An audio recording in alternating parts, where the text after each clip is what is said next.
Hello and welcome, ladies and gentlemen, to round 2 of our group stage games here in North America. It's time to decide how Group B shake up. I am Christopher Panky Pankhurst. He is Michael Kickstar Stockley. How are you feeling this week, Kicks? I'm feeling good. I'm looking forward to these matches today.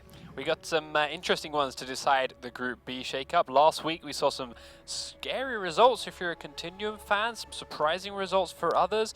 Bit of a shake-up as far as those groups and how they're going to settle down. And now it's time for Group Bs for Europe on Thursday and North America today to decide how they're going to sit.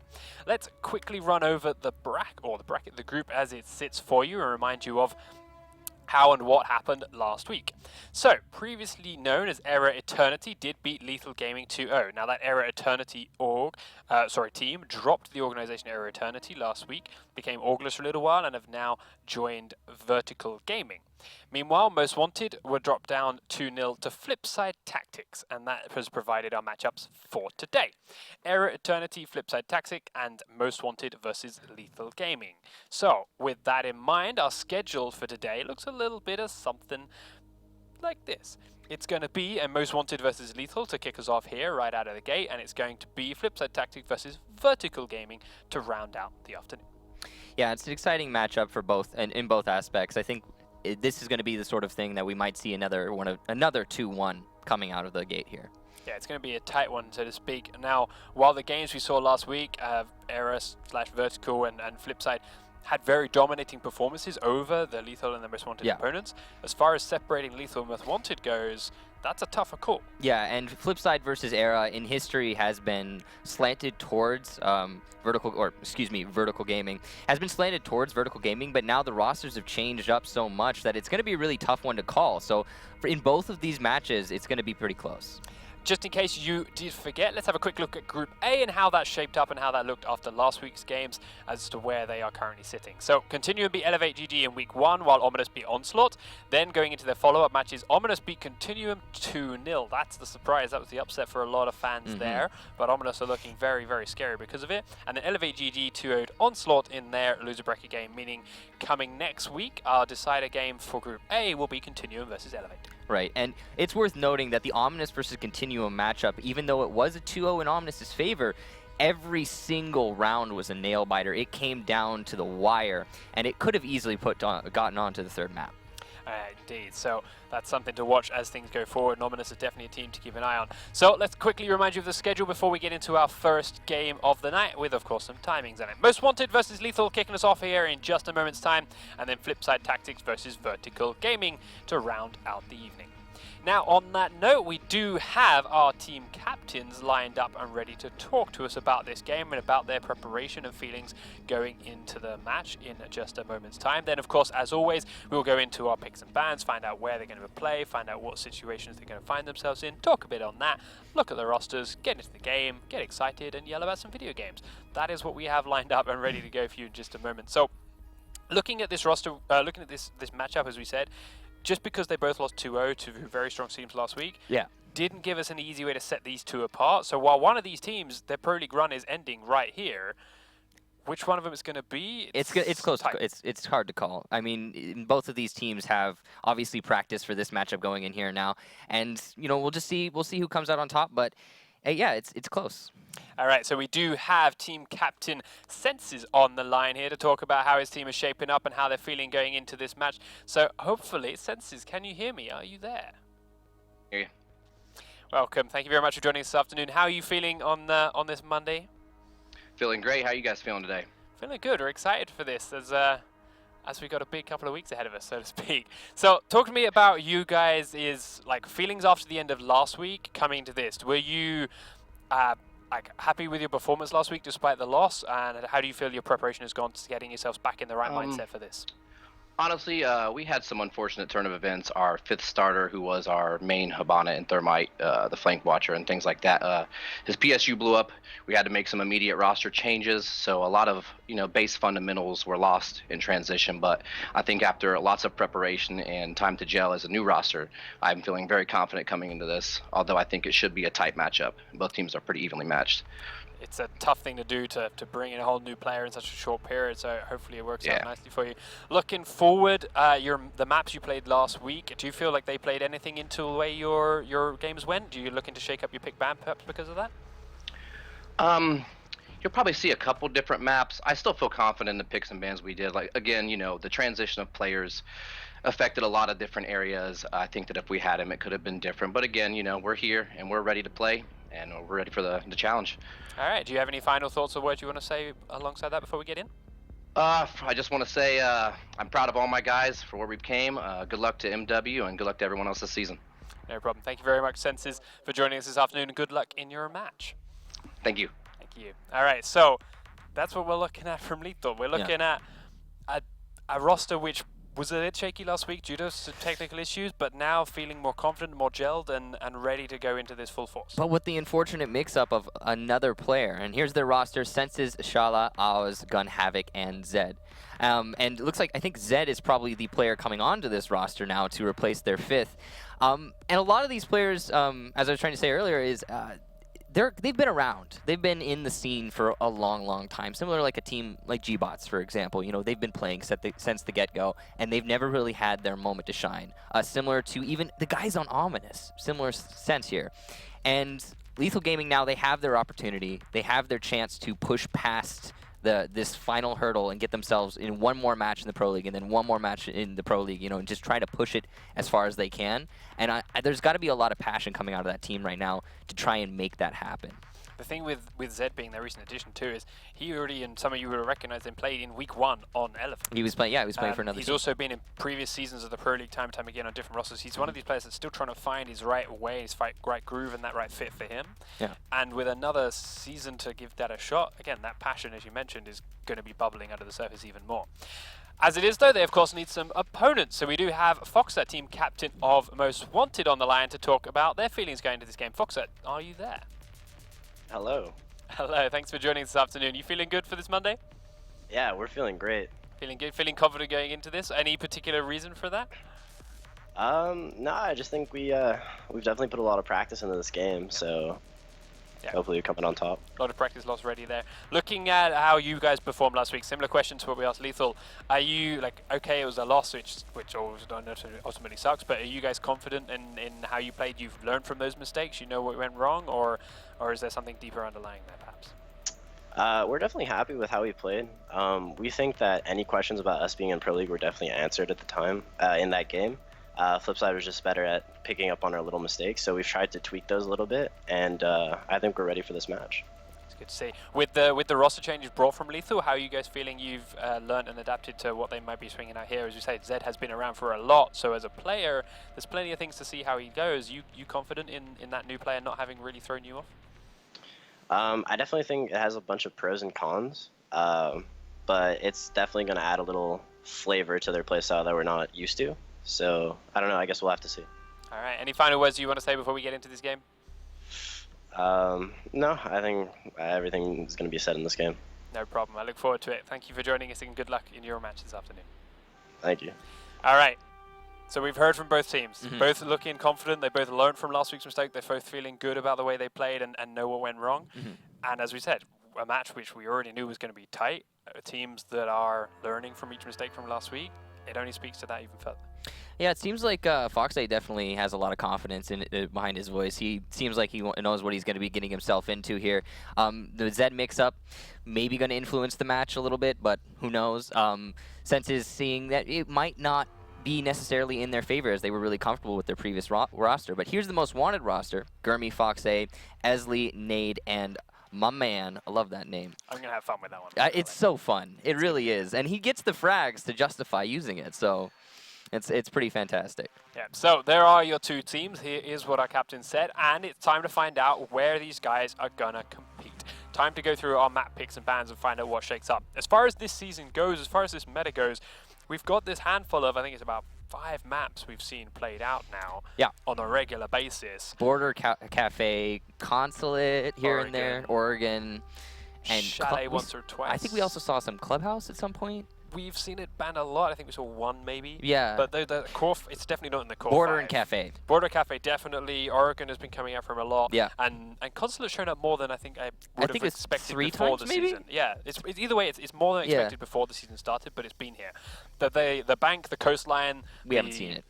Yeah, bank, the coastline, and Skyscraper have been banned the entire way through. Nothing too surprising or crazy from those. So There's expect Cafe to see gone. those in here as we are following through Lethal Gaming, just following those 3. If they go with coastline right here, literally nothing has been revealed on, there goes- on Lethal's part, and that's I think smart from Most Wanted, right? As we just said, I if definitely think Lethal so. were given all 3 of those bans, then literally no strategy on Lethal's part has been revealed. It's like, okay, Yeah. our entire hand is just safe bans we knew was going to happen. Most Wanted right now have forced Lethal to saying, all right, you actually have to display some kind of preference. And they're getting rid of Clubhouse. I'm not seeing any sort of surprising factors in any of these bans other than the Cafe from Most Wanted. You know, that's, again, it's a map we've been seeing a whole lot of.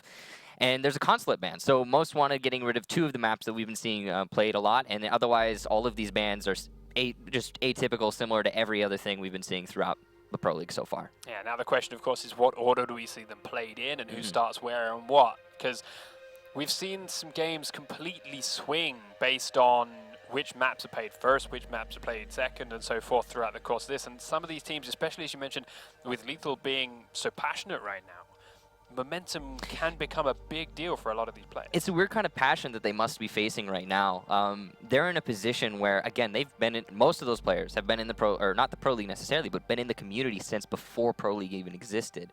And they've never had their time to shine, right? And this is their moment, but they're so close to losing it. They are so close. And there's passion, yes, but there's got to be, you know, fear as well. And I hope that doesn't seep into their play style, because similar to what we've seen Elevate play, right, where they're an aggressive team. They like to go for those peaks. They like to get aggressive. But when they're in a position where they have to win no matter what, when their back's against a wall, they could get eliminated if they lose this one round. They play a lot more conservatively, and it hurts them. So you have to hope that Lethal doesn't face a similar problem, because they are really on the precipice of making it or break it. So, Border picked up first, Oregon second for Most Wanted, which is going to leave us with Chalet as our 3rd and final decider.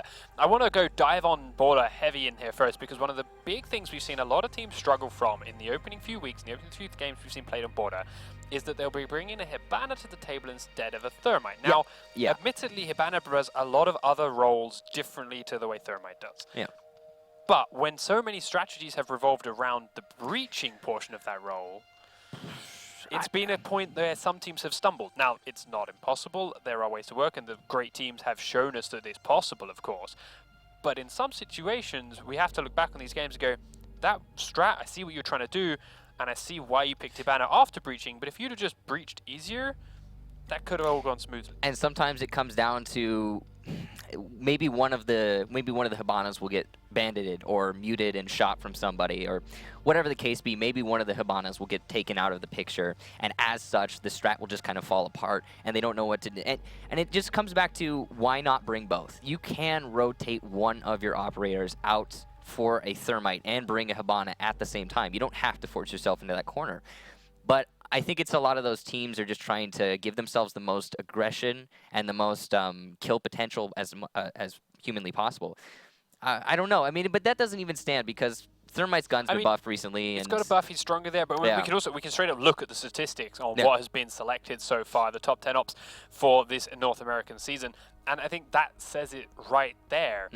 Where is Thermite? Yeah, he's non-existent anymore. I mean, Hibana, obviously, she does a similar role, and she has much more kill potential, and a lot of players tend to favor having a 3-speed over a 2-speed. It's much more preferable for a lot of players. And there's a lot of operators these days which people consider must-picks, must-haves, but to see the North American meta here in front of it be so vastly different to Europe, where Jaeger was 100% pick for a long while, it shakes it all over the place. People also consider Ashe, a lot of the community still crying that she's overpowered, she needs a nerf, but I think in a coordinated setup, in an organized team, she's not the be-all and end-all that it is. And these are a very different selection of operators than I know a lot of people were expected to see as the most picks. This might sound surprising to some people, but I think one of the reasons that Ashe still gets picked and isn't completely, you know, getting pushed to the side and maybe replaced, like bring a Thermite and Hibana is, I mean, The smokes, because you smoke see there, grenades and Glaz the 73% pick rate, almost breaching 74%. Yeah, there's the breaching charges, of course, but Which, okay, they aren't used to breach walls, Right. but what else other than grenades which can be stopped by trophies? The barbed wire, very right. easily. Barbed wire and stuff. Like, But a lot of the reasons, one of the reasons she might still be getting picked by these teams is for those smokes to help Glaz with that push. I mean, you can bring a Thermite with smokes, but he also has, or she also has the, the really powerful gun and the 3-speed that a lot of players favor. And you're Thermite seeing, has a Claymore if you're trading up for the smokes. And Yeah. we've seen Claymores used effectively by a lot of squads too. yeah, but we also have, we could see there Thatcher with the 63% pick rate, and he's pretty much essential in most of these situations. When you're trying to push through a wall, it is inefficient to try and get a bandit battery with a Twitch drone. It's just kind of too much of a risk. So, And you then can on see top of Pulse that, yeah, has Pulse, two different pick rates, apparently. He's got a 63% and a 47% pick rate, which I didn't know that was possible, but hey, there it is. Pulse can do some things that nobody ever thought possible, but Just Pulse. 63, the 63% is actually meant to be Rook there, yeah, so that would make a lot more sense for us. But on topic of the Pulse and the way we've seen him played, on a map like Border especially, Yeah. it's where Border. almost all of these picks have really come from. Yeah, and it's because of that destructibility. We've talked about it time and time again. One of the things that makes Siege unique is the level of destructibility and especially on the vertical sense. And Border is one of those maps. It's why we've seen Montaigne brought to the table on Border before, and we've had him not be super successful. And then on the note of the tippity top of the mountain, we've got Smoke with a 91.3% pick rate, and it's because he's so versatile. I mean, he does everything. He can win long-range engagements with that SMG-11. Then he's got his close range with his shotgun or his SMG-11, and then he can cover an entire area, one whole site he can do alone for up to about a minute, and maybe even stretch it to a minute 20 with his 3 smokes. So why doesn't Echo appear when he performs such a similar role to Smoke? I think Echo's not appearing, and this is similar to why we're not seeing so much Thermite, is because you could bring a Thermite, but you can bring a Hibana instead, and she's a 3-speed. Smoke is a 2-speed. Echo is a 1-speed. And I hate to say this, but a lot of professional players do not favor the 3 armors because they want to have more kill potential. They want to have more aggression in their hands as an individual. It gives you a lot of chances to win those firefights. And I'm not saying 3 armors are bad, because they're certainly not. In fact, you can survive a lot off of them. But in a pro environment, it's a lot easier to hit a headshot on a 1-speed than it is to hit, a couple body shots on a 3-speed. It also speaks to the meta we're seeing at the moment, where, as you say, and we've talked about it in the previous weeks, where trade kills are super, super important, and that extra speed to back up and get those trades makes it a lot easier. But when it does come to 3 speeds, Pengu is one of the few players which will see play at 3-speed almost every single round. Pengu? On defense, yeah. He plays his Rooks, his Docks, and his Echoes. Yeah. He will occasionally switch in a Smoke because he performs such a you mean a one speed? No. Sorry, yeah, Yeah. 3 armor, 1 speed. Sorry. You're right. You're right, though. But yeah, but as you say, he is in the minority right now. But it is possible with the right strategies and with the right system, and Pengu shows that every time they play. He makes it work. He definitely does. He's the sort of person who avoids getting headshot when he's playing on attack. When he's playing on defense, he's good at dodging those headshots, I guess. On attack, he plays Blackbeard. He's got the shield in front of his face. So, yeah, he's one of those players, I guess, who can work that into his gameplay, and it definitely is working for him. But it's not the method that North America use, and well, we're going to see what they choose to go with today as we head into Border. Lethal Gaming versus Most Wanted, kicking off here on Border, our first map of the night, to decide who goes home in this Group B setup and who will advance to a second chance game next week. And will you look at that Lethal, a Hibana and a Thermite. They're bringing the best of both worlds here to their attack on the Armory. That's, I think, a really good decision on their part. We are also seeing a Glaz, which is pretty commonplace on this particular map, and no Montaigne, which, again, pretty commonplace. So this is what you're saying, right? You bring Hibana and Thermite, yes, you forgo maybe a little bit of firepower here and there, but what do you bring to mount that up? You bring Glaz and Blackbeard, 2 of the strongest killing machines the defensive team have to play with right now. One thing I have to question is the Ash pick, though, over a Thatcher. Now, I could see it working if what they're going to be doing with that Ash is bringing her underneath the site and trying to Ash charge under the walls that they need to open to maybe get rid of maybe a Bandit who's Bandit tricking or a Mute who's Mute tricking, because we do have a Mute here on the defensive team. Mute tricking's not possible anymore. Mute tricking's not possible anymore, okay. Because they took away the delay from the Mute charge dying to right. actually going off. Well, putting a mute charge on the wall, I suppose, yeah, is just what I the meant to say. pre-placed mute still does get stopped, you're right. I do want to also note as to how they're set up, whether it is a 9 smoke grenades with the Ash and the Thermite here, Yeah. or if the Thermite's perhaps bringing the Claymore to compensate for Thatcher not being here with it, in which case Ash's smoke grenades on top of Glaz's may be a necessity. You can have 3 players bring smoke grenades, and it can be very useful, but I don't think it's entirely necessary. We are seeing stun grenades on the Hibana instead of a Claymore, so it's possible that we will see a Claymore on the Thermite. We'll see if they want to actually work that into their gameplay at all. Yeah, they are pushing this Blackbeard from the eastern spawn. There's no real surprise there, as he's going to be on the balcony or on top of the toll booth and whatnot to control that B site. But the oh, nice quick first kill onto my man too over from this balcony. But the other thing to note was my man jumped out to make that happen. So yeah, trading away what is honestly a free kill to really help the attackers here, while their attack was still really taking shape. They hadn't actually decided where to go, but now Lethal are all shaping up towards this A-bomb site. And it's no Claymore on Thermite. There's a trade back from Foxe, and that's what I was about to say is my man did get taken out from the Blackbeard, but he lit him up to the point where he would die to a couple leg shots, and that's really important. When you're talking about a Blackbeard, he needs to be able to get shot in the torso or the legs and go down easy. So he kind of traded it in a sense. Beautiful play from Foxe. He had that camera out there. Gun Havoc knew about it. He was looking for it, but all looking in the wrong direction. After that Blackbeard fell down, they realized Valk had something, but wasn't spotted by Gun Havoc, and he climbs up the ladder into easy kill from Most Wanted. Now they are in a 4 versus 3 situation. The wall's open thanks to Thermite, and the smoke grenades have gone off. They're trying to bait out smokes. They're trying to bait out C4s with peasing in and out, but they can't quite get this defense shaken up. Now the problem with this particular attack is they're going to have a lot of trouble with this mirror. Oh, they're going to be opening up with a Hibana, so that's really great that they're showing that bringing the Thermite and the Hibana is extremely useful in this attack. They did just get spotted there through that hole just by Senses' bright yellow thermal scope. So she is now pinned down in this corner. He's waiting for her to stand up. But that means he can't put his attention towards the Mute or the Valkyries are over by the A-bomb now. So yes, the smokes are going out, but they're running low on smoke grenades, and there's still C4 being held by a lot of the defenders. Gurmy Wormy is flanking, or rather, he's holding the flank, and this is, as you mentioned with Smoke, he's so good at solo holding this area, so if the attackers try to flank around that way and switch to the bomb site, he can hold them off for so damn long that it's not going to matter. Nice quick pick from Nade onto Zed out through that hole, and the attackers are losing numbers again. Lethal push in AWZ, and he does grab 1 kill, but Gurmy will trade senses with that flank through CCTV. Now AWZ is looking for a kill on his own, and he's surrounded from all sides, and Lethal hold for round number 1. So that was a great round from Most Wanted. That initial peek out from a man, while it did look to be to the detriment of the defenders, given that they were a man down, that lighting him up, allowing Valkyrie to trade it back, and then that excellent aggression from Valkyrie onto that Ashe coming up the ladder, put them in such a man advantage that that push from Lethal, while it could have merit, and they did have something to take care of the mirror window, there were not enough warm bodies on the attacking team to actually make it happen, to get the trade backs, to establish dominance, and because of that, just kind of stalled out.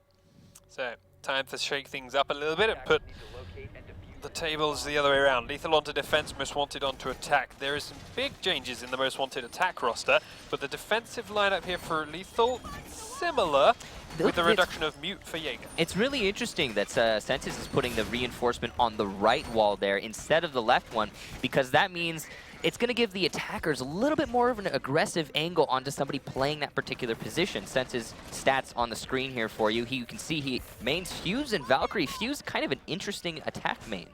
Yeah, definitely so. From their matches last week, something which we don't see too much of these days. They did play Chalet, I believe, so that's likely the reason that he that's coming up as his highest picked attack operator. But to be fair, even there, when we saw other teams play Chalet, yes, Fuse was shown up from time to time, but he was by no means a most pick for some of these players. So interesting that they were that tried and true with him every round. They were bringing him on a basement attack as well. They were using his fuses in the lobby. It was really interesting the way they were trying to make it work for them. It unfortunately didn't, but they certainly tried, yeah. As it is, Most Wanted now looking to shape up their attack in a similar direction here, round towards the A-bomb site, once again using this Thermite's big holes to open up the side of the map. They have a Thatcher though, so getting through these batteries on the wall should be a bit easier for them if they can get Bandit away from juggling. The problem is, though, there is a mirror window on the small office, which is the same as what they were using, a different wall, of course, but they do not have a Hibana to take care of it. So it's going to come down to maybe a Blackbeard holding the angle, waiting for the peek, and using his shield to his advantage to win it. Who knows? But they have to take care of that mirror before they can move their way through this A wall.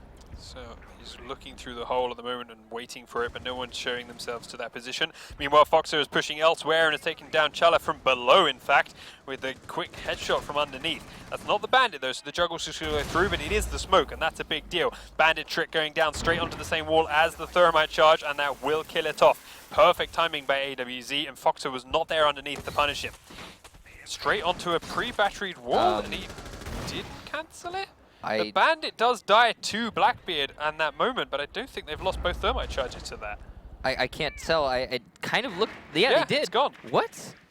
Nade, I don't know if some miscommunication there going on from the attackers. Obviously, Thatcher not in a good position to throw his Thatchers, I guess, to get rid of that battery. Yeah.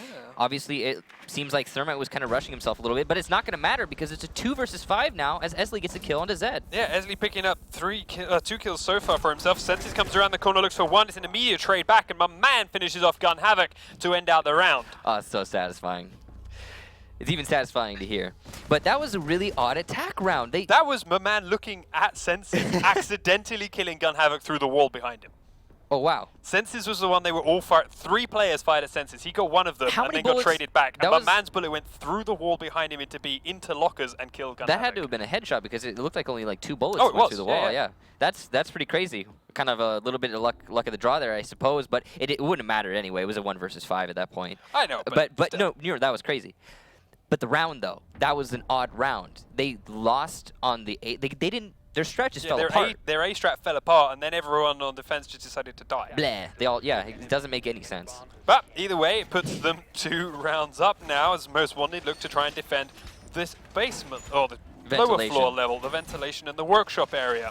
This is a setup which we've seen done in various different ways from a lot of different teams. Yeah, a team will open up bathroom and try to play aggressively onto tellers, or they'll close it off completely. You know, it really comes down to the preference of the team. That sometimes some people will, or teams will stack 4 or 3 players upstairs and try to hard hold it to deny vertical control to the attackers. And here you can see Gurmy Wormy's statistics on the screen. He is a Thatcher smoke main, so a lot of utility on that particular player. But yeah, no, teams hold this particular site very differently. We do have an IQ coming out, and that's kind of an interesting pick here from Chala. Using the AUG. It makes a lot of... It is on okay, an interesting pick that she went with IQ, and then even more interesting that went with the AUG over the 5.52 or 5.56. 5.56. No, 5.02. 5.06 is Thermite. Yeah. Well, whatever the case be, the other rifle. So I'm guessing they're probably bringing him to the table to try and get rid of Valkyrie cams that might be outside, but there is no Valkyrie on the defensive team right now.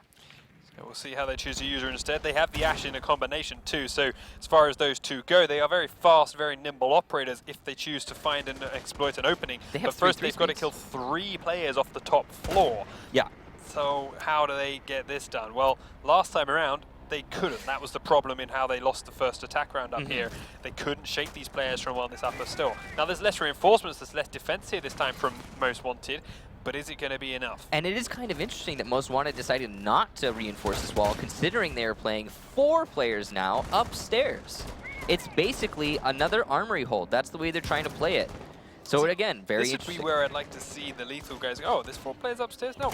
Let's go to the bomb site. We got 3 speeds. We saw that work. I can't remember what the matchup was, but we did see a team simply walk in through the front door of the map itself and then into the ventilation site and plant in the threshold of the doorway. It's like 2 feet. You just have to travel 2 feet, and no one can really stop you as long as you have one person, this Glaz, for example, looking through the wall, covering the upstairs. Foxer is pinned inside this little bunker in the corner. Senses saw him go in there and hasn't seen him come out. He's trying to find other opening. Foxer's just happy to stay crouched down there and wait for him to be pinned. Zed, meanwhile, is picking up Gummy Wormy elsewhere, but my man takes down AWZ for a quick kill and the diffuser drop. Foxer gets downed out there as Gun Havoc starts to flank around. This is them using those 3 speeds now, pushing them in through the side office. My man has got the mirror window though and uses the drop shot kill to take down Chala, who missed every single shot coming around that corner. Zed misses another shot. Maman, who sprints off and gets back into the office as the top floor is now starting to slip from Most Wanted control. Using this rotate back down through the hatch, he is back and in closer to the bomb site. But with the sheer fear factor, Lethal are taking their time reconnecting with this diffuser and setting up for their attack of the site below. They've only got 35 seconds to go, and it's the 3v3 in which they have very little knowledge of the floor below. Gun Havoc, though, takes down Esley from a shot above with a little bit of help from Senses' Glass outside. Meanwhile, Maman and Nade are digging in and holding on firm to a spot which doesn't have the diffuser plant covered. Nade peeking around the corner, takes down Zed just as Gun Havoc looks away. Gun Havoc flicks back to look down through the floor, but misses all the important shots and does let Nade get out alive. Dino has to move away and reposition, but he does have sight directly down onto the diffuser, and he has a Glaz outside who has another beautiful angle on it. But Man's legs get appearing through the wall onto Glaz's scope, and he will again miss a lot of the important shots, but they are still delaying them from pushing this diffuser. They can't defuse while these guys are alive, and they're not getting the kills. Gun Havoc finishes off Nade, finally leaving Maman alone in a 1v2. Gun Havoc will get finished off, downed rather, through the hatch. Maman's going to jump out onto Senses, but can't get the shot in time, and Lethal pick up their first round. That was a great adjustment from Lethal. They took their time with that upstairs take. They really, again, this is what I was talking about earlier. They have that passion, but they also have that fear factor. Their push onto upstairs was very, very slow. They didn't want to take any unnecessary risks, and they did put themselves in a predicament towards the end there. They made it work, though. They made the adjustment that we were talking about earlier. They came outside. They simply walked through the front door because they knew there were so many roamers, even though at that point they had rotated back to the site. But they made that adjustment. They got the plan off, and they played it as safe as they possibly could, and it worked for them.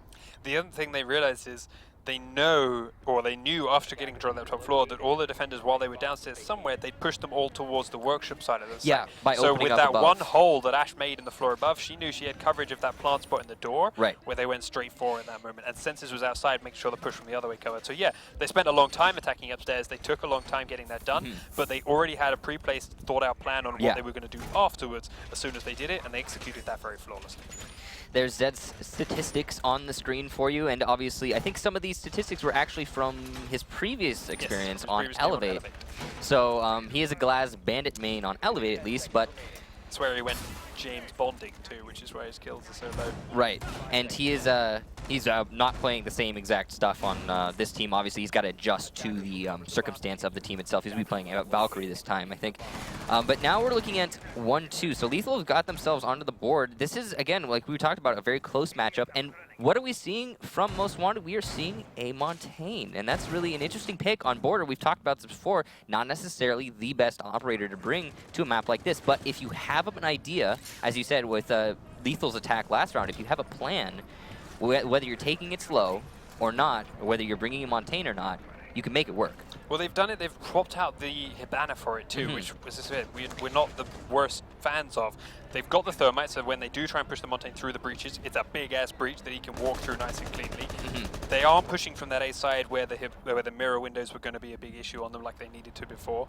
So they are adjusting their entire strat to work around this Montagne here, and they also know and do their research on the fact that Lethal don't play and aren't playing a Pulse. Yeah, there's no C4 going to be coming up from underneath. Oh, there will be a C4 just thrown straight out of lockers instead, and Zed picks up a double kill onto Nade and Esley, taking out the Montagne and the Thermite. Quickly afterwards, AWZ will take down Maman for a third kill for the team, and they quickly start to freefall. Gurmy Wormy's looking for a trade back, but hasn't got any of it. Foxer got no trades back either, and is flashbanging himself in for a push. AWZ picks up Gurmy Wormy, making it a 1v5 hit for Foxer. He doesn't have full health, but he is also a Blackbeard, so he may pull this off. Gets one onto Gun Havoc, looks quickly for the trade to come back. No one's peeking. Chala stands on up, breaks one of the shields, gets dropped down by Foxer quickly. Switches up for the Desert Eagle, but Senses is behind him, and Lethal level it out, 2 rounds to 2. So no C4 from underneath, but a C4 from straight on frontal coming out from Zed. I think that pretty much threw a wrench into the entire attack round there for Most Wanted. I think just straight dismantled the entire Exactly. gear. Yeah, they had no idea what they were doing after that, just started falling apart one by one.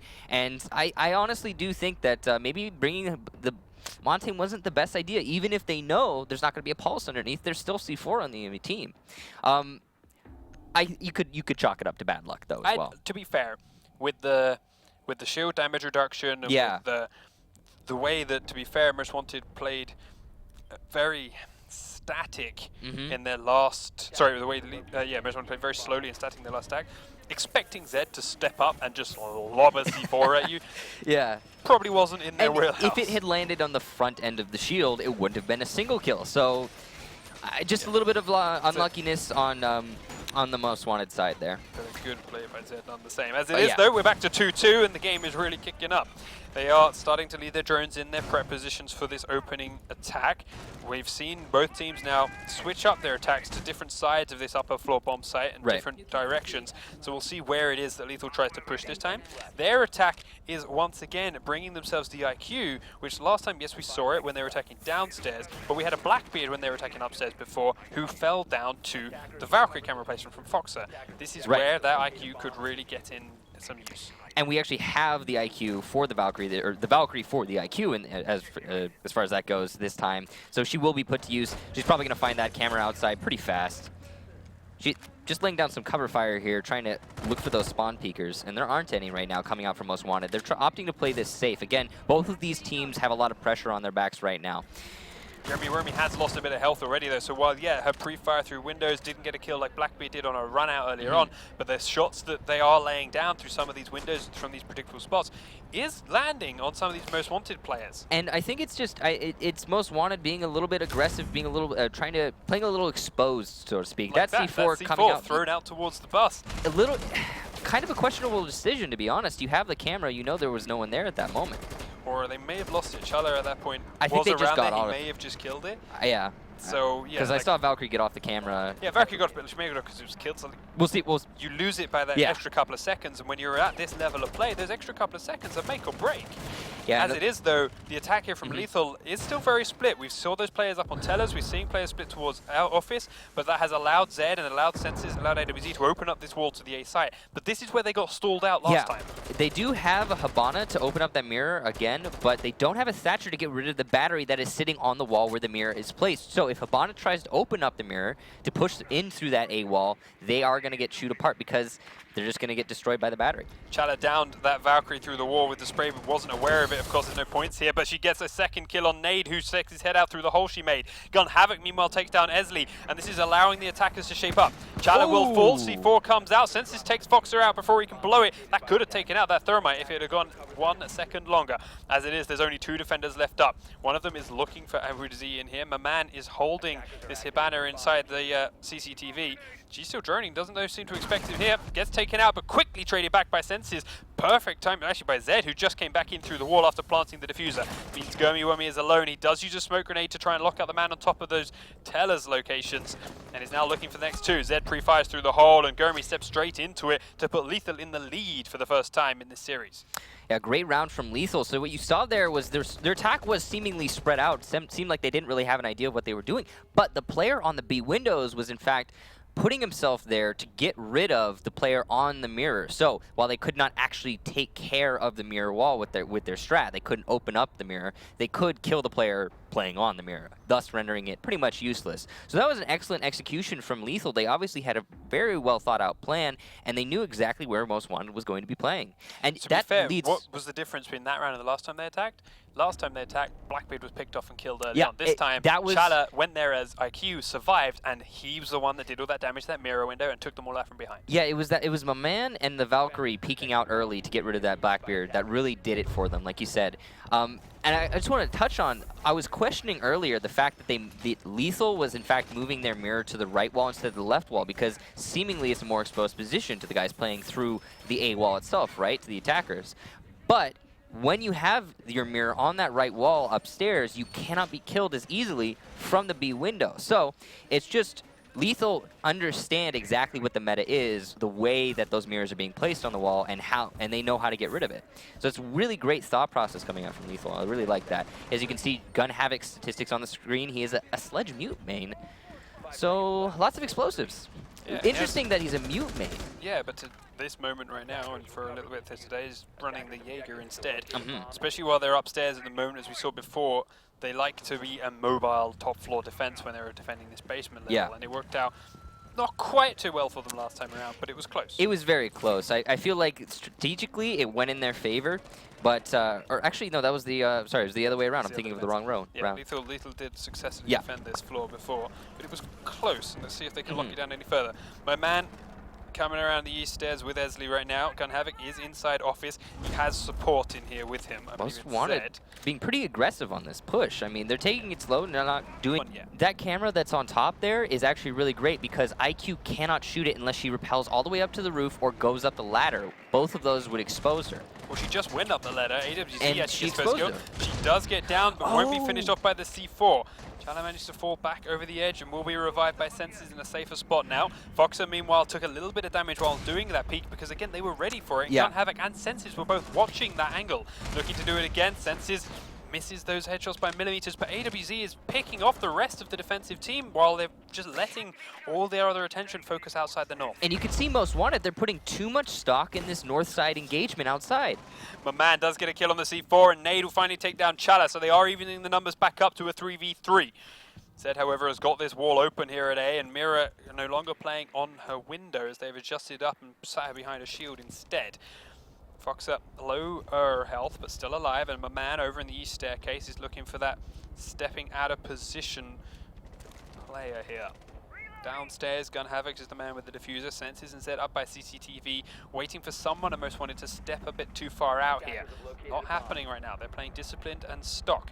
Gun Havoc going up the ladder, trying to bait that shot out from the aggressive Valkyrie, but Fox is staying in until he knows it's committed. Gun Havoc going up, Fox is still there looking for a peeks on out, and there it is. Gun Havoc will fall and the diffuser gets lost. Senses and Zed now have to come from the other side of the map, get the diffuser or get all the kills. My man will take down Zed, but not before Senses takes a couple more shots in towards the site. Nade is behind the shield, and Senses with a great shot onto Foxer has to rotate back now towards CCTV because that's where Zed fell down to Pulse. He's trying to find a way in. He's only got 40 seconds to do it, and he still, of course, does not have the diffuser. He's got smoke grenades onto a couple of the windows, smoke grenades to try and block out Mira's position, but with each shot that he fires through that wall, he gives her more information as to where he is. Smoke comes into A. He goes underneath the wall, looks around the corner, but Nade is there ready and waiting, and Most Wanted stay alive for another round. That was a great round from both of these two teams, and you could see clearly what the attack pattern is from Lethal, and Most Wanted are reading that. What Lethal's trying to do is establish themselves on the B window so that they can get rid of that mirror that faces the A wall, so that the rest of the players then, as soon as they have one situated on the B window, can rotate around to the A wall, open that up, and get a plant off with the mirror window player disabled or killed. And you could see that Most Wanted are conscious of that. Obviously, it's happened 3 times now, and they're playing extremely aggressive as defenders, trying to throw C4s out, throwing 2, if not 3 of their Valkyrie cams out towards the north side of the building. And they're investing so much in trying to get rid of that player that's going to come up to the B window. And we saw Lethal on their attack, as soon as they couldn't establish dominance on the B window, they lost 2 players trying to do it. They rotated around, defaulted to the CCTV take, and then Gun Havoc tried to sneak his way back there, but unfortunately he wasn't aware that there were Valkyrie cameras in position to catch him off guard, and I think the attack kind of fell apart when Gun Havoc tried to go for that extra little aggression from the back end. We've seen that now every time that Lethal try to attack that site. If they can get on top of that Teller's location They and win. fire in, they've got it. Yeah. But if they can, if Most Wanted can keep them off of that, they can hold. And that's all that Lethal seem to have when attacking that site. So they need to show something different if they come around to attacking it again. Right. But first they've got to defend this upstairs site themselves now, and they're doing so with a setup we've seen before. yeah. And they're going to be opening up this office wall. This is something really interesting. The way they're doing this, they're having the mirror on the wall next to these walls that you can't really see right now, but they have the mirror facing towards them. So the wall will be open, so you cannot put a thermite on there. You cannot safely put a breaching charge on there. The only real option is to either have a sledge kind of sneak up and inch his way into the corner, or have an Ash use her breaching chart rounds on that particular wall to actually, that's the only way to get in through that wall as an attacker, because you're exposed to whoever's playing on the mirror. They have a huge advantage on you. They're going to be using their Ash charges, though, underneath the A wall to try and disable that bandit. Which is what they did before, and it didn't actually work out too well for them. No. AWZ did grab Foxer did grab 1 kill from under here, but it wasn't the Bandit. And in that situation last time, Bandit managed to get both thermite charges after the fact all the same. So we'll see if they can avoid that situation again. Now, while that did happen, they then went on to win the round because Most Wanted still managed to kill everyone on Lethal after they had started their defense so well. So hopefully Lethal will stay a little bit firmer this time if they get such successful battery tricks. But They got a minute 50, and it's time now for Most Wanted to start putting their thermite charges down. One little spot on that wall wasn't covered by the explosion, so pre-fire comes out from Fox to make sure Bandit's not there. Confirmed that he's not, Thermite will get his charges off there. Nade has that open, tucked in this little bunker. Now Shala is here on smoke. We've talked about how he can delay for a long time from that position, but he's also very exposed to below from Foxer, who is still down there. Once he's been droned out, they're going to start pressuring the corner, and here it comes. Nade's going up and over. Does blow up near him, but not finish him off. Fox is still underneath, trying to breach from below. Smoke grenades coming out aggressively from him. They know he's in there. He knows they know he's in there, and he is very much pinned. But can he delay for as long as possible? Fox is still underneath, unable to shift him out from here. Does finally tag him and down him. Won't be 100% aware of this until he crawls over the hole. Now he's sure of it. Now he finishes him off, and they have that opening. But Gun Havoc quickly takes out Gurmy Wormy in exchange. But that's a Thatcher who's already done his job, as opposed to a Smoke whose job is still to be done. 50 seconds to go though, and the defenders are still locked inside the site safely, with the attackers trying to find another opening. Spraying through the wall towards this mirror window. AWZ keeping himself pinned in. Nade sprints across the gap and gets downed, and that's the diffuser drop deep inside the site. Gun Havoc picking up that kill onto Nade. They did have Foxer repelling on the window outside, but now he's got to reposition. My man flanks from the main door and gets one. Flicks around and gets Zed as well, and may have just opened this up for his team. He doesn't have a lot of health left, but with only 2 defenders left up now, he may not need it. Elsley and Foxer still have plenty to go, and they've taken out Gun Havoc now too. Senses has gone downstairs to try and flank up from below. He doesn't get it because my man was ready for him, and Most Wanted have pulled us into overtime. A great round from Foxay and my man. Foxay dismantling the defense from underneath with that Ash charge. My man then taking care of the other half of their defensive strat from Lethal by pushing himself up the main stairs. Foxay did not disable the small office, instead opting to go for bunker because he knew my man was going to be coming up those stairs and would be able to challenge the office window himself. Now again, we're seeing a situation where that mirror window placement in small office is easily countered by simply coming from the other direction. For Lethal, they're coming from the B window because Most Wanted is playing on the putting their mirror on the left wall. But for Most Wanted, what they're doing is they're coming from the stairs instead. It's that simple. Or sorry, Lethal is coming from the stairs instead. It's that simple. As it is, we're resetting once again, and Lethal are back to defending this upper floor as we kick off overtime. Of course, everything opened up and unlocked now. AWZ was held off it and couldn't battery trick that wall like he did previously so well, so that allowed them to get open and help the Most Wanted attack. But the pivotal moment, as you say, came from that flank up the central staircase, and that is not an easy push to make with barbed wire there and plenty of players alive. So Lethal have got to be confident, right? So, okay, that didn't go so well, but we know exactly why. All it takes now is one person to watch the top of that staircase, and we would have held that. And a lot of it comes down to, honestly, a really good gunplay from my man, because he did get flanked at one point there, and twice actually, yes, he got flanked. Well, I guess at the second time he was kind of he peeked in and killed the guy inside small office. Then Zed came up the stairs and got him too, and then Senses, okay, it's not the end of the round. He was kind of watching that, but it doesn't matter. My man really just some excellent gunplay kind of locked that round out for the team. As it is, Most Wanted attacking through CCTV this time slowly to start with. My man keyful and looking in towards the office door, trying to see if there's anyone aggressively peeking around that way, but there's not.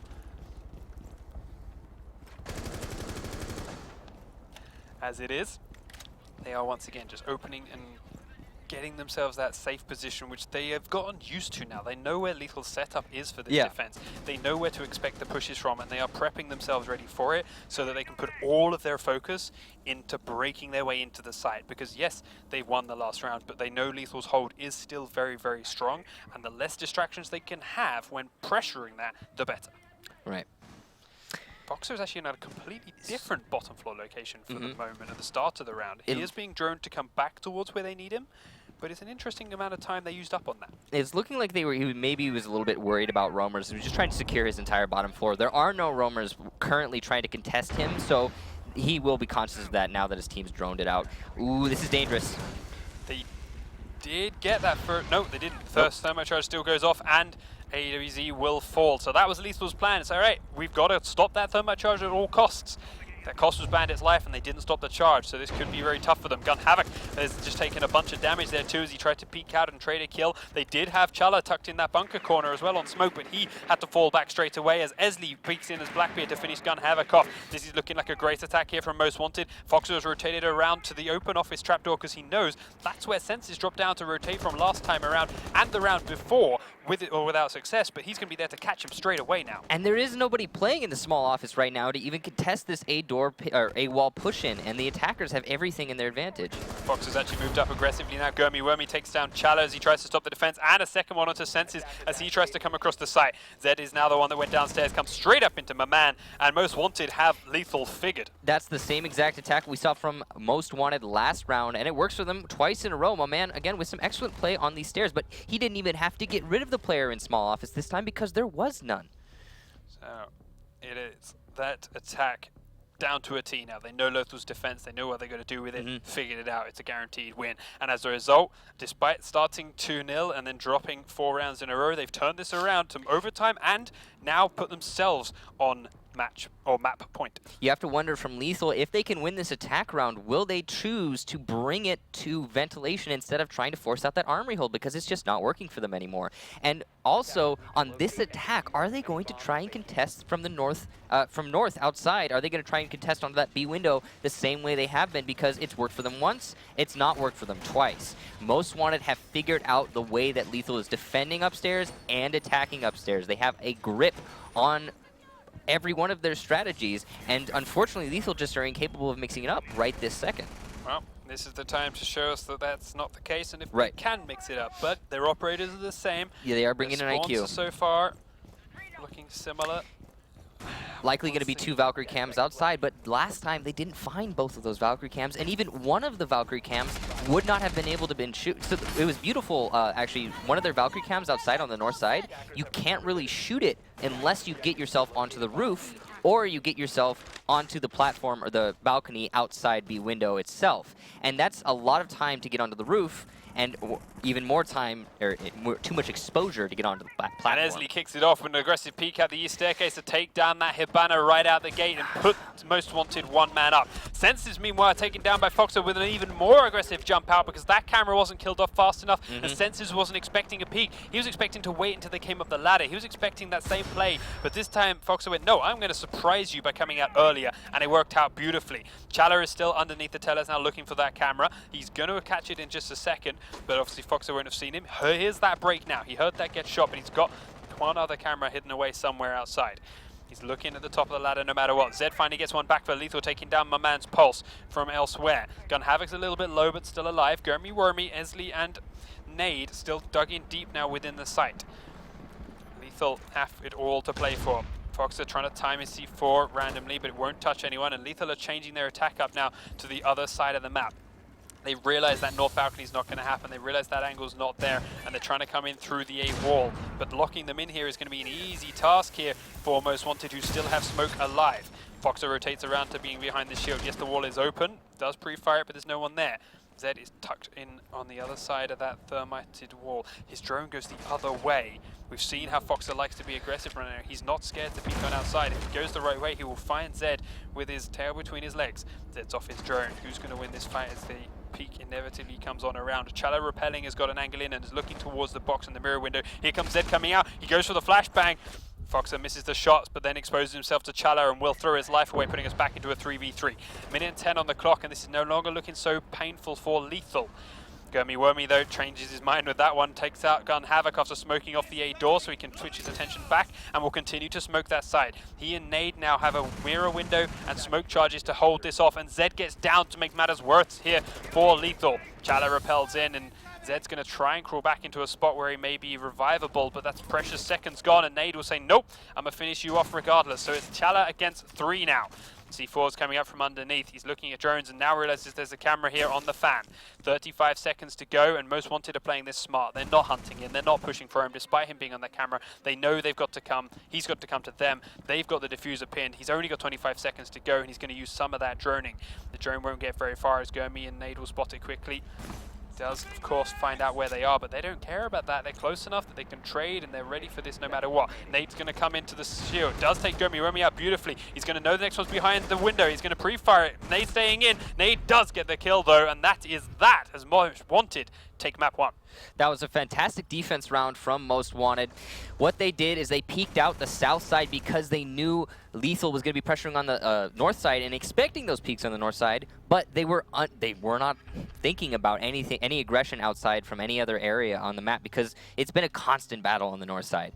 And they got the free pick onto Hibana. That already, right off the bat, limits the options on attack for Lethal, taking a lot of breaching potential off the board. And then that quick succession peek from Valkyrie onto the Glaz kind of locked out that round for me, I feel. Yeah, as soon as that Glaz fell down, already less than ideal start, just spiraled out of control. And while Lethal almost pulled it back, getting that 3v6 situation there on the go, after that point, they just kind of scrambled again, and the aggression didn't let up from Most Wanted. We saw a very consistent trend with Lethal's attacks and their defense, but on the note of this particular attack, on their armory attack, every single time they could not get somebody onto that balcony on the B window, they were unsuccessful on their armory attack. And I feel like that's what sort of calls for a mix-up on that strategy, because obviously Most Wanted, they understand what your plan is here, and they're playing directly to counter it. There were some great fundamentals and some great strategies from Lethal, stuff we've never seen before, but unfortunately they were unable to mix it up in the middle of the match. And now we're looking at our second map, which is a map which, while there are new strategies being brought out by our teams, a lot of them have been shown and exposed many a time, and it does come down to changing yourself on the fly based on what your opponents have done and are doing to you.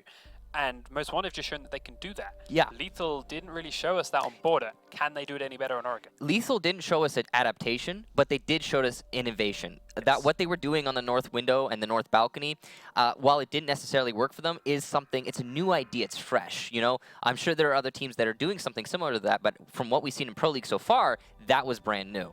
And now we're going to be going into Oregon, which is similar to Border in a way, not necessarily in the way that Border has stuff that can, as of yet, hasn't been figured out. Like, there's still tons of stuff that you can do on Border that, you know, just hasn't been touched yet, and that's what we saw in the matchup earlier. But Oregon is more of an old-style map.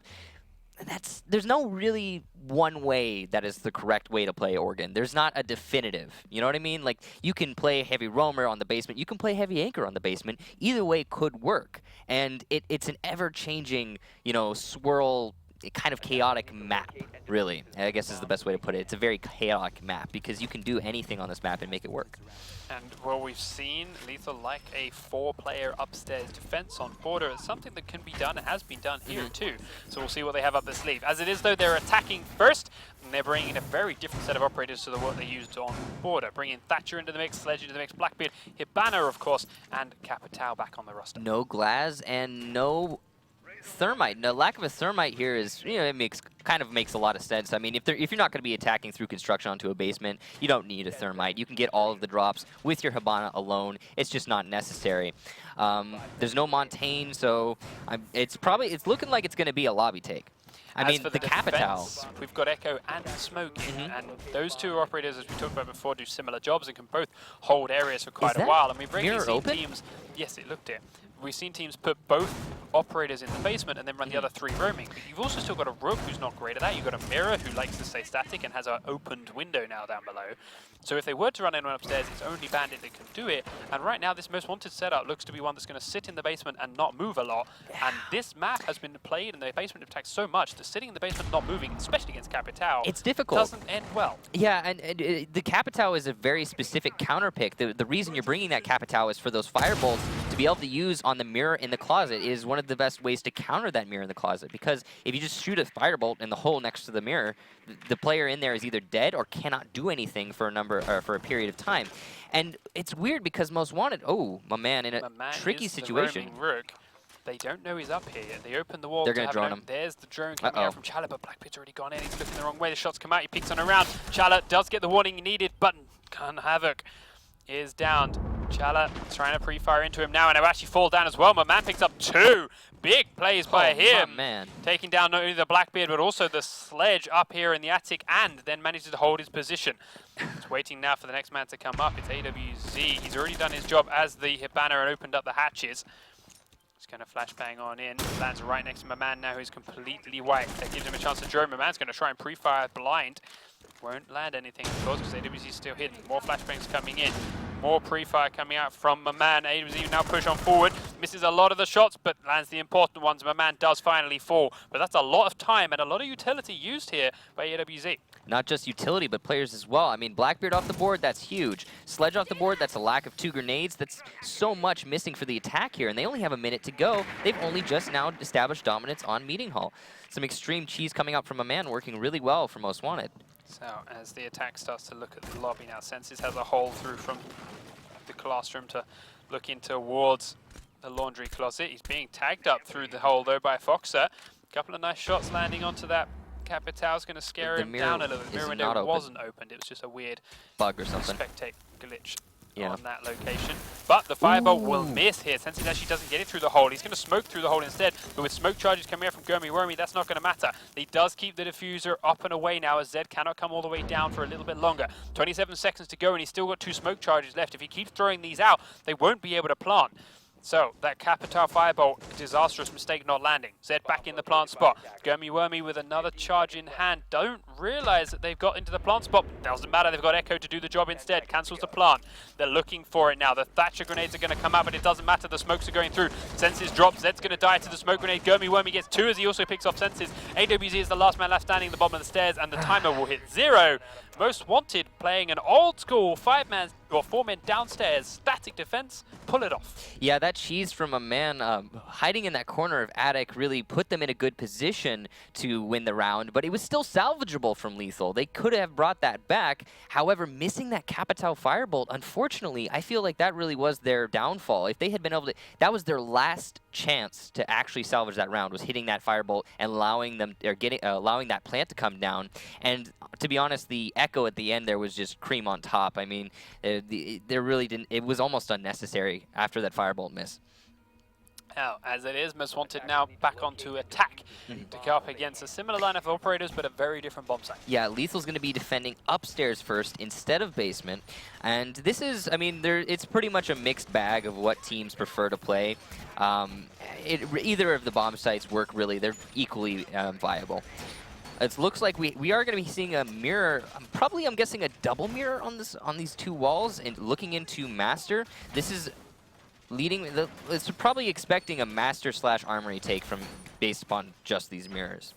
This is going to give them a lot of, well, ability to hold Master, pretty much. But if they get pressured from the attic, which we've seen teams do on attack, if they get pressured from the attic, they open up both of those attic walls moving into the hallway, then those mirrors will both be rendered useless. But by doing that, they then won't be able to get into the closet because they've only brought a Hibana and a Thermite, so... Yeah, there's no Thermite, so yeah, I mean... Then you just have to hold the corridor, so yeah, you lose the mirrors, but you're only holding a doorway, not too bad. Based on the fact that we're seeing a Hibana and no Thermite, I'm guessing we're not going to see an Armory take from this team. They are setting themselves up in a way that would maybe suggest an Armory take, but it just it doesn't make sense. Fox A is playing on the big window, looks like outside the sites right now.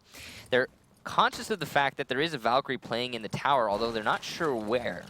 They do have a drone running around, but man did find Zed's Valkyrie. The drone spotted him out. He had his nade ready, blew him straight up inside those boxes, blew him up. I think it landed directly on his head. In fact, they are now cautious of the rest of the tower, but they are now clean that it's open. They have jumped in upstairs, they did drone it around, and now they are coming across the attic. So they're going to be coming into the attic, again, rendering, it may not seem like a big deal rendering 2 mirrors useless, but they are a lot of utility. They still may not go through that reinforcement at the far end of it, but it might once be, they know the attic is clear, they can now repel on the B windows, which is Blackbeard, which is where they're going. So yeah, they've opened it up, the mirror windows are still useful, but the entire attack is just not near Master Bedroom. Yeah, there's no, like, they're not doing anything. Okay, they're intact, but they're pointless. Exactly.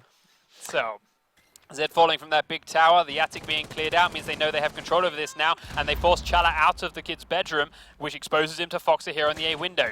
AWZ now behind the A bomb, is cautious of the corridor, does peek out aggressively and get Foxer, now heads across, does get picked off by the repelling player, but Nade quickly helps him out with a team kill onto Maman. Does, however, get the diffuser after getting that kill and then drops down. But Gurmy Wormy picked off by a good flank from Gun Havoc, who rotated around to that big tower. LZ takes senses out though as he tries to fire through the connector. Gun Havoc in the big tower has to rotate back, but Gurmy's Claymore gets revenge. Avenges his own death with a Claymore. And Most Wanted, they certainly had Lethal's number on that particular round. They knew exactly what was going to be happening. Claymore obviously being an indicament, or obviously they knew where the Jaeger was going to be coming from tower. Sorry, I lost my train of thought. But we see their attack. They were establishing themselves on the windows. They were taking control of attic, and that's an attack that we first saw, I think, from Sisu back in Season 2. It's a pretty old one, but it works. You pinch yourself, or you pinch the defenders and force them out of their positions, and there's not much they can do on that retake. I mean, how are you going to get yourself back into big bedroom? You're going to run through the hallway where we have someone on big window ready for that.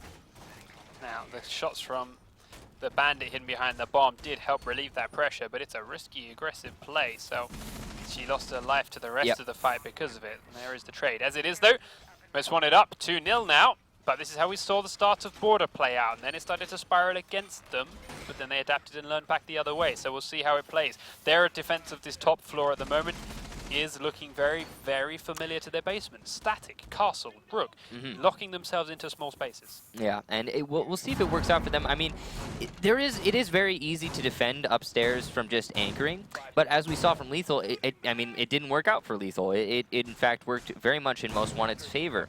And if Lethal has a similar strategy, I mean, who knows? I think the problem with Lethal's defense on that last round was actually, I think it came down to the fact that they weren't playing static enough. They were trying to trade themselves back and trying to establish dominance on the other team, where they just couldn't make it work. They couldn't get the man advantage. That Rook impact grenade blew up the cabinet that was on that bunk bed. So they have a very against-the-wall position to play here inside A now, should they wish it. Sometimes when you're peeking into an aggressive angle like that, as an attacker or even a defender, you know the map layout so well that you don't expect something like that shelf to be gone. And when it is gone, they can hide a little bit safer around the corner. Go up, Gun Havoc picks off Elsley, who I'm not sure realized that window was open or just was exposed to it, because he was focused on Zed repelling a master bedroom, and it's a free kill with that bandit falling down. Smoke though, Gurmy still hiding here behind the A bomb. It's a little bit low on health, but nothing serious. We'll still be able to hold that Blackbeard outside the A window for a while. Maman, meanwhile, hiding inside the attic, has the wall fully reinforced behind him and some firebolts on the other side of it as the Hibana charge goes off. Opens it up, but exposes himself to Chala as he sprints across the attic to try and get back to safety. And this is a good start here from the attacking Lethal side. They've taken no serious damage at all yet, picked up 3 kills. 4 kills now as Gurmy Wormy finally falls. Yes, the Valkyrie's only down, but they know it. Senses is finally low, Chala is finally low as well, but they're both still alive, and Nade has to kill 5 players right here. They know that Valkyrie is down, and they have Chala journeying, keeping Nade's positions fed across the entire way.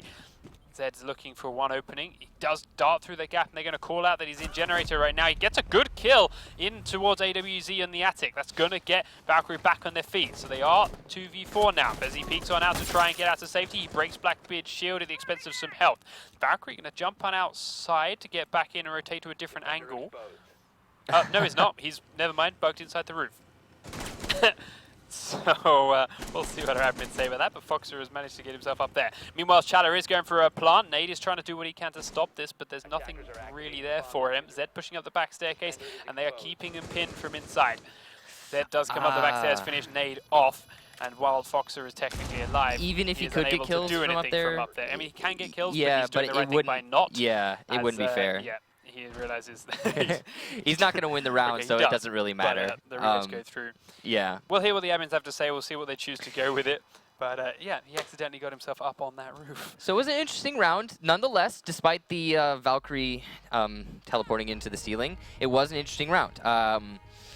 What we saw there from from the lethal attack was the same thing we saw from the Most Wanted attack the last round. They opened up the big window, they opened up the attic, and in this case, they were able to establish a nice crossfire from the attic and the big window into the hallway that actually picked off, I think, 3 players. So that was working really well towards for Lethal's advantage on that attack.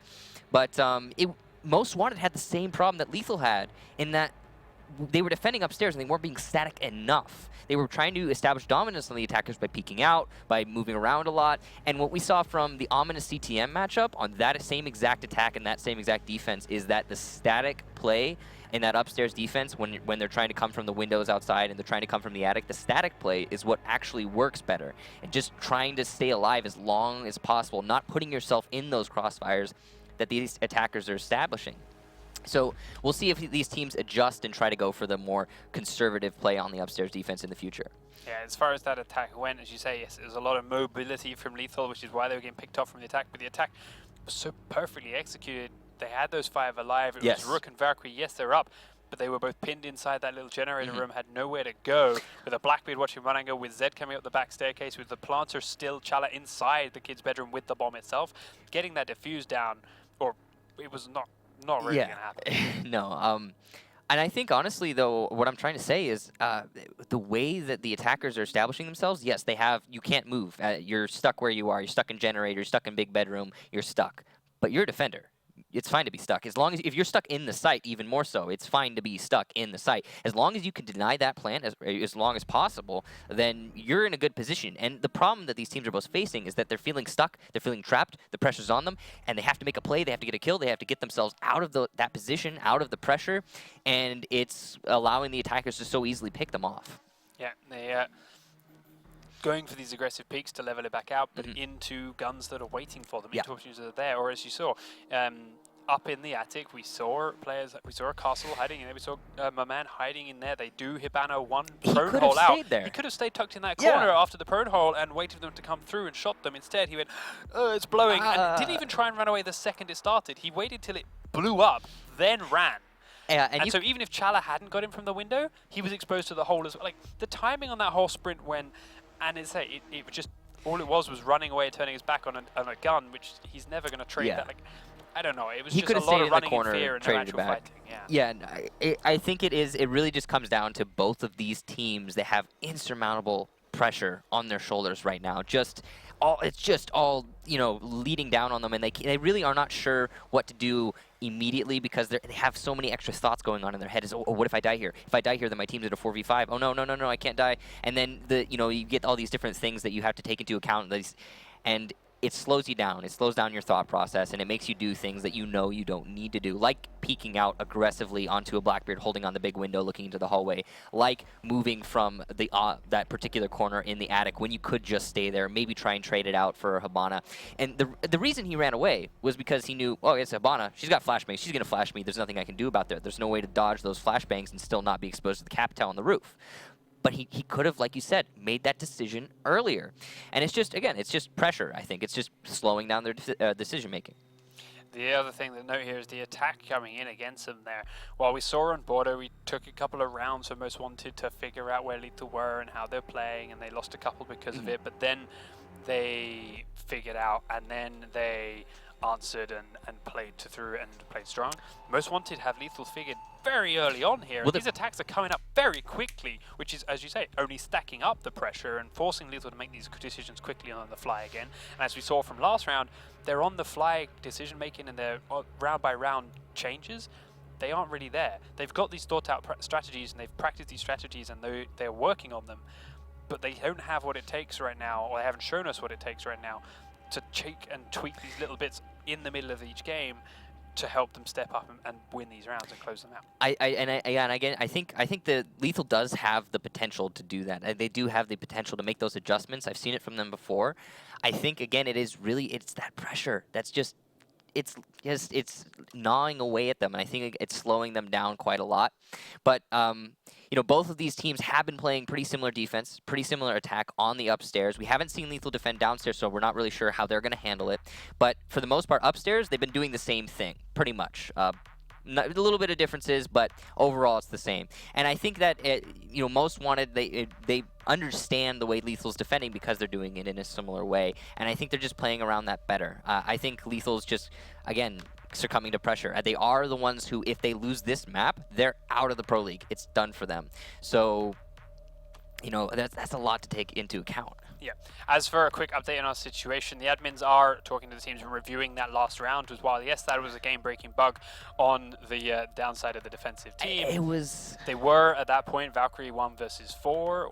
Two versus 4 when Rook was still alive, but the diffuser was down, the timer was something, they were pinned in a position. Now, what the admin call is on that, we'll have to wait and see, but that is why we're currently holding off and waiting for an answer on this one. As the game loads back in when they're ready, we'll see exactly what it is. So, as they are all agreeing that they're ready up and good to go, we will look and see what that may be, and continue from that point. So, as it shapes up and as it loads on through, we're going to look to fully restart that round and leave it as a 2-0 scoreline in favor of Most Wanted. So the full reset, while normally you'd look to a team and say, all right, it sucks it's a full reset, you've shown your hand, you've both shown your hand, but you can go back in and try something a bit different. You're of course not obligated to take the same site, this and the other, but what painful here is Lethal haven't shown us the ability to do that even in a normal setup yet, and now with having to replay that round, we're going to need to see something new out of them. And the thing is I don't think we're going to, because both of these teams, again, I talked about it earlier, both these teams are defending upstairs the same way, almost. Not entirely, but their baseline setup is the same, and the attack from both of these teams is almost identical. It's pretty much, you take control of Attic, put yourself on the B windows, repel in through the B windows with control of Attic, and that's it. That you plan in B. And, or is it A? Plan in the big bedroom. And so I don't think there's a lot for either of these teams to adjust and read on, because they're just kind of stuck in their ways. They're both doing the same thing. So now that they understand that, maybe it's going to give Lethal the ability to adjust. But again, like you said, they're not really displaying that adjustment. But, I mean, who knows? Given them the opportunity, they've got all the tools, but they had that all through Boulder, and they had the opportunity, but didn't show it. And we're coming back to the fact that I think it's pressure, but I think it just has to do with pressure. Yep. This is a really good team. They have a lot of potential. It's just they're having trouble right now. Well, as I said, this is technically a new roster for them, right? Yeah, because they just brought Zed in here. Yeah. So, yeah, they've shown that they have a good foundation. The trick, and this is what a lot of new teams in every game ever falls down to, is trying to rotate players as their problem solver too much, rather than sticking with a solid 5 and working through issues and training with that 5. Now, if they can stick to this 5, there is a lot of potential in this 5. Oftentimes, it comes down to, even if you can replace one of your players on your 5 with a better player, they say he's just more skilled. Oftentimes, that's not the right call, because the team you have right now, say it's winning, it's successful. The team you have right now is successful because you have synergy, because you trust each other. And if you replace one of those players with maybe he's better, maybe slightly marginally a more skilled individual, he may not be as good on your team, because he won't have the same synergy and he won't have the same communication with you, and it's just going to throw everything off course. So it could be not pressure for Lethal, but just the fact that they have very recently rotated a player, and that's because that is so much to adjust to. These on-the-fly changes, these on-the-fly round-by-round decisions you have to do to adjust your play rely a lot in trust and coordination, and just knowing your teammates. And if they don't have that because there's new players, they don't have that. But we are back in, and we are watching this round unfold again. Most Wanted up in that same bomb site upstairs, and Lethal on a very similar start to their attack. We did see on Elevate, the team that Zed was on previously, when they got to bring their more known player back to the roster, their synergy went up and their play got better, and they performed better because of it. So it could come down to that. But now, again, Lethal on attack upstairs, they have to show something fantastic here. They have to be able to execute the same exact attack in all likeliness, but more efficiently. So what they've done so far is actually slightly slow it down a little bit, which I like. They went very, very quickly early in before, and while they picked Most Wanted off, not going to make the same mistakes twice. So Most Wanted staying very static and defensive this time, and actually leaving Esley downstairs in the kitchen. While Lethal have set up Claymores, and they have set up a couple of ways to watch him peeking out or doing anything from this position, they haven't really done anything to force him out of it. Yeah, and obviously Lethal, they are conscious of the fact that Esley is here, and I'm sure they'll be ready for the run out. Gurmy Wormy with a nice pick onto Gun Havoc, though. Yeah, it takes the Blackbeard away, and as we talked about, the B push, the B window repels, that is a big part of that, is that Blackbeard, or also ultimately holding the A window as the flank, and either either one of those positions without a Blackbeard on it, it's just become ultimately weaker. Sensis is going to take up the position, but he does not have a shield in front of his face, and he could easily die to this SMG-11 Gurmy Wormy on the A-bomb. Instead, though, he could, if he gets away with it, firebolt behind that A-bomb and still keep players pinned in that location in a similar fashion, but it's the time limit thing. Right. As it is, though, he does straight up just shoot Gurmy Wormy in the face to get the job done, so they are back to a 4v4. Minute 15 on the clock, and here comes the pressure from Lethal. Sensis holding this angle, just about misses Maman's face as that castle teases the idea. Nade does literally get naded from outside here by Chala. The Valkyrie camera doesn't quite get killed off, but he knows where it is. And AWZ is trying to hold across it from the attic. Chala finishes Maman off, and Zed gets Esley downstairs taken away. So Nade being down means it's just Foxer now left alone. More nades coming up and over, and he's trying to make some holes through the floor to the windows, ready for the rappel in. But when they hear this, when they realize this, they're going to come for him. Zed is currently in dining, looking for him, trying to find that opening. Nade, while he's down, they may not know this, of course, no points in here. Foxer peeks his head around the corner, and Zed's going to push for it, but Foxer gets the final blow and gets the kill. Foxer getting sprayed in through the kitchen wall now, 26 seconds to go. He is once again being pressured to AWZ. Anywhere else that this door was killed off a while ago. AWZ looking down, Chala has finally killed off Nade, so now they know they're in there to plant, and Foxer's not underneath the windows to stop the rappel.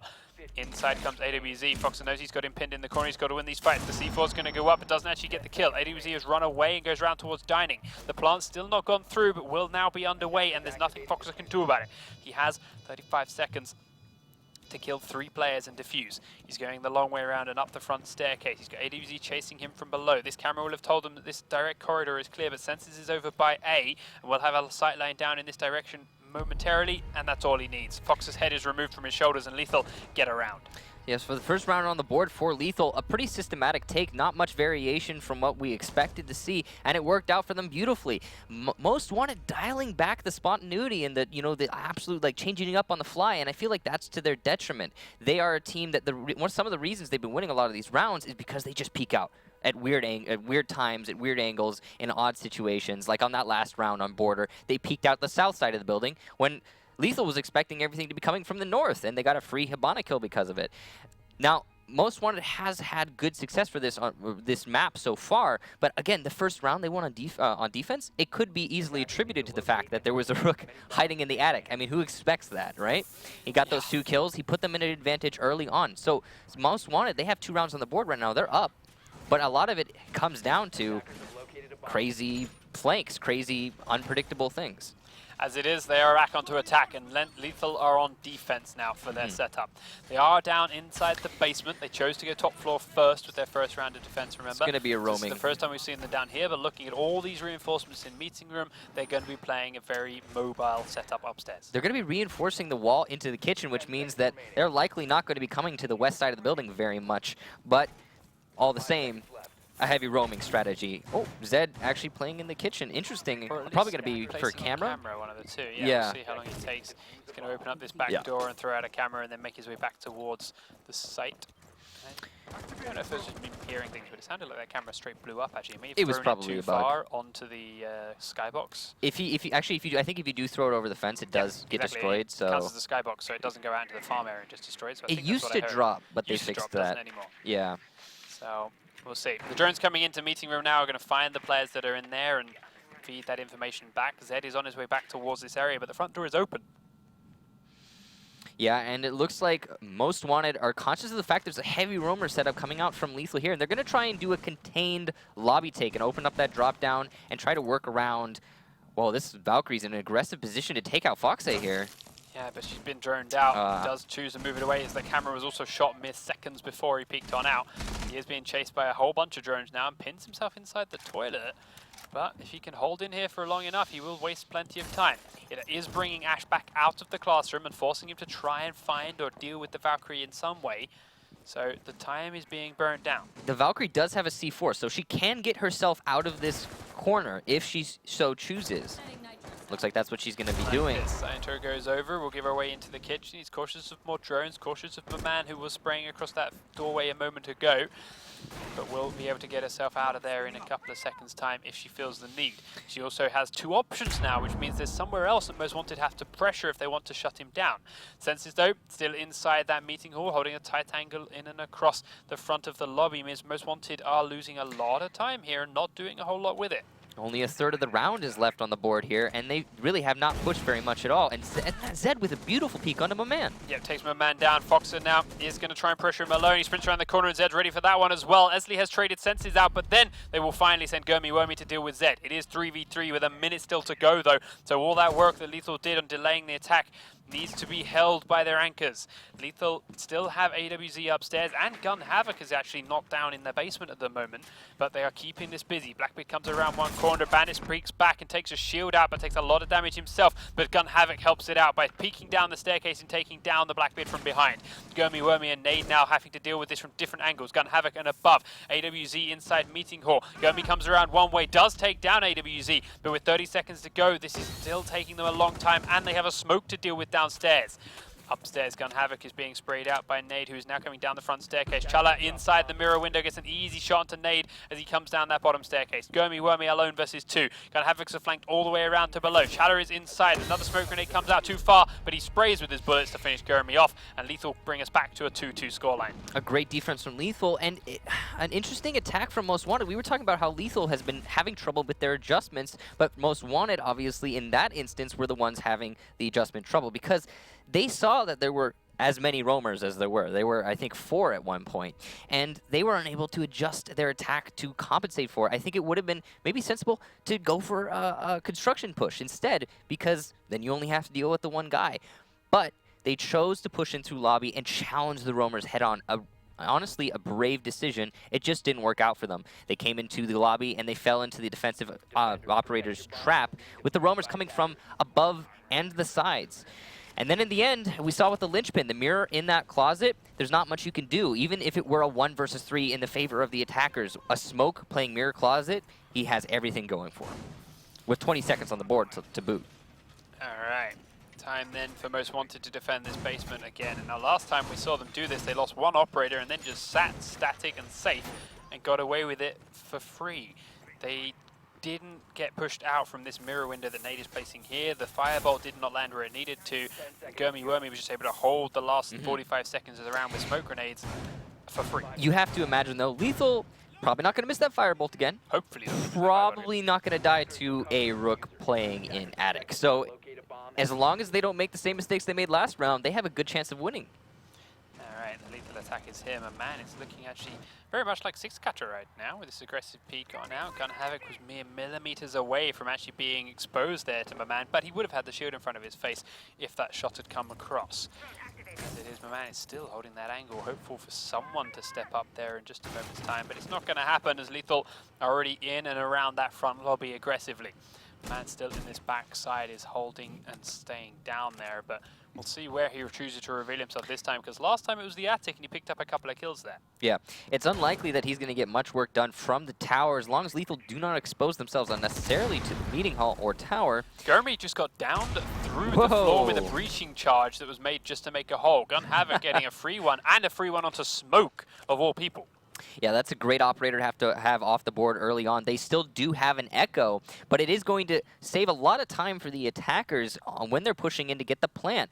The only thing that's going to be able to stop them is that Echo drone, especially considering they have the Capitao to counter the mirrors. Foxer just saw a couple of people go through that gap, didn't shoot them. He's now seeing him go back again. He's just looking for Playing that it safe? guaranteed kill, perhaps. Yeah, like 1 bullet there would not have killed either of those players, but No. if a head showed up in the gap, okay, got the job done. I think that patience is actually a really good thing from Fox A.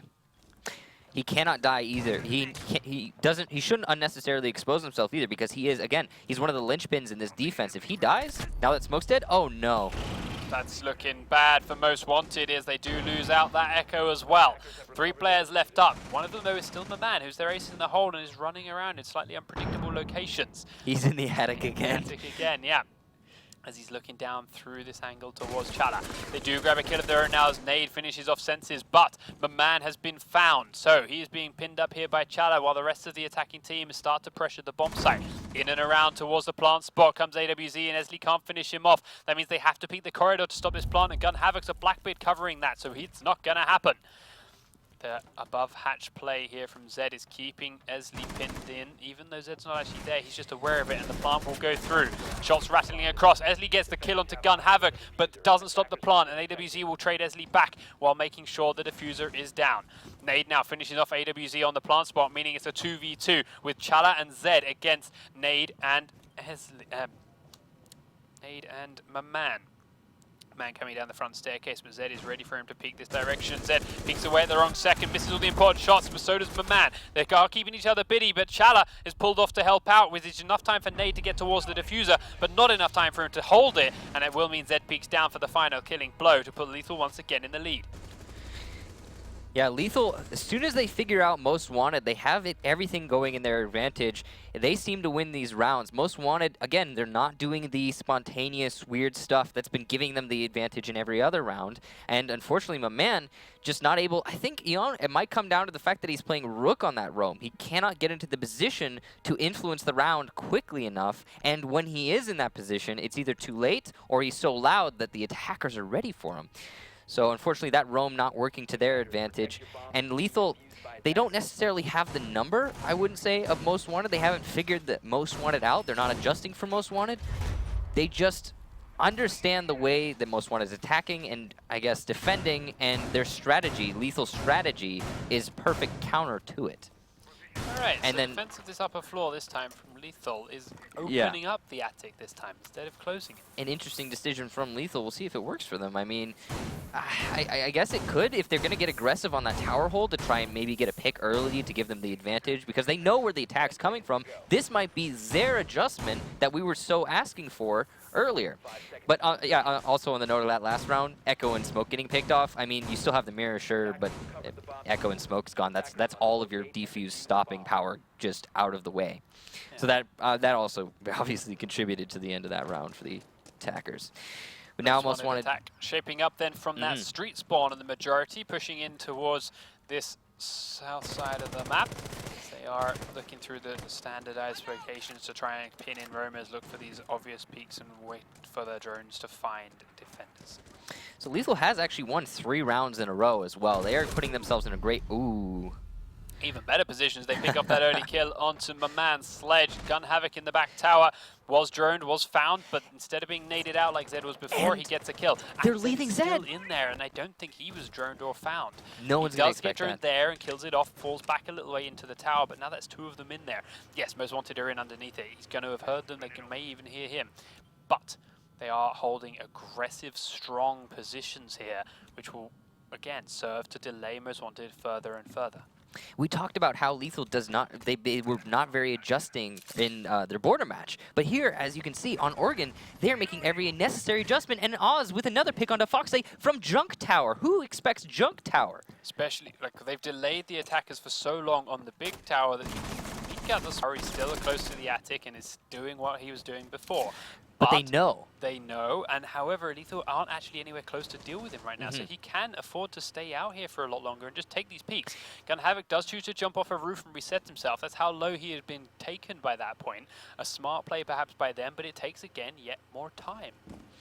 Yeah, they're starting to set themselves up, though, on this attack. They've getting rid of this barbed wire, and they're going to see these Captel bolts likely come down onto that mirror, which, again, is going to render the mirror kind of useless. Hopefully, if he lands them right this time. Yep. If they are starting to print down. They're actually going to peek down and try and hit it with the Hibana charge, but there is a battery sitting on it to make sure that doesn't happen. Smart play by the defending squad. Firebolt, though, not quite lining up where it needs to be, as it is. Senses are right up on the top floor at the moment. He's still got both of them. Down. Zed has taken most damage. Here Fire goes through that way. This one goes through. Did it get in? Gomi, where I think he missed again. I think he did. Oh, He's no, smoke he did. It out instead. No, he didn't. It went through, but they did, aren't ready to take advantage of it. And the smoke had already killed off the first diffuser placement. They do get back up and get the diffuser now, but have they killed the Echo drone? As that's the next trouble here. As it is, they have got Zed down and out of the picture. They did just revive the operator. He's going to stick it. The plant does stick, so after all that setup to defend it, it's still going to go through. Senses is finished off by the smoke, but he's already done his job with the plant down. However, there's only 3 attackers left up, but they're upstairs, and they are in a good position to perhaps hold this diffuser. top floor. Maman is looking down through the hole made by the attackers themselves as an opportunity to try and punish them, but he hasn't got an angle on it. Now he's coming all the way down as the call comes in from his team that they're going to pressure. Looks towards the classroom, finds Chala, takes him down. AWZ has finished off Nate. Blackbeard is over by the garage though and gets him through the holes. Great shot through the feet onto Maman, but they are on the diffuser. They're sticking it. They are holding it, and it's a great diffuse from Most Wanted in the last second to get themselves 4 rounds to 3. So Lethal sticks a diffuser plant inside one of the gas canisters, and then Most Wanted sticks a defuse with 2 attackers still on the board. A very close round, nail biter, but Most Wanted keeping themselves in the map. That is a fantastic job by them. A little bit odd that the Echo decided not to get onto his drone. You have I think to he wonder. might have been down. There was one person down until just as the plant may was have been finished, that. and I didn't see who it was, so it may have been the Echo. It could have also been they were trying to reserve their utility by not giving away the Echo drone early on, opting to wait for the smoke. But either way, it did work out for them. They did win the round, so it was very close. Maman's flank was so perfectly timed that even with 3 attackers left and he only killed 1, he did all the distracting required to give that plant, that diffuser, the main thing for his flank is that he cordoned off most of the attackers, pushed them into a corner where they could not influence the bomb. And taking just that sledge, like you said, he was the only guy in an actual position to watch the bomb. And then Blackbeard, you know, he's got a shield. He's too slow to rotate from garage. Hibana pushed way too far back. It was a great round for Most Wanted. And again, a minor mistake, absolutely tiny mistake made by Lethal cost them a round. But they have still got a little bit of room to play with, a little bit of wiggle room here with one more chance here at winning this map and pushing us to a 3rd before we have to worry about any more overtime. However, Most Wanted are going to be looking at this as a familiar feeling. Hopefully Lethal don't let that get to them. They're setting up a couple of cameras and once again playing in and around this attic area. It's what they did previously with Gun Havoc and it worked out, but he is not choosing to be so aggressive at this time. It does rotate down as the attack starts to come forward. Drones, double of them inside that big tower. Make sure it's openly clear and covering it from all angles as the attack from Most Wanted does start to shape up and realize that the defenders are not too spread and not too heavy on the roaming presence as we've seen from Tumbsquid. They have players upstairs, they have players sporadically sped around, but it's not in, or it doesn't feel to be in the coordinated fashion we see other teams do this. Gun Havoc is in the kitchen, but is actively reinforced off and cut from his team. Yeah, he's going to be playing in a sense of as a total individual. No teamwork whatsoever, just do as much as you can from this position and waste as much time as you can and just try not to die. And he's going to be playing in the junk tower. Again, this is something that we don't see a whole lot of, but it has worked so far in this matchup.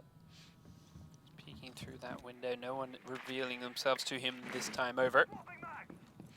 So he runs all the way back on through here. He's yet to have been droned specifically himself, so he'll be free to move around a little bit as they do now realize, and the calls are coming out from Senses and from Zed, that the attack is coming through from the big tower towards meeting. Hibana charges, I do believe, may have bugged out on that one. It's up to the team to call it if they want anything done. The C4 was thrown out by Senses and is now just sitting next to the wall. Found on Chalet. It didn't necessarily work for them though. The way they were trying to use Fuse was to try and maybe get a kill here and there, and that doesn't necessarily always work. I think what they might try to make an adjustment here is using him to force defensive operators out of their position. So say you're trying to take from lobby to dining. You know there's somebody playing behind the dining table. You fuse above the dining table as you're pushing in.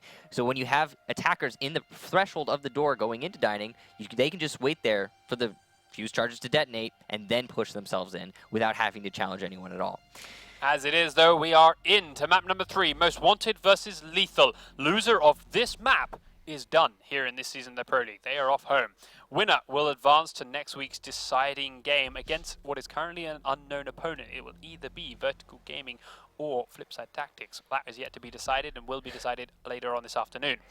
Here is our lineup, though, for first round on Chalet. No. Attack for Lethal brings a Glaz, Hibana, Thermite, Thatcher, and Sledge to the table. Defense for Most Wanted, Rook, Smoke, Valkyrie, Jaeger, and Mute. A very distinct lack of a fuse for Lethal here, instead opting, like you said, for that Glaz. And you have to wonder if they're just trying to make an adjustment based on the meta. I'm guessing on this, I mean, they're a team, I think they were one of the teams that were incorporating the radio tower into their upstairs take, trying to deny that bathroom roam, but we'll see if they do it on this particular round. So with the operators they've got here, this feels like a potential top floor takes, you say, with the radio tower and a Right. glass. Hibana open the hatch to help clean out this end of kitchen a little way. Then you take West Main and you thermite your way in. Or no, that it's a makes sense. thermite take, which they picked it in case I they were don't- basement, but now they're just going to kind of use them as a fragger because there's nothing to really blow. Yeah, if they're not taking West Lobby, there's no reason to have Thermite. As your entire speculation is accurate. There's pretty much spot on. There's not much else to say about it. But what I want to see is if they're going to be doing the radio tower and the, I guess the bird's nest. I'm not sure what to call that other tower, to be honest. It's very rarely used because we have seen teams do both of those to pincer the roamers upstairs. However, Most Wanted are opting instead to simply roam in the library, not so much towards the office master bathroom area. As it is, Senses as well is not over on that far side towards No. the radio tower. He is back here, but he is heading that direction, and they have got Gun Havoc up here by the library wall, whose drone is currently inactive. Throws another one downstairs, and we'll head that towards the far staircase. So they are definitely setting themselves up in a position to take upstairs. I mean, that's pretty cut and dry. It's what we expect. But how they're going to handle my man playing in the library is really what it comes down to. Senses with a nice pick onto Esley through the drone hole. Esley's feet exposed to the drone hole, and he'll grab that kill, but my man immediately trades Gun Havoc back, so the Thatcher is gone. Nice angle from Chala through the bushes, but can't see anyone and chooses to move up and away. Lethal are starting to shape up towards the master bedroom. They did see Foxer on that drone, but rather than running away from that, he's actually getting more aggressive. Comes close to the door, stays prone, and is looking for someone to perhaps peek around with their guard down.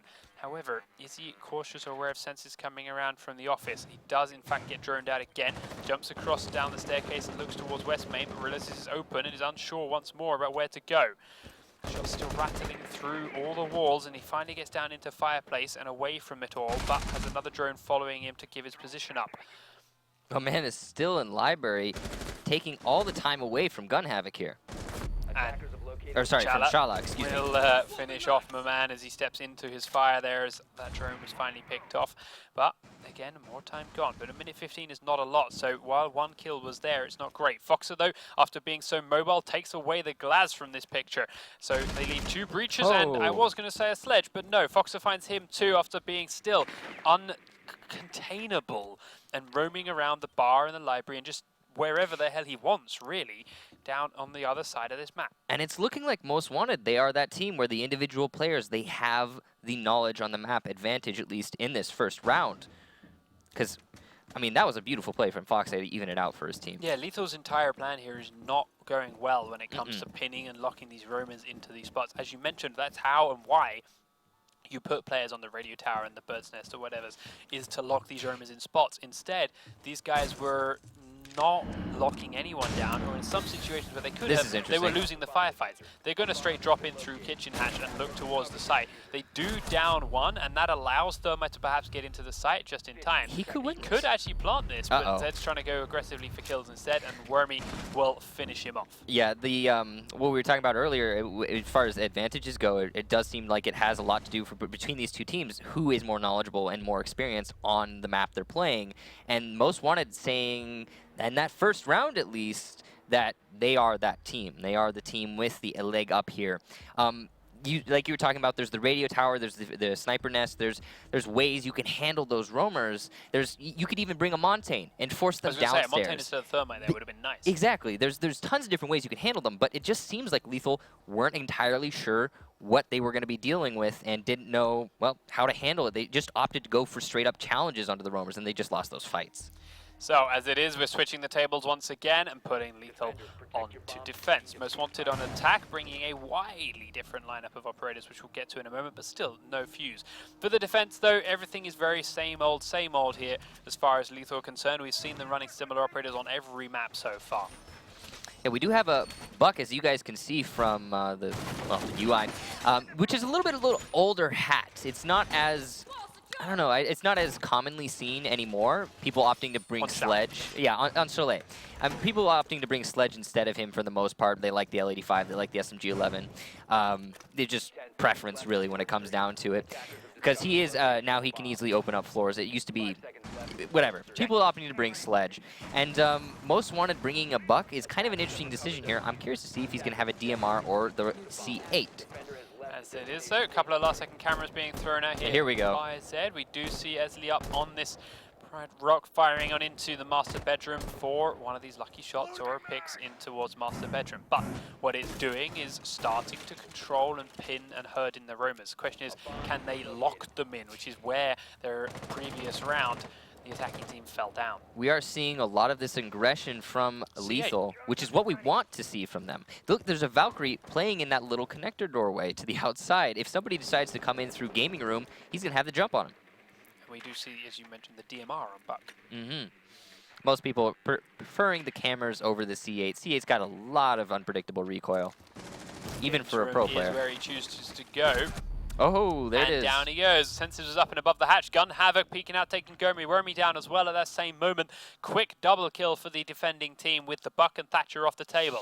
Meanwhile, Zed is still hiding in that small little closet because he has not been found yet. Gun Havoc's still in library, so even though the mute has rotated down into Gaming Room, there's still another player upstairs to cover his flank. And you see how scared Blackbeard is of heading that direction now. A Blackbeard scared of a firefight with a Jaeger is a strange sight. Well, I think in this game in general, being scared of a firefight, no matter who. Ooh, nice shot pick. From Box of those. Ready for Gun Havoc, still in library, ready for that pre-aim, and did crouch around and land the headshot he needed. It's just the one kill though, and they've got a minute 30 and need to find 4 more. As I was saying, a lot of this game does really come down to confidence. Confidence in your aim, confidence in getting your ability to get that kill is really important, and the way that Most Wanted's playing here is the same that we saw Lethal play on this particular attack. They stalled out. They could not handle the roamers. They weren't sure, and they went about it the same way, and just trying to force out those fights and losing them. So, Zed's still hiding in this little closet. Has got cameras to watch it. Esley's inside the bar now. It's being smoked out though, thanks to Chala playing in Dining Room, as you mentioned earlier on, is a standard spot for defenders to sit and a great one for a smoke. Meanwhile, upstairs, we see Nade dropping down to taking Chala down because he drops through Kitchen, but AWZ has traded Nade straight back out from Trophy Room. Esley, though, has got free roam of Dining because of that kill and is starting to push his way in here with now just the Ash as support. Ash, meanwhile, is hiding in Fireplace to look for that flank from Zed, but Zed seems to be aware that he's here and is not coming through this doorway so aggressively. It means Esley is alone pushing into the site now. He is fighting with the Bandit inside Trophy, will not get that shot off at this moment. Foxer, though, picks off Zed and can now come and join the press into sight. It is a 2v2. AWZ is still pinned inside Trophy. He does go for the drop shot and wins it, so Blackbeard falls. Ash is mere moments away there from joining, but Senses is coming up the staircase. Ash grabs that one. AWZ peeks across the gap. Doesn't land the killing blow, but it means they're going to have to push him with a pistol out. Pistol fight from both these two, and there's more bullets in AWZ's gun, so he wins the fight. Ooh, I was holding my breath for that one. That was an extremely close round from almost a throw from Lethal. They had the advantage going into the early round with winning that roaming game so hard, but Ash, I think it was who was that? Well, Ash. Ash and Bandit. It was operator. It was MW. It was MW. MW almost bringing it back for his team. That was so incredibly close. It was a really nice try on a clutch there. But now we're seeing, again, the same thing from both of these teams. They're losing their roamer game, or they're losing the roaming hunting game. They're winning the roaming game on defense for Trophy, and it's in the same exact way. It's mostly centered around Library Gaming Room. So, 1 round apiece, and once again we're looking at a lethal attack. Now, this time around, the Thermite and Hibana combination is going to have a lot more use as they are heading towards the basement selection. So there's a lot of walls that can be breached here to take advantage of Glaz's long range and smoke play. But on top of that, they're bringing IQ back. Yeah, and IQ could be very useful on this particular bomb site if you're worried about people peeking outside. There are some fantastic places you can put a camera outside Snowmobile, and based upon the fact that they did bring that Thermite, they could either go Snowmobile or Wine Cellar. It's up to them, really. They have infinite amount of choices. So, their final few moments of defense gets set up. The trapdoors in Fireplace. Looks like Most Wanted is extremely ready for a Snowmobile bar take. They've got a lot of presence going to be centered around bar and library and gaming room in that sense. So we'll see where it is, because right now Lethal are pushing in this direction from the Snowmobile side of things, and it works nicely with the new Glaz setup, but is not the hardest thing to counter. Honestly, it's eerie how much these teams read each other. They obviously, they have to scrim. I can't imagine that these teams don't scrim, because the way they're playing on both their attacks and their defenses, they are ready for everything the other team is going to throw at them. They know it's going to happen. Zedstrone comes on in, does get taken out by Maman very quickly. The batteries are pre-placed though. Zed going to continue journeying again. EMPs go down. Zedstrone looks once more for Maman. Then he'll come through, immediately starts taking the thermite charge out, placing it. Maman will be way too late to plant that. The wall gets blown open. But everyone from Most Wanted does get back in and hides safely after the charge goes off. So now we're going to see Lethal try to push their way into the bar and open up that bar drop down. But again, the defenders are in good positions, yes, they are in good positions, or they were in good positions. They've actually all fallen back to the site. They've set themselves up to hold bar, but they've opted to instead play a little bit more passive. You have to wonder if that's going to work for them. Again, like you said, with this glass being so easy for them to push into the small snowmobile garage. Havoc looking to come down this blue corridor. He's being kept on the stairs by Foxer. The prone drop comes on in, but Fox, despite being flashed, gets back to safety. Does now get pushed down. Actually picked off by the glass from behind. I believe Senses shoots him from outside the garage in towards that back corridor, but the job is the same. It's a kill, and they are now up a man. If you prone there, you can see underneath the snowmobile, and you can see the feet of the prone individual behind the black box. So Very tight angle. Havoc will push down this back alley now, but he's cautious of someone else aggressively peeking it, and is right to be, as Maman picks him off and trades him straight away again, keeping the numbers evenly 4v4. Back alley still has some presence, but is half towards the bar from the Hibana. She may rotate down there later on. Here she comes. But the question is, do they know about it? It looks like they have a camera down there, because Maman is back to focusing this way. Smoke grenade comes on out, and they are looking for the use of Glaz to provide that information, but it does mean AWZ won't be able to deal with the bandit just yet either. 40 seconds to go as AWZ gets tagged up, but they do manage to use Senses to pick off Maman again. Smoke grenade comes out from the defensive team, but actually they're just going to run Zed straight through into an unpredictable corner for placing this bomb. He's looking to try and plant it down. He's got normal Glad smokes on top of him to help them defend. Jeremy looking to peek on around. Chala's there waiting for him, and they are getting the plant down. It's through. Esley finishes AWZ off, but Zed is still on his diffuser. Esley's coming around the back alley. Fox is looking for Zed's feet. Esley can see Zed's head, but he's pinned behind the box. Zed will fall, meaning Glaz and Chala are the last two up. They're both around by the snowmobile itself. Chala sees the Foxer in connector and will lose a firefight after missing too many shots, meaning Senses is alone with no smoke grenades now. He knows one's in back alley. He's going to be spotted here by Foxer, who peeks around the corner using that mirror window. Esley comes once on again behind the bomb. The diffuser is in a very open and exposed position, but so is the Glaz, and Senses picks him out. It's going to be very tight here on the diffuse though. There's not a lot of time left on this clock. Did Senses stay alive long enough to delay this? The diffuse is going to come through Foxer, and they will win the round. So that was a great pick apart from Senses, but unfortunately he was unable to lock out that round. He actually got, a lot of people are probably wondering how that bandit died. He got, again, the feet, similar to the player prone behind the black box in the back alley. He got 2 kills on the players proning, shooting their feet. That was some incredible picking from him. That round would not have been nearly as close as it was if he hadn't got those. But unfortunately for Lethal, Most Wanted still able to bring the round back even after a plant has been made. And that is honestly very impressive. Good gunplay from Most Wanted to get that retake. And as you mentioned before, it's smart play and map knowledge from individual players. And that time, Esley flanking up from the wine cellar, around the back of bar, around the back of the blue corridor, taking out AWZ's Hibana in that back alley. And just that timing and presence of mind to think, all right, the attack's coming through, the plant is still down, but no one is in this back site, and I can exploit this. Yeah, and that was Most Wanted. I mean, when you're dealing with somebody trying to push through bar and snowmobile, I mean, the points of contention are only so many. And when you have 4 defensive operators still alive, you can trust your teammates enough to rotate around like that and give your teammates at least some reprieve from the push. And they did just that. It worked out for them. But now we're going to see Lethal going into the basement defense. So, as their setup goes, it's currently looking very familiar. Big hole made towards back alley from inside the wine. Reinforcement and a mirror window here with a hole next to it. But actually, well, that's just going to be a camera, I think. Leaving a hole in the garage to open up. Uh-oh. Oh, that's not good. Uh-oh. Camera opportunity does throw it out, and then immediately begins the reinforcement. Should still have plenty of time to get it done. But that moment of fear, and she misses the first camera, is there. Either way, it is out there, and there's no IQ on the attacking team to find it this time. So we'll see if it lasts. Well, I mean, it's a dark camera on a snow I know floor. it's not impossible, but we'll see how long it lasts. But either way, they are actually attacking the other side of the site anyway, so it's irrelevant. They are all coming from the main garage. So this is interesting. It's a wine cellar take. However, that wall wasn't reinforced. Yeah, I was going to say no thermite, but the wall's not reinforced, so it doesn't matter. They getting very quickly. A couple of these cameras being picked off already here from Zed. Ash seeds that are hidden out there waiting for her. This one is standing and looking over himself. Most Wanted have control of trophy room and have the wall blown wide open next to Sledge. And are now looking for this. Gun Havoc still up by Library.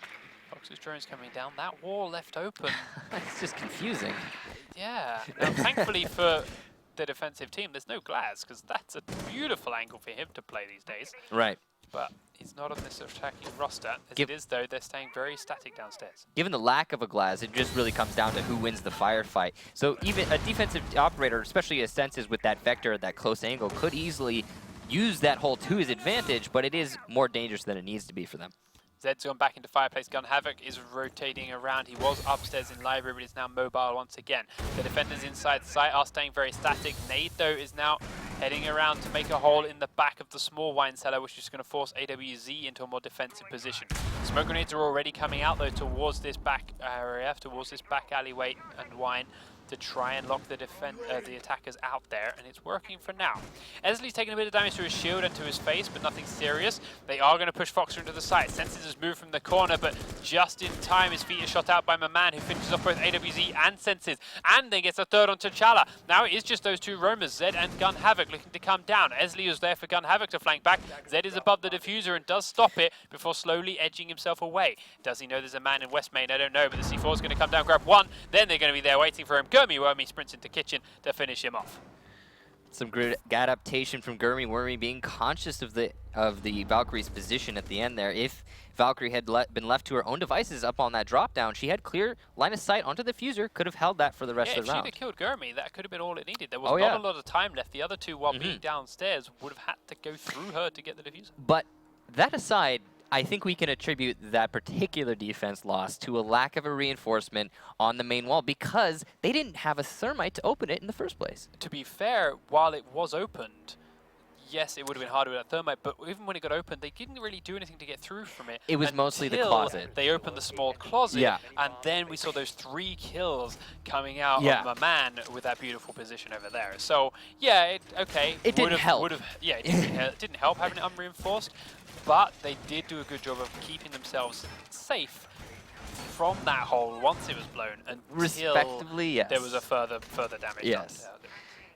But we are seeing now, finally, a fuse coming out on this upstairs attack from Zed. Yeah, and that is in place of what he'd been playing previously in almost the entire day, the Thermite, which we just agreed and saw in their last attack of the site. You don't need when attacking the kitchen trophy room unless you're going through West Main, which is so rare these days. Yep. But we also have now a Twitch on Gun Havoc, which is new and different from what we've seen from them prior and previously. But again, it goes back to what we've seen convincingly from both of these squads on different occasions throughout the course of these two maps, which is superior gunplay and great firework. So if he can just straight up get the kills, which previously they've been losing in some of these engagements, it can make or break rounds. I do think that bringing the Twitch is actually the right decision in this circumstance. We've been talking about also game sense or map knowledge. We've been talking about that and how that's determining these rounds. And clearly, Most Wanted, they have the edge on Chalet. They know this map better. And I think bringing that Twitch and bringing that fuse is just an attempt to try and tip the balances back into their favor. Try and give them a leg up in the situation where they know less about the map. And I think it is definitely the right decision in this circumstance. As it is, a quick attack from Lethal is taking shape towards the master bedroom again. They've opened up that hatch very early on. The man, though, hiding in that small closet as Gun Havoc has got into master bedroom. Sorry, library. The top floor is under lethal control, but the question is, how do they get from here to the site? Most Wanted are comfortable and static in these positions at the moment, ready and waiting to receive the lethal attack. Fuse up and in the master bedroom, does have some angles down, but no real knowledge of what to fuse in or onto at the moment. Chala's trying to grenade in through the kitchen window, but it will be taken out by the trophy system. And that drone does actually see the pair of these players here in the corridor. C4's trying to go up through to the floor, but does miss Zed. Instead, he's going to fuse straight down on top of where that Valkyrie was sitting. She and Mute, however, get away to safety long before it goes off. Oh, but no, it bounced all the way into Dining and gets a double down onto Valkyrie and Smoke. Do they know about this? Lethal have 2 down players that they don't know about, and they are technically in a 5v3 right now. One of them gets finished off by that first second fuse charge, and now the breach charge is going off from Zed as well to give him shot angles down instead. Foxer manages to crawl to safety down through the hole in the floor that was blown by that fuse charge, and then gets revived. But upstairs, the push is coming in from the Roamers, but AWZ shuts my man down, and the Roamer impact here from Most There's Wanted nobody on is the not site. there. Foxer goes back up through that main staircase, runs past Esley on his way. He do take him out and now realize that they are all against one. Shots come out from the Laxing bush, tag but don't frag. Challo though gets down from that one, but he wasn't the man with the diffuser, so AWZ's plant is going to continue. Gun Havoc is now holding one angle. Senses is going to smoke up the corridor before looking to push this way. He does get pre-fired, but it's not going to be enough as he will shut down Esley and give Lethal a convincing round. So a bit of a, you could say, a lucky fuse charge there. It was well aimed, however, the intended aim was dodged. So he kind of lucked a little bit out on that fuse charge, opened up the site for the attackers, and gave them all of the options to play with. The player in Trophy had to rotate to try and pick up those two players downed in Dining, and because of that, the attackers were able to simply just push into Trophy, get the plant down, and lock out the round. Time then for Lethal to go back to the kitchen trophy room for their round of defense. As for Most Wanted's attack of it, they are not bringing the fuse. They are keeping away from that and going with a more traditional lineup instead, bringing themselves a Banner and an Ash for 3 speeds, and then Sledge and Thatcher for 2, and of course a Blackbeard to likely play around kitchen/trophy room window for a while once they've got control of the upper floors. We've been seeing a lot of Blackbeard from both of these teams, and he hasn't been seriously impactful, although in some situations has been helpful. Although I think the problem for me is that both of these teams are bringing Blackbeard to try and challenge these roamers, where they could be bringing a Montaigne, for example, to force them out of their positions, because the roamer game has historically gone in the favor of the team on defense that's been playing the most aggressive, and both of these teams have been playing very aggressive. Once again, Zed opening up these lower floors, looking for these camera placements, looking for these opportunities to get at outside vision without the camera being found straight up. See how long it lasts. Esley does go straight up towards the trophy room window at the moment. There's a player directly to the left of that window on top of the cabinet. Will of course be safe from the Blackbeard push, but he is exposed to shots from the other side of the trophy if he stays there too long, and that's exactly where Fox is sitting. He has moved away, is now hiding in a different spot altogether. Fox still around by West Main. Will open that door up and cut off some of the rotates soon enough. AWZ is trying to stay mobile, make sure he doesn't get taken out through a drone hole or anything crazy like that. But at the same time, the drones are swarming elsewhere. They do not find Zed's roam this time around, and he'll shut down Maman with an aggressive early peek onto that sledge. So the defense is looking stronger, and as we saw before, there is a theme in this series so far of teams winning rounds on the trot. Right now, we are on a bit of a streak for Lethal. Yeah, and again, the trot being the team who is being more aggressive in the moment, and that's what Lethal's doing. It's really working out for them. Unfortunately, Zed opting not to peek in that instance where he could have gotten a kill, but he has gotten a pick already. Oz is down in the B bomb site. I don't think that Most Wanted knows, though. No, the Blackbeard did put a couple of shots into him, but I'm not sure he's aware that he's down. There's definitely nothing that the defensive team can do to get him back up yet, though. Foxer will finish him off eventually, I believe, through the floor. But, yeah, there it is, through the floor. They are down to a minute and a half left to go. Zed is still downstairs, and Foxer is potentially in trouble with him there, so he's playing it safe. Zed, however, has chosen to up and leave and move to somewhere else, fight another day. This Most Wanted strategy is really reminiscent of older seasons where they're just pivoting around the B window, trying to take out the players in B itself from underneath. There's not a whole lot else going on here with this attack strat. They're not challenging the roamers very much. They're just trying to get themselves into B. Chala playing just tucked around the corner from Trophy at the moment. Maybe they're ready and waiting for anyone to come through the window. He, of course, has those smoke grenades, and I'm sure a camera watching that window to know if and when he should peek onto whoever comes in. It will be a Blackbeard, so it'll be tough, but possible. Gun Havoc looking down the main corridor is what Gurmy Wormy is currently unsure about. Meanwhile, Zed is coming back in through dining room, leaving one last roamer of senses upstairs. In they come. Gun Havoc picks Gurmy Wormy off easily. Shala takes down Foxer elsewhere, and it leaves just the 2 attackers left up. One of them's half health, and the other is Blackbeard, who is now smoked away from that window. Nade upstairs does go for a drop through the hatch in towards kitchen, is immediately shut down by Gun Havoc from dining again. Esley comes back to the trophy window, goes in with the Desert Eagle in hand, knowing that it's just a matter of learning and burning out that round, and Lethal round us out 3 rounds to 3. Again, a little bit of an old hat strat coming out from Most Wanted. They are trying to force themselves in through the B window by taking out the player from underneath, or the B player from underneath. And unfortunately, they did get one player. They got the bandit from underneath, but they could not lock out that smoke. And because of that, their strategy kind of fell apart, not being able to come in through B. It doesn't really afford them many options. Although, to be honest, that strategy didn't seem like it would have worked even if they had gotten rid of the smoke, because the wall to kitchen was open, and it could have easily, the B window could have easily been challenged from dining table itself, and there was no pressure from the attackers on the dining table. All right, so we're back to a 3v3 round situation. Bearing in mind, this map decides it all. Loser goes home. Winner advances with another chance to stay in the Pro League, but the scoreline's so even, it could still go either way. Most Wanted on defense once again, going into the the kitchen and the trophy room. This time bringing a rook back to the table to try and have that little bit more sustainability. As Fox's cameras are pre-placed around again. Chala on that IQ once more. Didn't do a great job of finding the cameras last time around, but they did use him for the grenades and use him for straight firepower instead.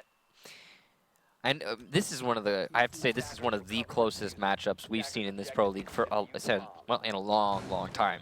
Both of these teams struggling to keep their dreams alive and maintain their position in the Pro League, get themselves one more chance to push forward and play against the loser of the next matchup today. So, once again, the shaping up is actually coming out from the front yard at the moment. Does start to open some windows and doors on West Mains in a moment. You see Chalet shifting a couple open and pre-firing up the staircase just to get try and lucky. AWZ droning through the master, or the main garage, as the cameras are being checked for here by IQ, as we thought. Interestingly, we're not seeing as much of a heavy roaming presence from the defenders as we are used to on this particular bomb site. However, we're also not seeing the attackers challenging from library. My man is the only roamer right now for the defenders, and he's playing around bar. See whether or not he gets found or how long he spends down there. The attackers are sort of looking for library, but not doing it not as much as they usually do. I mean, to be fair, this is what we've seen them do the entire game, right? But that's why when there are roamers up there, they haven't actually been doing a great job of pinning them in there or punishing them, because they're only half-assedly doing it. Now this time they're getting away with it because there's no one there, but they're burning time on not a lot right now. Yeah, and here comes Gun Havoc. That was the library player. And he's put himself, he's obviously cleared the upstairs of all of the roamers. The Jaeger having to default back to possibly the basement, can't quite tell from this angle. And Lethal is just going to be opening up the ceiling, trying to, or sorry, the floor, I guess, and the ceiling at the same time, to try and get the angles onto the anchors in the site. They have this nice, ooh, they can see Jaeger. Oh. They can see Jaeger, but he can't quite tag him in the head down through that tight angle. The man just falls back and looks for a different way. Gun Havoc, though, opens up the killing by taking out Nade. They are going to leap in, but Esley will shut him down quickly. Chala picked off as soon as he comes in towards Trophy, and then the smoke grenade goes off to lock the rest of them out. AWZ, though, has finished Esley off and started the plant. Gun Havoc picking off Gurmy Romy now, leaving just two defenders, but Foxer stops the plant onto AWZ before being picked off by Zed, who's going to go and restart it all over again. Picks up the diffuser and begins. My man now looking to try and 1v3. Zed planting inside the site. He's coming around, and he does stop it in time. Now he's just got to stay alive. Senses and Gun Havoc are the two. Gun Havoc coming around to the window. The shot comes out from a man. He's going to do this if he can pick up one more kill. It is Senses, though, on Glaz. He's got that bright yellow marker on when to shoot. He's got the smoke grenade. Senses comes to the kitchen, tags him, but can't frag him. Now, my man is looking through the smoke with the pre-fire. Gun Havoc is already down. Senses is pushing aggressively through the pre-fires there from a man. Tags him up. And again with a beautiful peek. The man picks up three headshots and the round for Most Wanted, putting them on map point. That was some great aggression from Lethal Gaming, an excellent strategy, although a little archaic, pushing straight through the B window. We've seen it work before for teams in the past, just getting that unit, that aggression all at once, pushing through the B window, going through the kitchen drop, just all at once together as a team, and it works, and it did work for them, but my man was just like, nah, sorry, you can't have that round. They rushed the plant out. If Zed had just stayed off the diffuser for a couple of seconds there and waited for Gun Havoc to join him at that window, he'd have been fine. The you know what it was? Gun Havoc went out that window, Zed could have held the plant and would have been covered, but because he wasn't covered. It was Zed relying on the player on kitchen window, thinking that because there's someone on kitchen window, he can't go through the hallway. But my man just ran past him. It's also, I don't want to put it all on Zed, because AWZ was doing the plant first, and he got rushed down and killed off, because Zed then had to trade away his death, and then Zed was exposed because they were down an extra player. And yeah, rather than waiting to reshuffle. He just tried to rush the plant out instead, and they didn't count for how close my man was. Yeah, if it hadn't been a Jaeger, if it had been, for example, a Mira or Rook for that matter, any 3 armor, then he would not have been able to make that cross with a player on the kitchen window. But because it was the Jaeger, he could just run on past. The shot was missed, and thus my man got an easy, well, not an easy, a fantastic, impressive clutch onto Lethal Gaming, putting them on match point now and series point for that matter. It is, but it is Lethal's defense of the basement hole with these very mobile robots. Yeah, what is Zed this? and Gun Havoc running around the trophy side of the map. Now, if they know that Most Wanted like to spawn at this end, that may be why. They also know that the aggression from Most Wanted came from this end before, and with that wall unreinforced, they knew that that's where it's there. Now, these aggressive positions may punish people that are coming in without paying the most amount of attention. As it is, they have been droned out, though, and they are going to start to fall back. The question I want to know is, did they reinforce that wall this time? We'll find out in a second, hopefully.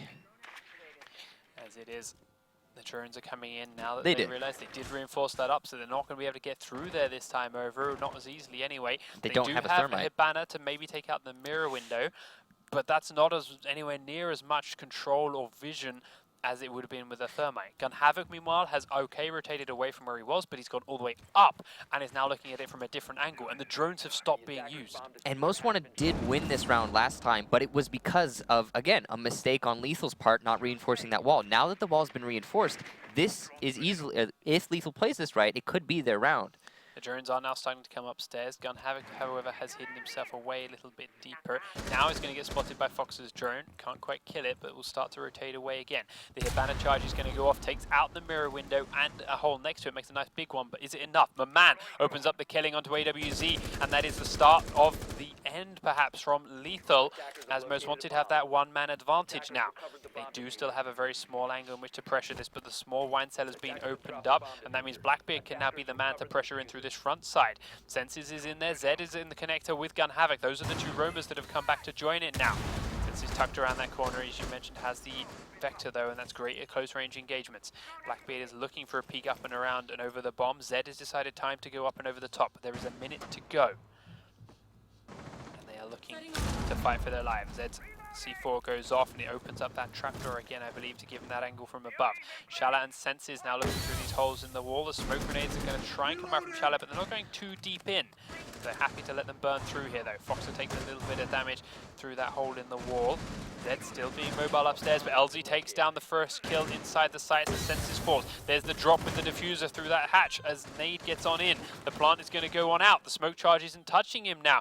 Zed is starting to become mobile, but is spotted on that drone. So now they know where he is. The plant has gone through. Foxer is low, but still alive. Chala and Gun Havoc are pinned in connector. Zed starts a kill for the defense as he gets Maman. Looking for Gomi Wormy down the end of Trophy now, though. Does see him for a second, but gets downed and cannot do any more impact to this round. Fox has run away and gone all the way up and above. Gun Havoc's legs are exposed to LZ, and he will get down. Chala now has to find 4 attackers to keep Lethal's dreams alive here. He's going to push towards the diffuser, finds a Blackbeard and can't do it. And with that, Most Wanted will advance, and Lethal will go home.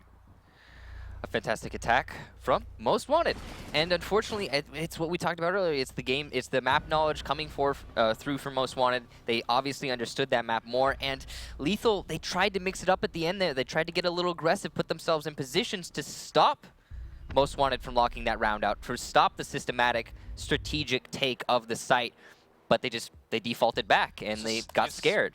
Same as what we saw in the previous round. Okay, this time they did reinforce that wall. But it didn't matter. And the wall didn't get blown open, but the minute they lost control of the small wine cellar, the minute that first kill came out from a man down through the hatch onto that bandit in there, they couldn't hold the wine cellar anymore. And again, I think it did, what they needed to do to change that up, to mitigate that, to mitigate the fact that as soon as they lose the small closet, is they just need to be a little bit more aggressive. And they were trying it, they could not commit to it. I think it came down to the fact that there were so many, there's so much stake on the fact that if you lose those roamers outside the site, then you're at a huge disadvantage then in going into the final push. They just didn't want to risk it. Gun Havoc did peek from that connector a couple of times towards Foxer, and he hit him in 2 separate occasions, but neither were a kill. That could have changed it up massively too, Yeah. because Foxer being upstairs would have been dealt with Zed. Like, these fights, which when they did go aggressive, which was rare, but when they did, they weren't getting the results they needed to either, and that really hurt for them. We got a couple of highlights from the end of that round too, because there were some brilliant moments from multiple players,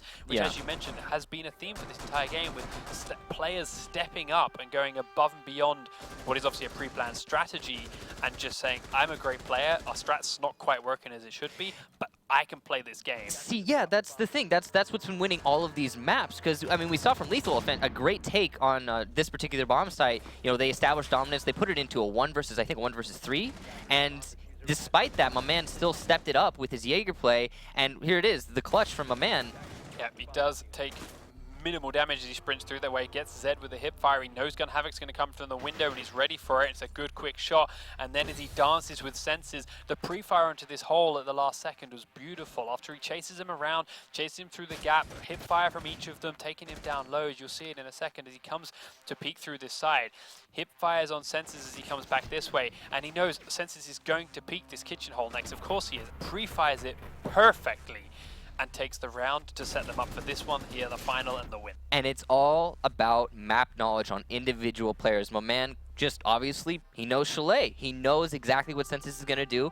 And even Senses probably could have read my man, but he was at the disadvantageous position there. The pressure was on him. He had to push into a Jaeger as a Glaz. And despite the fact that he's got the yellow indicator, he's still got an extremely low rate of fire. And he can't pre-fire that he corner. Can't pre-fire, exactly. Like Amanda did. Like, they could have both peeked that. It's like, I'm going to peek over this hole. You know I am, and I know you're peeking that corner. But a Glaz has a slower fire rate in that direction. If the first one misses, then there's a big window for a man to come out and do exactly what he just did there, and he won that fight. So, as it is, Most Wanted will advance. They have a second chance to stay alive in this group. They will be playing the loser of Vertical Gaming versus Flipside. Who's the loser of that? We don't know. We'll find out in a moment, as that is our second game up here tonight. Lethal Gaming put up a strong fight in this series and should definitely not go home too upset. But, unfortunately, they are done for this season of the Pro League for now. Either way, thank you so much for being here for that first game. We'll be back in just a moment with Bloodbath taking the seat and Flipside versus Vertical. See you in a bit.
Hello and welcome back, everyone, to our second series of the North American Pro League today. I am Sean Bloodbath Rosenbaum, and as you guys know, ultimately, here's Kix. Hi, how's it going? It's good to see you guys again.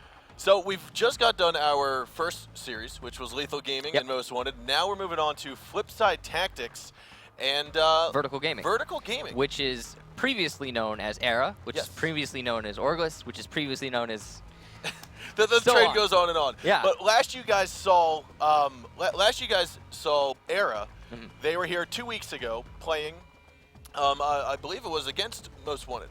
No, I'm sorry. No, it was against Lethal. Yeah, I'm pretty One- sure it one was, of the two teams. I'm pretty sure it was Lethal. Either way, they have since decided to move off of that organization, and they are now a part of Vertical Gaming. So that's the team that you're going to be seeing play tonight. Same roster, as we'll soon find out, but Different organization. Different org. Which is a brand new organization, and it looks like brand we got a lot of promise. But I do think we have an interview now. we do. With We've Pojo got Pojo Man from Flipside Tactics here with us. Let's move on over to him to see how his team is doing. Pojo, how you doing? Hey, doing good. How are you? Splendid. Nice to have you here with us. So, how are you feeling today? We'll start with that. You feeling we're good feeling about good. today's matchup? Yeah, we're feeling good. Should be a fun match. Should be really fun to watch for everyone at home. Have you been scrimming against Vertical Gaming often in the past at all to prepare for today's matches?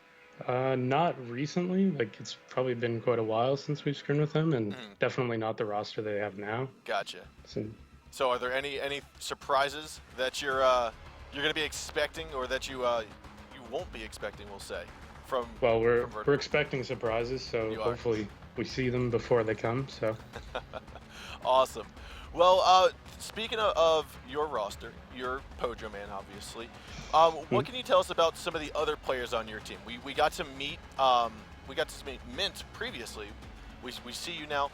Let's dive into some of your other players real quick. So let's meet up with Easy Peasy. oh, what about Easy Peasy? Like everyone says, he has some of the best aim in the game. Of course, he's like a rock. He just sits on the site and just tries to kill anything that runs at him. Yeah, And he loves to pull his revolver out. So. that's Should what get we lots of know that. him for. So, all right. Well, with that, is there anything else that you want to announce or want to talk about before we cut it short here? No, I just want to say good luck to both teams. Like King George, we're on the same team forever, so we're like best friends. Awesome. Adam, pretty much everyone on the team, love them all. Awesome. Well, thank you very much, Pojo, for your time, and good luck. All right, see you later. So, Flipside Tactics, we've known them. They've been together for a long time. As you said, as Pojo said, they know King George very well. He used to be on their team. Yeah, they're still good friends. They still play together. You know, they still scrim. Have fun together, and it's great to see that none of that friendship is lost. Yeah. Both teams are fantastic teams, and despite the fact that King George was playing for Flipside and now is on Vertical Gaming, there's still going to be, a familiar experience going into this matchup. So let's take a look at their lineup for today. The same lineup that we've seen previously. We have Mint, Easy Peasy Lemon Squeezy, Pojo Man, Hot and Cold, or Hoten, and Zilchi. And again, a very consistent lineup coming from Flipside. Historically, the only major difference is King George not being there. Yeah. But I mean, as they said, King George moved on to originally CTM. Continuum Yeah. for the Six Invitational. So they've been playing with this lineup for a while now. And looking back 2 weeks ago to their gameplay against Lethal, it showed that they were very Oh, they're comfortable They where were they very are. comfortable. They Well, definitely is the way have. I put it, yeah. They have it under. They have their gameplay under lock and key. They know what they're doing. There's no. I don't think there's any loss of synergy with some teams that we've seen when they make a roster change. They lose some synergy and it messes with their with their fluid play. But I don't think it's happening at all for Flipside. They've had a lot of time, like you said, to get used to their roster. But I think we do now have another interview. We do. We've got King George, ladies and gentlemen, from Vertical Gaming. King George, how are you doing What's going today? on, guys? How's it going, guys? I'm good. Going great. Nice for you to be here. So, Vertical Gaming, tell us about the organization. It's a new org. We had one of my friends, Renkasm, started it, and we were looking around for different orgs and stuff like that. And he's like, "Well, why are you gonna waste your time with all these other orgs?" Because I was like, kind of talking to him, like, seeing what he thought about like some of the offers and stuff we were getting. He's like, "No. He's like, don't do any of that." He's like, he's like, we'll do something. He's like, we'll make it work, and we're really happy with like the offer that we have and stuff, and Awesome. how things are going with it so far. Awesome. Well, congratulations on that. And Thank why don't you tell us, is there a story behind the name Vertical Gaming? I think it was a team that they used to play, like Rankasm himself used to play with. So I know we don't have a logo and stuff yet. We got to get all that. We'll have it by like next week. So hopefully all that stuff will be done. But Awesome. it's pretty much like a brand new team, brand new organization. So. Awesome. So speaking of your roster and of your players, how has the addition of Adam been to the team? We know that this is his first time in the Pro League from our recollection, and from our perspective, we've been seeing some good things from him. How do you feel? How has his addition been to the team? Oh, he's been playing really good. Like I know when I'm streaming and stuff, he TKs me a lot, and like we're just at that point we're messing around, honestly. Like in all seriousness, I've known Adam for a long time. I played competitive games with him for a long time, and he's always been a really good player, and he's performing really well, just like I thought he would. Awesome. Well, that's good to hear. Anything else you want to announce or talk about before we end the interview? Nope, we're just excited for our new org. So just Awesome. looking good luck to Flipside, and I love all those guys, so it should be a good game for everybody. All right. Well, thank you, King George, and good luck to your team tonight. All right, thank you. So Vertical Gaming, new organization, Same team. same team. But it's great to see that King George is still really friendly with his old team, Flipside. And I have to wonder if some of that familiarity that he has with that team is going to work to his advantage because, well, yeah, Flipside, they know King George. They know how King George plays. They don't necessarily know how Vertical Gaming plays as a team, as a unit, whereas King George, he can kind of run that. It's like Flipside knows 1/5 of Vertical Gaming, whereas King George can now know 4/5 of Flipside. Right, basically. no, absolutely. But we also have to keep in mind that a lot of these teams have been doing extremely innovative, I can never say that word right, strategies going into this particular Pro League. It's been one of the most incredible Pro Leagues to watch so far, I I would say think. it's been one of the most dynamic and diverse Exactly. strategy-wise. Not map-wise, we tend to have the same 3-4 maps, but every map has every team approaches that same map Yeah, differently, which is great to see. Yeah, we do see a lot of that. So let's take a look at the team sheet here for Vertical Gaming. We have King George, Snake Nade, Eclipse, Avian, and Adam. So this is, again, if you are not familiar, if you're just joining us now, this is the previously known as Era roster, and it is, well, something of an old team. They've been around for a long, long time. I think the only original member on that team since the beginning, though, is Snake Nade, and I believe he's also in the running for being the only player to have played every single Pro League match so far.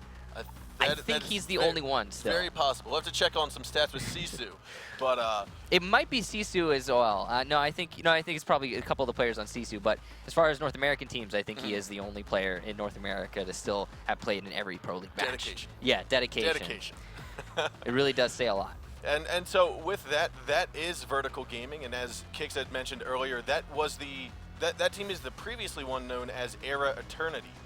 They've since dropped that organization or moved on from that organization, and they've been partnering with Vertical Gaming now. But we were just talking about maps, and let's see what those map bans are going to be for tonight's matchup. And a Coastline ban.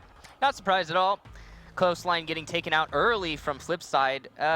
It's Again, earlier than we'd normally see Coastline getting taken out, though. a lot of teams, what they opt to do is they like to leave those predictable bans in the pool to maybe hopefully have the other team ban it so they can instead ban targeted or preference for them.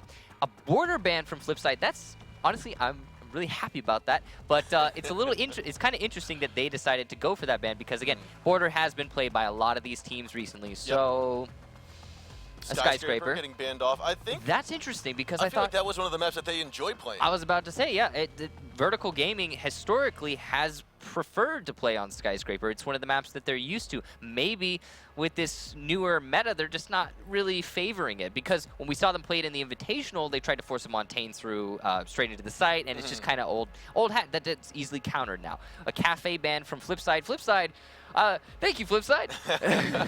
What I'm kind of seeing here from a lot of the maps, though, where it seems like we're going back to the original 10 maps, and I think even though developments are still happening on those maps, we're still seeing, what I feel like we're seeing are sites where you can't be caught way out of surprise. Like, you know something's going to change, you know some different angles, but it's not like a brand new map where you've got a whole new floor, a whole new room to take like you would with Skyscraper or with Coastline. Yeah, I do agree with that. A lot of these maps are pretty much, well, more predictable than others. But what we've been seeing from some other teams like Border and Cafe, those are very dynamic. I mean, sure, they're old hat at this point. People know how to play them, but we saw just in the match previously on Border, Lethal Gaming and Most Wanted were handling Border in a way we've not really seen before in the Pro League. So there's a lot of innovation going on. So our final 3 maps are Oregon, Clubhouse, and Chalet. Let's see what Flipside Tactics is going to choose for the first map in this best of 3 series. Now, hopefully we might get some Clubhouse, and we have. I'm surprised I'm saying that actually, because Season 3 we saw a lot of Clubhouse. Season 3 Clubhouse was the equivalent to what we're seeing with Border now. Yeah. It's almost every matchup, but it would be. This is if this were to be Clubhouse, this would almost go back to Season 3 playoffs, because you had Era. Yeah, so at the time they were called Most Wanted or Orgless. They were Orgless into Most Wanted, playing against Flipside Tactics on Clubhouse to try to get to LAN, and the winner of this went to LAN to go play with Continuum. So I would like to see a Clubhouse. It's almost like a nostalgic rematch from Season 3. I remember when I was actually playing on the Vertical Gaming team, when I was on that roster, we played against Flipside, and this was Season 2. We had a near-perfect Pro League season. We only lost 1 map, and it was against Flipside. It was the very last map we played. It was on Clubhouse. It was down to the last round. So close. Reminiscent of that. But now Flipside, getting back into that mentality, I suppose, bringing it to Clubhouse as their pick against Vertical Gaming, thinking, okay, we beat them on it before, we're going to beat them on it again. And Vertical Gaming opting to go for Oregon, leaving Chalet for the Decider map, which is interesting to me. Vertical Gaming, they're the team that likes to play on Chalet. Maybe they're wary of Flipside's gameplay there. I think Chalet is a very even map for these 2 teams. I would concur with that assessment. This has been a map that's been one of the most picked maps in the Pro League for seasons on end. So both of these teams are highly familiar with it. It to me is a very solid conclusion to the series if we reach it, which I feel like we will. Yeah, no, I do think we're going to get to the 3rd map. This is an extremely close matchup. Both of these teams showing tons of promise going into this season. And either one of them could take it, to be honest. Again, if one of these teams, or the team that loses in this matchup, will actually get a second chance. They will go on to play against, I believe it's Most Wanted. Yep, they'll go and play then Most Wanted. The team that wins will push itself onto the playoffs as first seed from this group. So like you said, the winner will move on to get top seed in this group, which will then be guaranteed to play in the playoffs. Not necessarily guaranteed to make it to LAN yet. No. They have to get to playoffs. And then the loser will go on to play Most Wanted to decide who then will go into the playoffs for the second slot of Group B. But I mean, let's bring it back to our first map, Clubhouse. That's where, like I said, to me, it's feeling like we're going to see a rematch, where this actually went to overtime between these 2 teams back in Season 3, and Season 2. And Season 2, and it seems like this is just a map that goes back and forth. Yeah, between these 2 teams, it is definitely a map of contention. We're going to be getting right into the matchup, but they have a lot of history here. And sure, the rosters have adjusted a little bit, even for both of these teams. In fact, one of the players who played, King George, he played for Flipside in those 2 previous matchups we talked about. So, I mean, now he's on the other side of the field. So it is kind of a weird match going in here, but there is, again, there's a lot of history. So maybe this is going to be the 3rd Clubhouse match between these 2 teams, and this is going to be the decider who's going to be the dominant team on Clubhouse. And we haven't been seeing a lot of this particular map. Teams, I think, are getting a little bit sick of it. So it is good to see it kind of refreshing. And again, like you said earlier, it's weird to say Clubhouse being refreshing. A refreshing map to play, yes. It's contrary to what you would think, having been playing this game for so long. Yeah, and so I mean, with this map in particular, we talked about how King George used to be on Flipside, now he's on Vertical.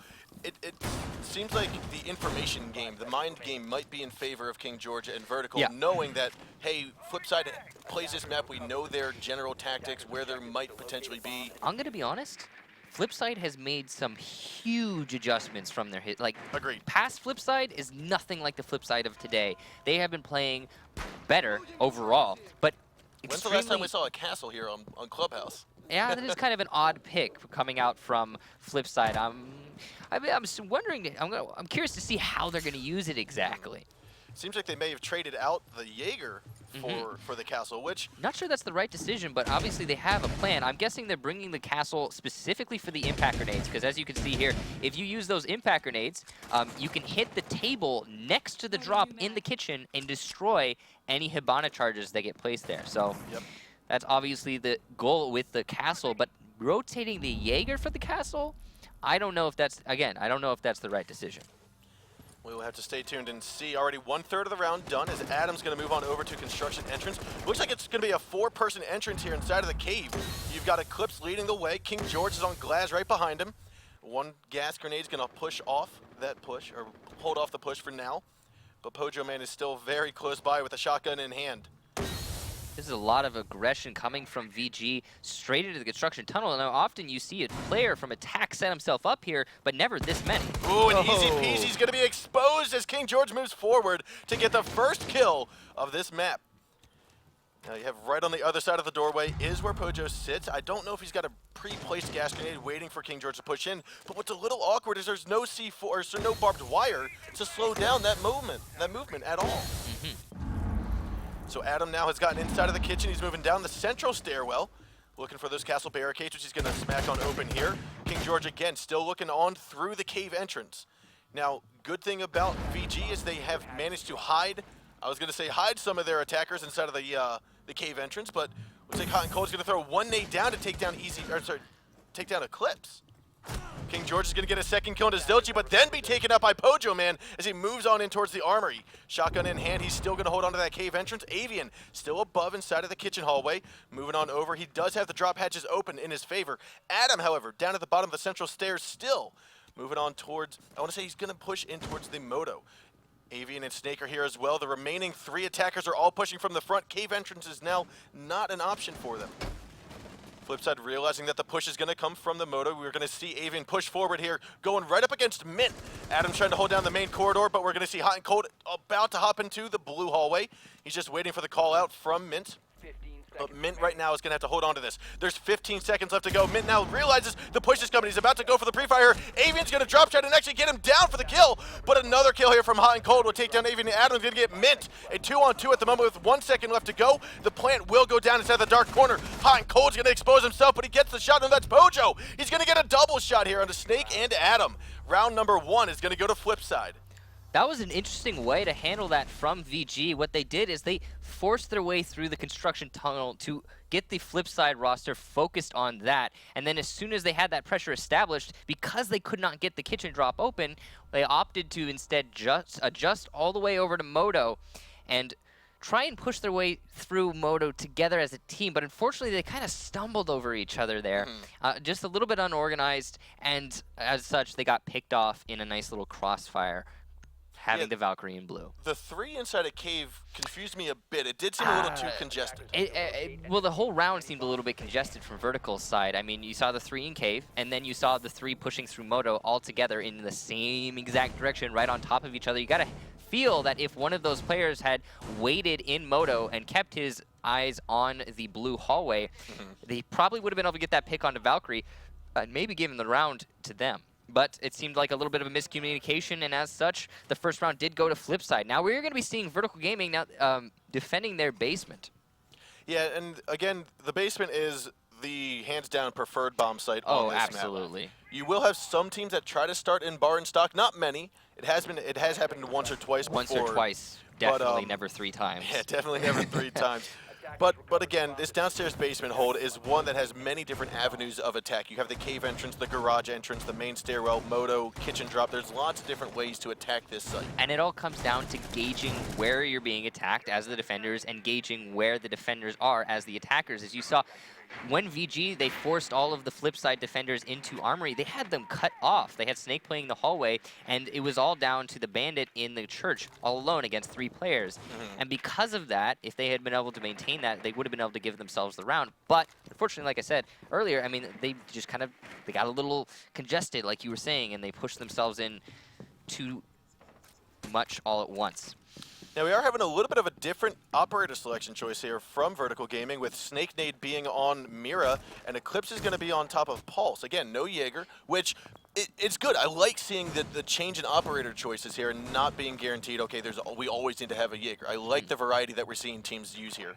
We're also seeing on the attacking side, Mint playing that Montaigne. We haven't been seeing as much of him as we, well, saw prior, and by prior I mean in the Invitational. However, he is making an appearance here. Now easy peasy lemon squeezy is going to be inside of the kitchen hallway, and the C4 from underneath Eclipse gets a successful blowing up of easy peasy there.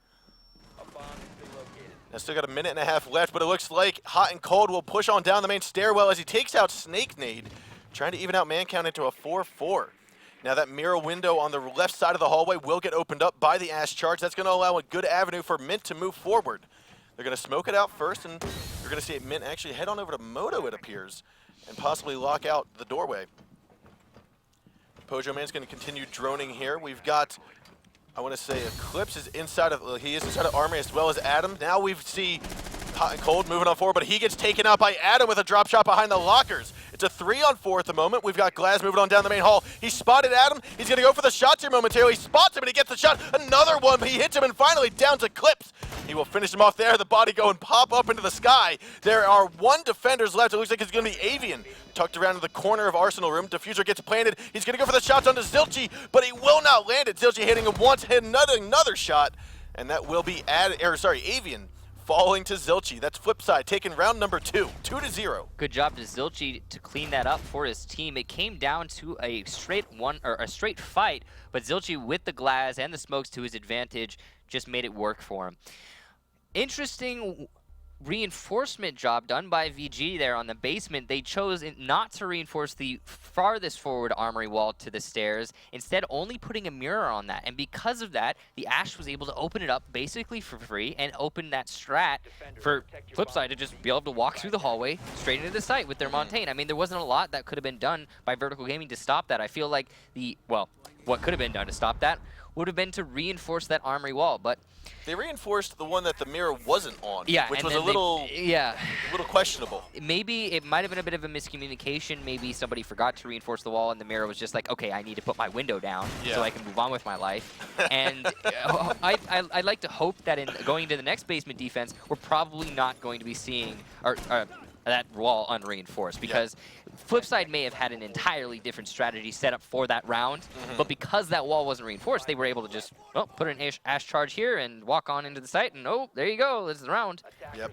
And now we will be seeing a Blackbeard making an appearance here. That's Eclipse playing him. Also a Fuse on, which is not a common appearance on this particular map in general. Not on this map in general, but it is viable here on this particular bomb set, especially if you're going for that bar or even the stock room push, because both have exposable floors or destructible floors. Yeah, and we're likely to see a stock push even though we don't have a Montaigne, because everyone is spawned over on the stock side of the building. We're going to likely also see Snake Nade and Adam push their way into cache to establish dominance upstairs and use those fuse charges to get preemptively placing that C4. He's waiting for it. He's just going to go right here. Just needs to blow it right now. Oh, this is not going to work out. He actually gets exposed, but King George, he blows up the C4, but King George pushes on in, and that will be Mint falling. That's now Valkyrie taken out of stock room. That is an unfortunate lack of a detonation of a C4 if I've ever seen one. Yeah, the fuse charge might have actually destroyed that C4. I mean, it didn't, but it was very close to being where King George or where Mint had placed it.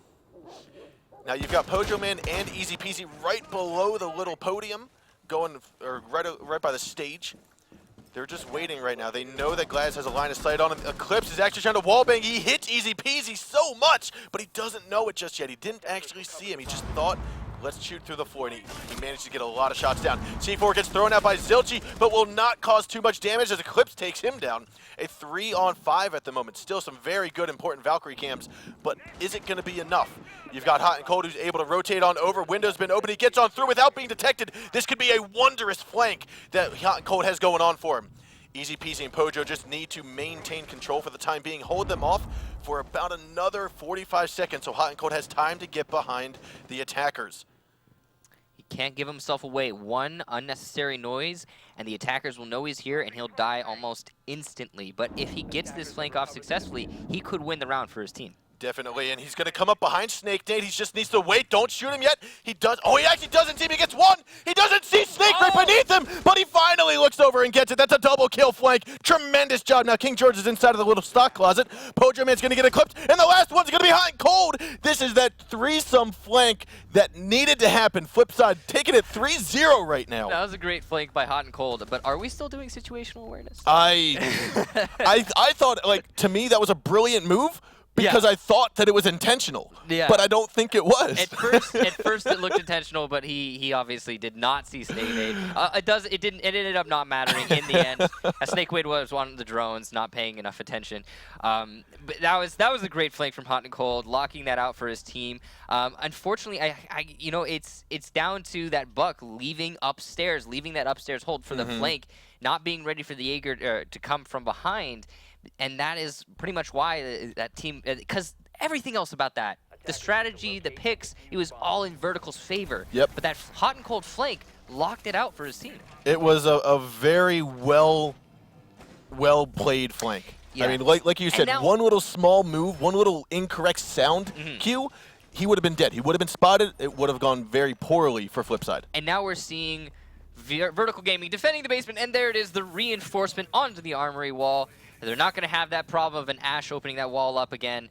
They will be able to defend this in a more strategic manner, and we'll have to see what Flipside is going to be doing. King George with a favorite operator of attack, Fuse, and defender Valkyrie. That is an interesting favorite attack operator, if I may I say like it. so. I like it. We've actually seen that from a number of different players. I can't. It was Senses. Senses was the other player who favored Fuse the most on his attack. So it is kind of odd that there are players out there who are favoring Fuse so much, but he does find use, especially on a map like this, on a map like Chalet. He's actually extremely useful. I do want to say, though, that on that previous attack round where Vertical placed the Fuse charge inside a cash room to drop it down onto the Valkyrie, that was Mint. I do like how they did use Fuse effectively. It wasn't just to get the kill, it was to push Mint out. Yeah. And then you had King George there to receive that movement. Yeah, and you're definitely right. That was the right way to use Fuse, and we don't see a whole lot of teams use him in that manner. It's kind of unfortunate that they did not win that round because, as you say that, I mean, it's like that strategy, again, it was all in their favor. They did everything right. It just came down to one little flank that a Claymore could have stopped, for example.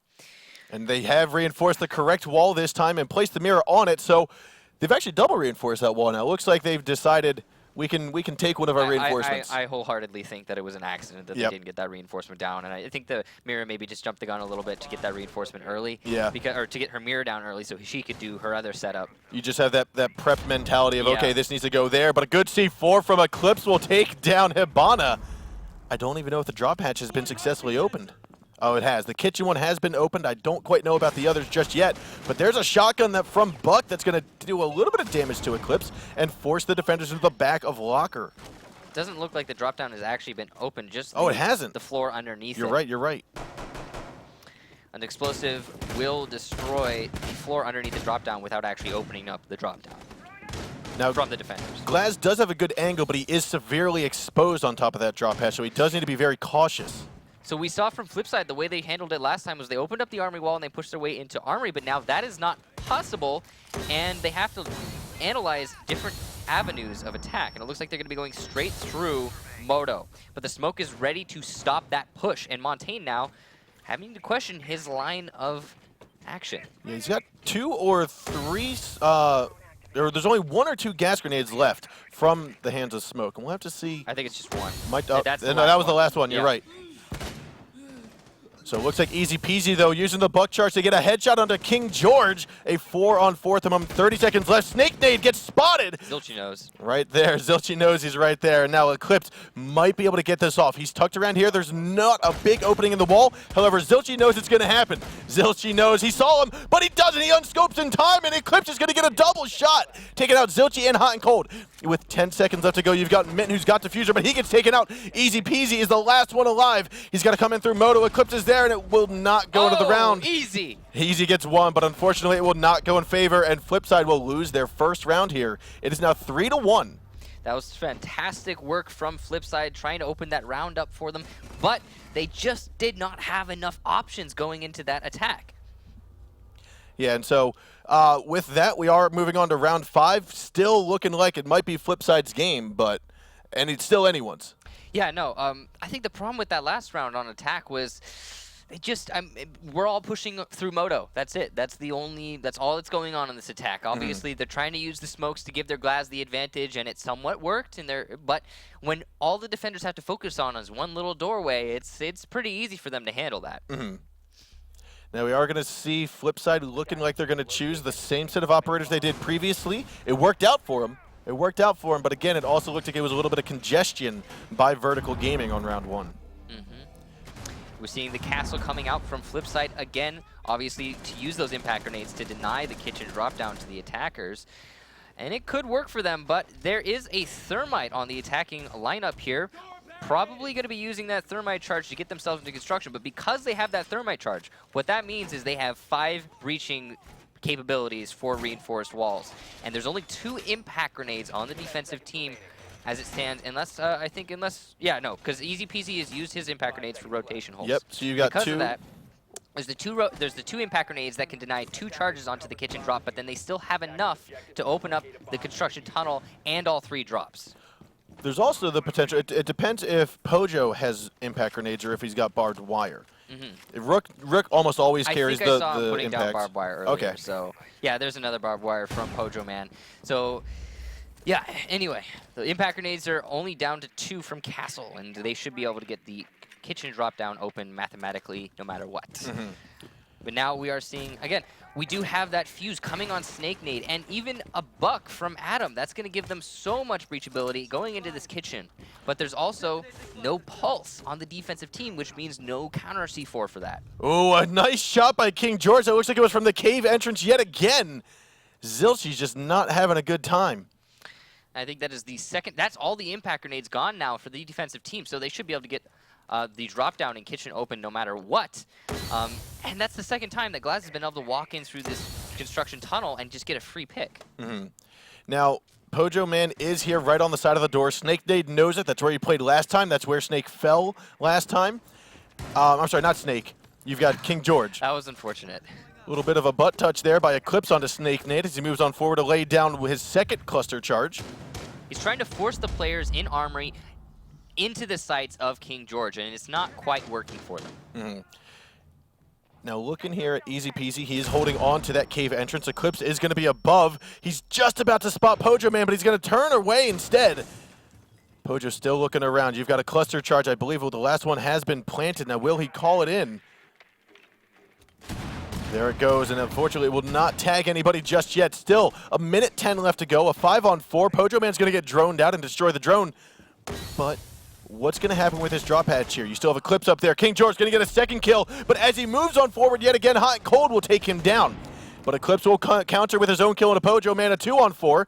And now you've got the last 2 defenders down on site. One inside of Church, one inside of Armory. Mint's got to hold down the Church as Hot and Cold is here right behind the ammo crates, waiting for a drop down. He's looking for the shot. He actually gets Snake Nade. A very good shot. Flashbangs go down, but don't actually blind him.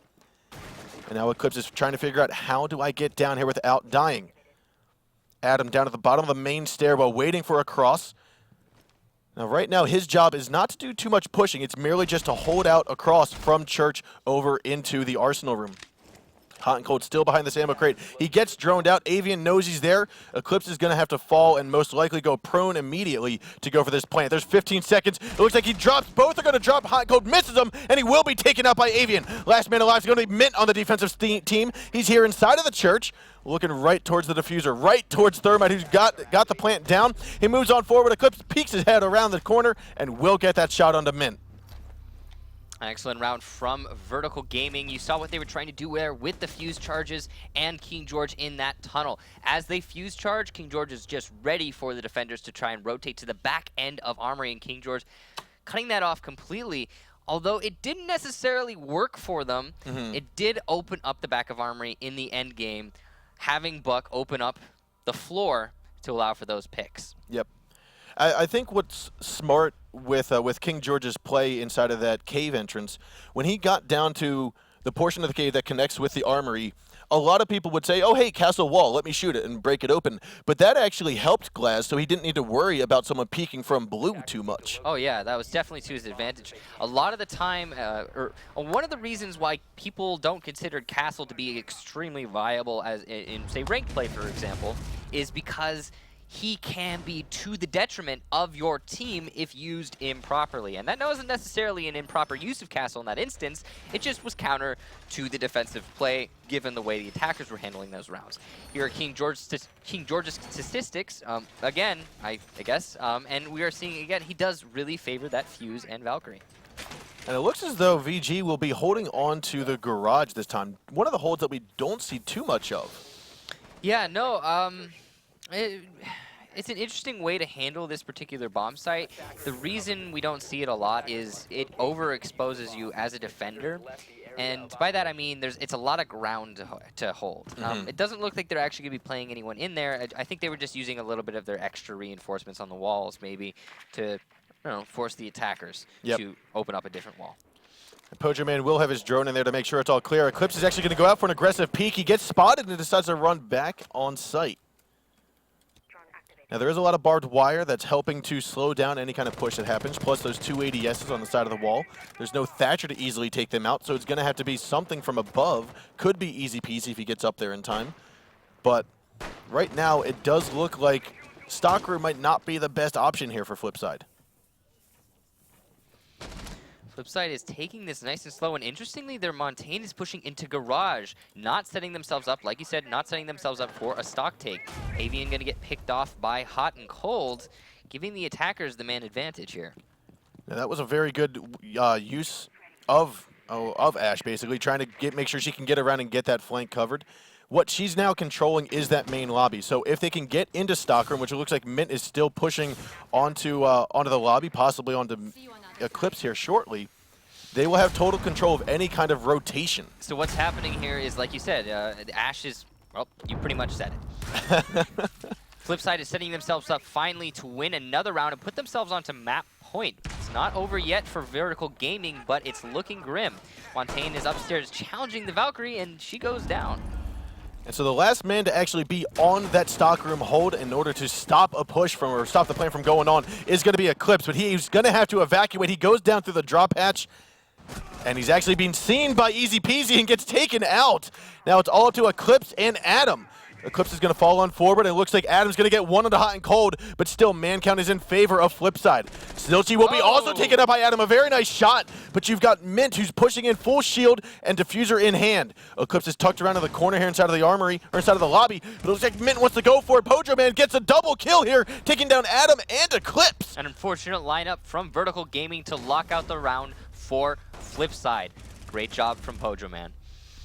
That was some wonderful Montagne play, and not what you really expect to see on a stock take. The way that Flipside handled that particular attack was, instead of trying to force their way in through the bomb site, which is what we'll often see and just plant behind a Montagne, instead of that, they pivoted around that point of contention and just killed all of the defenders who were in positions to stop that Montagne plan. And at that point, there was no reason to plant. It was 2 versus 4. I mean, why bother? Yeah, I mean, one of the ways that a defense defense strategy works on that particular bomb site, if you were to plant in Stockroom, is you have a good collapse. Your defense is in a position to collapse successfully. And as you said, what Flipside did there, they picked off that collapsing strategy, those collapsing positions, one by one. You saw Monty go upstairs and pick off Valkyrie. You could think of the collapse as like a C. And what's happening is when they push into plant behind the Montagne, they're entering into that C, and they're just getting surrounded now and collapsed on, like you said. Yep. And the way that Flipside handled it is they, instead of going straight in and getting trapped, they just kind of pivoted Circled around it yeah. and, you know, poked holes into it until it was all over. And now we're going to be seeing Flipside defending the basement, and this is the advantage Flipside in this instance, I feel like. It is obviously the favored side from both of these teams, or from pretty much anyone on Clubhouse. And now Vertical Gaming is in a predicament here. They have to win a basement attack, which they've done. They have successfully won this basement attack, but it was close. It was, and I feel like Flipside, though, this being the preferred bomb site for defenders, this being Flipside, that is the ones defending, I feel like Flipside is able to adapt to the mistakes they made previously. We'll see if Easy Peasy gets picked off by King George in this tunnel yet again. They do have a Pojo Man ready to receive King George this time, and it's likely that he's probably going to stay in this tunnel for a long time because obviously the round they lost on this particular defense was because King George was so freely allowed access to Construction Tunnel. Now there's going to be another gas grenade coming out. That's 2 from Pojo Man. King George is actually going to move forward and go for the shots, but he actually gets finished off. A nice shot by Pojo. He takes him down, going to use that last gas grenade to back on out of the cave. He's done his job, and it looks like it was very successful. So now Pojo Man puts on one last barbed wire, calls it quits, and backs onto safety. Now that's a lot of power out of the hands of Vertical Gaming, and a lot of the impact grenades, as we were talking about earlier, are going to take care of the Hibana charge on the kitchen drop, forcing her to use another charge. And the C4 actually stopped the fuse charge, but the one snuck on out of there, landed right at the feet of Hot and Cold, and that took him out. Pojo Man's going to get a second shotgun kill, though, onto Eclipse, taking out the Thermite. Everywhere else, the attack is going in the favor of Vertical Gaming, but in the construction tunnel, Pojo Man is forcing it out for his team, saying, no, we're winning this round. I don't care. You can't have it. So here we are, just over 1/3 of the round left to go. You've got Snake Nade wondering, should we do a quick drop? I don't know. Looks like we do have a Hibana bug, and that is to the detriment of Vertical Gaming. That's going to cause a stall in their strategy, and not many options for them as a team, so they're going to call for a rehost. Yeah, and unfortunately, that is going to be it's going to be unfortunate, obviously, because what you saw there was both, as you said, it was going in favor of Vertical Gaming except for the cave entrance. Yeah, it was Pojo Man pretty much winning that round in the early game, that is, for his team. Yep. So, Vertical Gaming did trade it back onto the Valkyrie, you know, playing it through the kitchen, and they could have easily salvaged that round. But unfortunately, the Hibana bug, again, on that drop down, that's pretty detrimental to the entire attack strat. That's just cutting the head off the entire attack. Yeah, because, I mean, the Moto drop is very key because it is a place that allows the team, that allows the attackers to basically take control of that front hallway. And if you don't have control of that, you either have to push in through cave, through blue tunnel, which they already have locked down. There was no effort from the attackers put on that. Or you have to come down the main stairwell, which, again, is very commonly peaked, very commonly protected by the defenders. Yeah. So we're going to be trying to put together the match again. We just have to wait for the players to rejoin the lobby, and then we'll get right back into that. We do, but let's talk about the downstairs hold. We saw Flipside, this is their 3rd attempt downstairs. They won their first attempt. They lost their second. We saw a bit of a change on the way they held construction. We saw Easy Peasy. Pojo Man. Pojo Man. You're right. Pojo Man on smoke. And first round, Glaz didn't really know what to do. He got 1 kill onto Easy Peasy right behind the lockers, but then Pojo Man came around and finished him off. Second time around, King George knew what to do, and he finished him off. This time, he wasn't expecting Pojo to be that close. And when he did, he pushed forward and Pojo just got a blind shotgun. It wasn't that he wasn't expecting Pojo Man to be that close. He knew that he was that close. He saw the smoke charges obviously coming out from Pojo Man. His team was droning him down.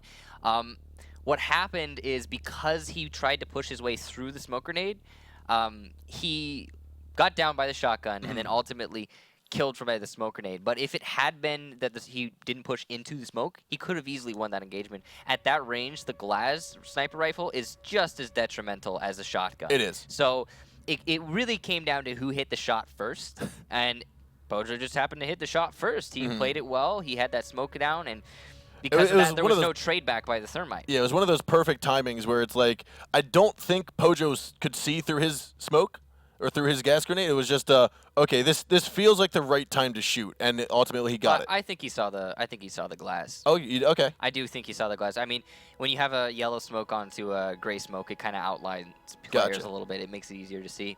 But who knows? Who knows? He got the kill. That's what matters. Yeah. He put his team in the advantage in that early game. So what's going to happen here with this rehost is it's going to be the same bomb site, same operators. That's the rule with this rehost.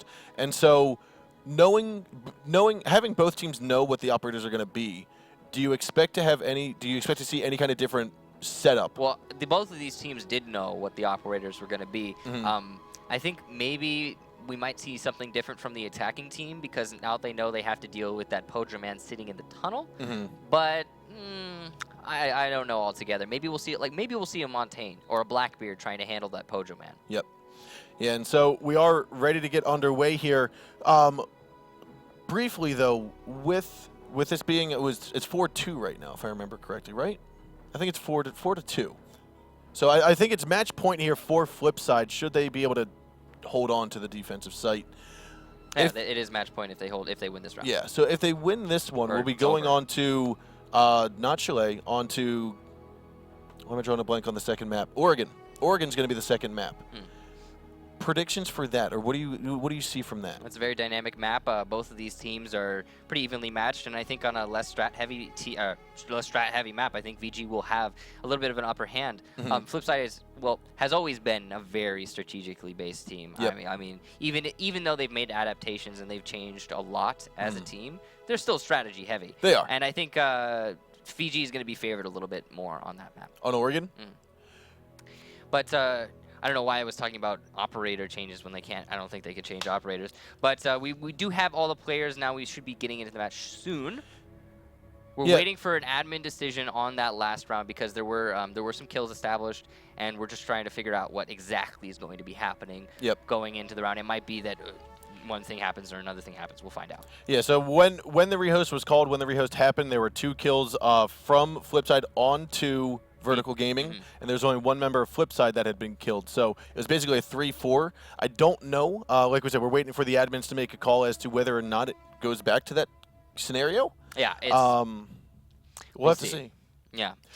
But let's talk about the attack push, because from Vertical Gaming's point of view, when they pushed first, they tried pushing in through cave, was unsuccessful. They ended up being very cluttered at the Well, they're not trying front. to push in through cave. I mean, they're trying to take control of cave so that they can deny a position for the defenders. Their whole strategy is put King George in tunnel. Yep. Have him be able to see through the doorway from tunnel, fuse the back of armory, force the defenders into a sandwich, have the drop down open already at that point, and then when they're in that sandwich, pick them off from the drop down. Because if you have a King George looking through the construction tunnel, and then you have the fuses coming into the back of armory, then the defenders who are playing in the back of armory have one of 2 options. They can either rotate through the hole that they've made in the hallway, putting themselves out of a position to hold the site itself, or they can run into King George and die, or they can, well, I guess 3 options, stay in the fuse and die. So the only option is to leave the site at that point. And unfortunately, King George getting picked off by Pojo Man kind of made them force themselves to, well, they were forced to reevaluate their strategy, which is why they started going for Moto. They were going to try and adjust, hoping that, I'm assuming, they were hoping that there would be enough of Flipside focused on Armory at that point that they could then simply push in through Moto without any trouble at all, which is something we've seen them do before. But what do you think is the logic or the reasoning behind many teams not trying to push blue often? We see a lot of just place a Claymore at the ladder and forget about it. I guess you could say there's 3 ways, 3 fronts to handle this particular bomb site, this basement bomb site. There's the kitchen construction, there's blue garage area, and then there's church wall, stairs, and moto drop. Those are the 3 fronts. And typically teams will pick 2. Blue is probably the most difficult. You've got the stock drop to assist you, but there's so many things you have to do to get yourself through that hallway, and oftentimes there'll be a lot of barbed wire, and it's just kind of, it's a death trap, really. Yeah. And I just don't feel like, I feel like a lot of teams, the reason they're not going for it is because it is a bit of a death trap. With construction tunnel, you've got a wavy tunnel that you can play off corners with, that you can use to your advantage, even though it can be used against you. Yeah. It's still, you know, it's It's anybody's still something, game at that point. And then construction tunnel is just it's just a hallway, and there are pixel spots you can use as a defensive team. You can see through a little crack in the engine that, or the boiler, I guess, whatever you want to call it. That the Hey, what are we on yacht now? the attackers cannot challenge that at all. And you know, there's I don't know. It's just not. It's not something that a lot. Yeah, of now that you favor. mentioned that you are kind of very exposed as a defender, as an attacker coming down that hallway. Another thing is you're only coming into blue if you're going to be challenging Church, in my opinion. If you're going to be challenging Armory, which is what we've seen these teams doing, there's no reason. I mean, you could go blue, and it could give you a good sandwich on the players in blue, but it's almost unnecessary. Yeah. And it's I think better to do what Vertical Gaming's been doing. I like what they were doing. Their strategy on this attack is good. It's sound. It's just if King George fails in the construction tunnel, or say the fuse gets picked off early, then it all kind of falls apart. They do have a good default. They've been trying to push their way into Moto, and it kind of almost worked for them one time. The second time we didn't get to see it, but I don't know. They just kind of tripped over themselves the first time. Yeah, it seems like they had a little hurdle their first time around, but they've come back. They've realized, okay, we can change this up. We know how to keep Pojo at bay. We know how to bait out his grenades so that we can then continue on with our push. Right. And it seems to be working out for them. Yeah, we'll see if they're going to make any major adjustments to their attack strat, because it does seem like Flipside is figuring out exactly where Vertical Game is coming from. I mean, pushing that Pojo Man into the tunnel was, as we all saw, detrimental to the Vertical Gaming attack. And how is Vertical going to counter that? How are they going to handle that? So on the flip side of this, let's say that I say on the flip side of this, if Flipside does not get this defensive hold, if Vertical Gaming is able to take them on that basement site, then Vertical Gaming is going to be on defense. They're going to be defending onto the basement.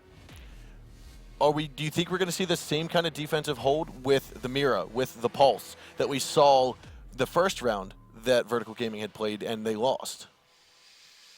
Maybe. It's hard to say. It's hard to predict, to be honest with you. Maybe we're going to see Vertical Gaming go for a whole, hardcore roaming setup to try and throw Flipside off. Who knows, really? It is tough to call. I don't know.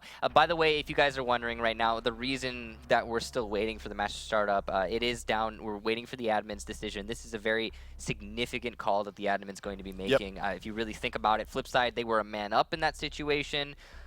It was match point. They were on basement defense, and there's a lot of factors. Yeah, it could be that based upon the decision, we could see just straight move to the next map. So we gotta. They have to take a lot of factors into account, like you said. Yep. And so we beg your patience. Yeah. So we are just making sure the admins are double checking the rulebook, getting sides, watching the replays from as much as we've got access to make the most educated decision possible. Yeah. And so, I mean, like you said, this could be the deciding factor even for because Flipside. It was in Flipside favor, and we were on match point. So, but on the note of, again, we will be seeing Flipside likely defending basement.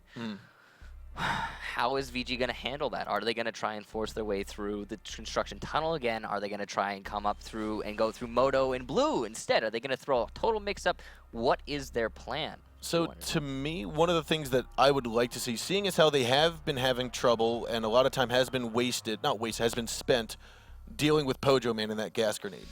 What I would like to see is possibly someone push on down through blue, because I think they only have one person playing in blue.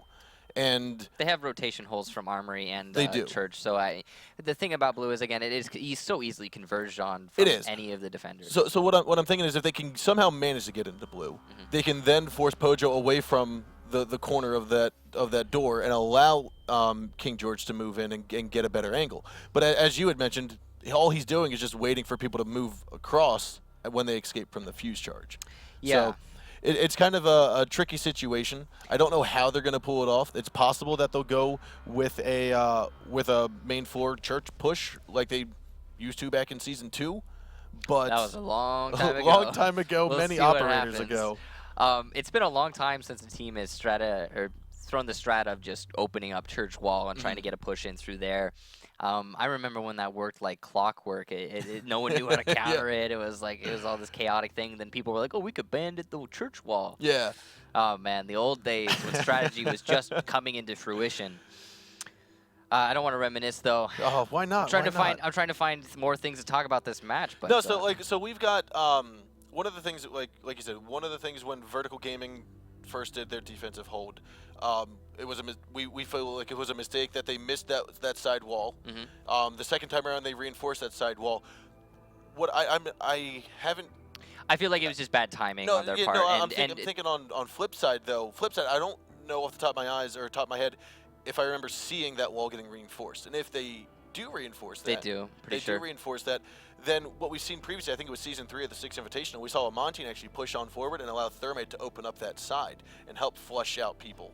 Yeah, we actually haven't seen that since. That's not a very commonly used strat. It is somewhat risky, but I do like it. It is a good idea, and maybe that's the mix-up that VG's going to need. But we do need to go to a 5-minute break, ladies and gentlemen. I'm sorry about this, guys. I do beg your patience, please, for this. It's a very delicate matter. The decision is pretty monstrous. Yeah, and so we will be right back after a little break here. Let's the admins double check, make sure that all the T's are crossed, the I's are dotted. And so, guys, stick with us tight. We'll be back in just a few short moments.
Welcome back, everybody, and we still have a little bit of time to go because we have the admins reviewing and confirming exactly what's going to be. More talking.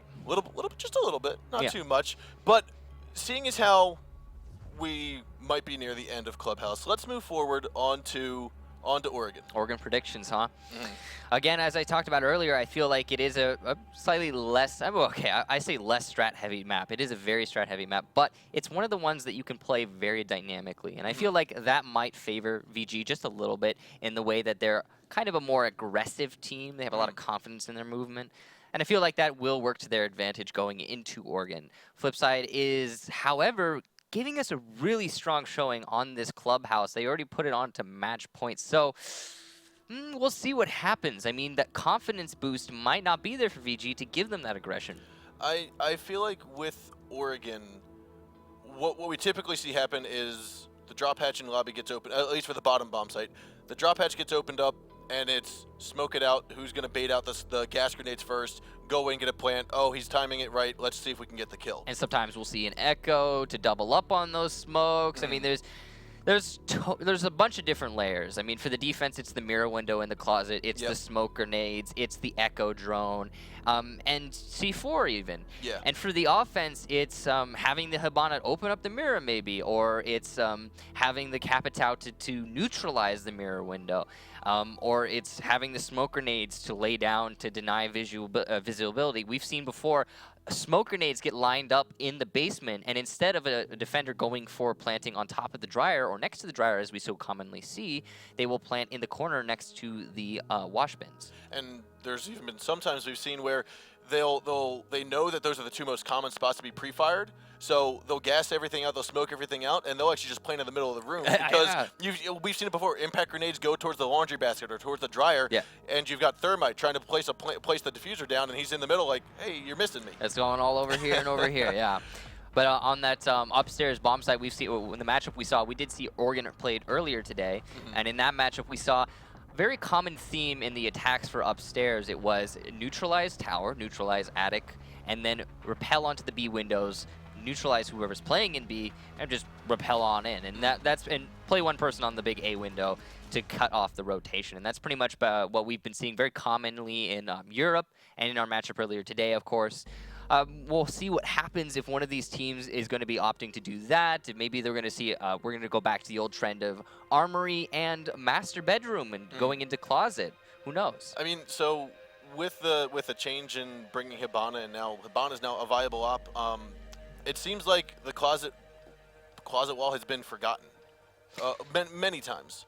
In some cases, because a lot of the times it seems like we're now Hibana is making that. So I guess what I'm getting at is that we have other tactics to get into the bomb site. Now, like you said, take over red, take over the white tower, and move on forward. And now you've got the north windows on the B site.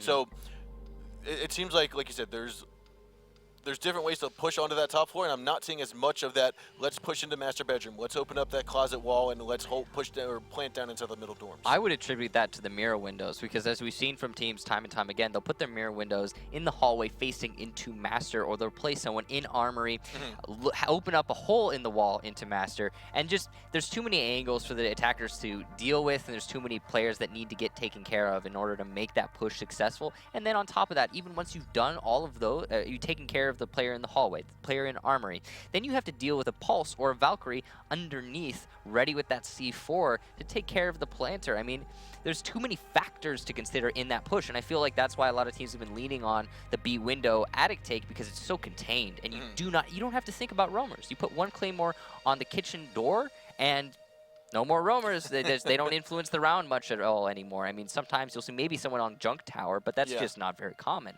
Do you see a defender staying inside an attic, whether it be mute, bandit, someone to make sure We've that seen it before. No one pushes in red? Is that one of the primary tactics now to hold on to that top 4 site in Oregon? I wouldn't say so. It's too easy to kill a player in attic. I mean, we saw before in the previous matchup today, there was a Castle, for example, playing in the attic, and he just got picked off extremely easily without making any influence on the round. Here we have some replays from the match that, no, it's not over, guys. Relax, we're good. But we are going to play replays because we have them and their gameplay. All right? Yeah, so like Kix has said, the match is not over yet. some decisions are still being made, but these are the first 6 rounds of gameplay right now because it is 4-2. Flipside is up. It's such a huge decision what's about to be, like, what's going to happen with this particular match, so we really have to take every single precaution and every step to make sure it gets, well, the decision is correct. This is an unfortunate There's moment that here. pre-C4 placed and just right next to it. Fuse Charge was right there. You can see the slow-mo. He places it down and doesn't blow it up. Truly unfortunate circumstance from Mint, or unfortunate.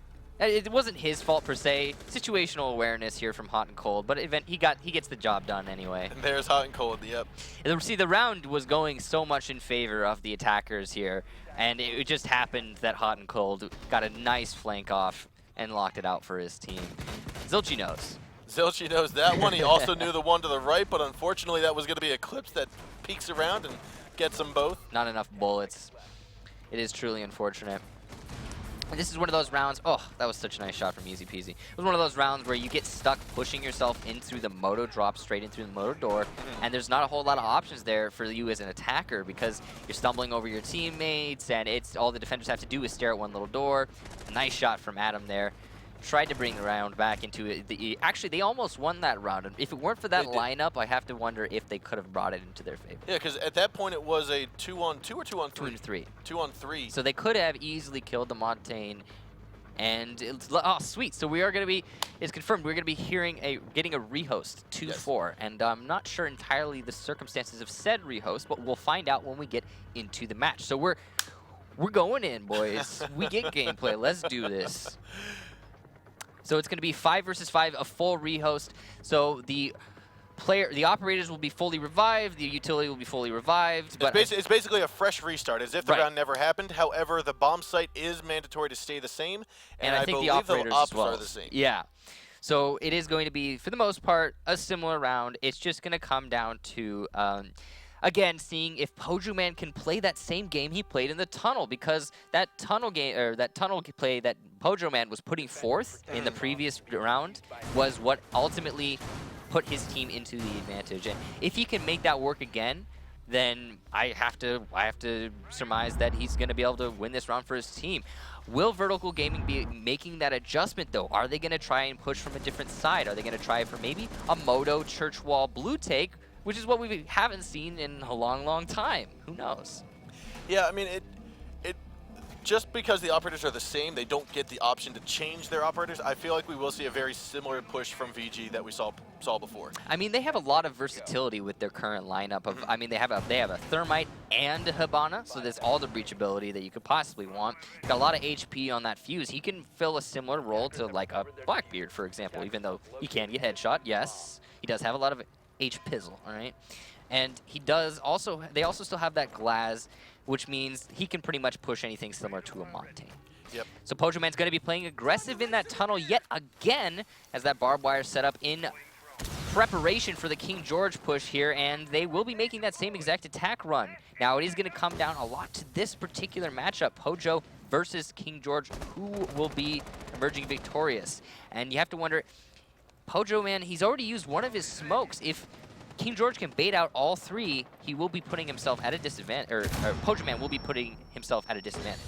And that's the second one, and Glass has not even used a single smoke grenade of his own, but he actually sees Pojo back forward. He's stuck in that corner now. Last gas grenade has been called out, and so Pojo's actually going to push forward and actually go for the shot. There's going to be the kill that he needed, but he does get down to the process and get killed off by the gas grenade. What a trade!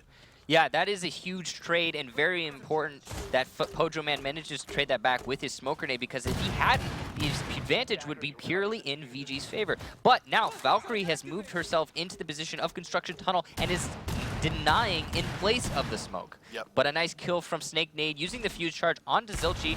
Zilchi doesn't get out of the site in time, and now the man advantage back in favor of attackers. It was 4-3 in favor of Flipside before the rehost, and now we're here in 4-3 in favor of Vertical Gaming. This is what I think Vertical Gaming want. I mean, obviously this is what they want, but this is what they needed. Yeah. Now, they are going to be going, they have the drop open, they have the man advantage. All they have to do is use this last minute to get these push successfully into the site. They still have not established control over construction tunnel, and Just now, Eclipse gets the pick onto Hot and Cold. And so Eclipse is going to move on forward. We do have Easy Peasy being droned out. They know he's in the back of Locker, and it looks like Easy Peasy gets on one, but he does get taken out by Adam. And we're going to have the last defender. That is Mint here in the corner of Church. He gives away his position here, and now Snake Nade sees him, misses that little pixel peek. But finally, Snake gets it as he drops on down to the floor and picks off Mint. It looks as though Vertical Gaming will take round number 7. An excellent attack round from Vertical Gaming, and they got a successful push into that construction tunnel onto Pojoman. And unfortunately, Valkyrie, who took Pojoman's place afterwards, was unable to get any trades back. And because of that, Vertical Gaming took the round. Now we are going to be seeing it's still match point for Flipside. If Flipside managed to win this attack round onto the basement, they will be able to put themselves into the second map. So there's still hope to avoid overtime. Yeah, and here with Flipside going on attack, we are going to see Bombsight go back downstairs. Attackers need to locate and defuse With as many bombs as they that can. being the case, we've got Mint as Montaigne, and previously what we saw him do, and at least taking a look at what they did with Montaigne on the stock and bar hold. They were pushing around, they were able to work out and kind of get those individual picks, but that's very difficult to do when you have every man on site, like we're most likely going to have Vertical Gaming do this time. Right. Yeah, we'll see what happens. Last time, they kind of pushed... Here's Avian statistics on the screen, by the way. Hibana and Bandit main, playing the opposite roles, the parallels, the counters to each other. But, yeah, what we saw from Flipside on this particular attack last time was an interesting kind of strat. It was... well, because they couldn't get that armory wall open, they just opted to push through Moto, and it just kind of didn't work out for them, to be honest. They tried to establish a little bit of control onto the kitchen, but they couldn't make it work out for them. And nothing, they just kind of pushed through Moto door and died, if I'm being completely honest. And so now Hot and Cold is going to be droning out that kitchen hallway. We've got Mint trying to clear out the cash room and CCTV room upstairs, and that looks to be successful.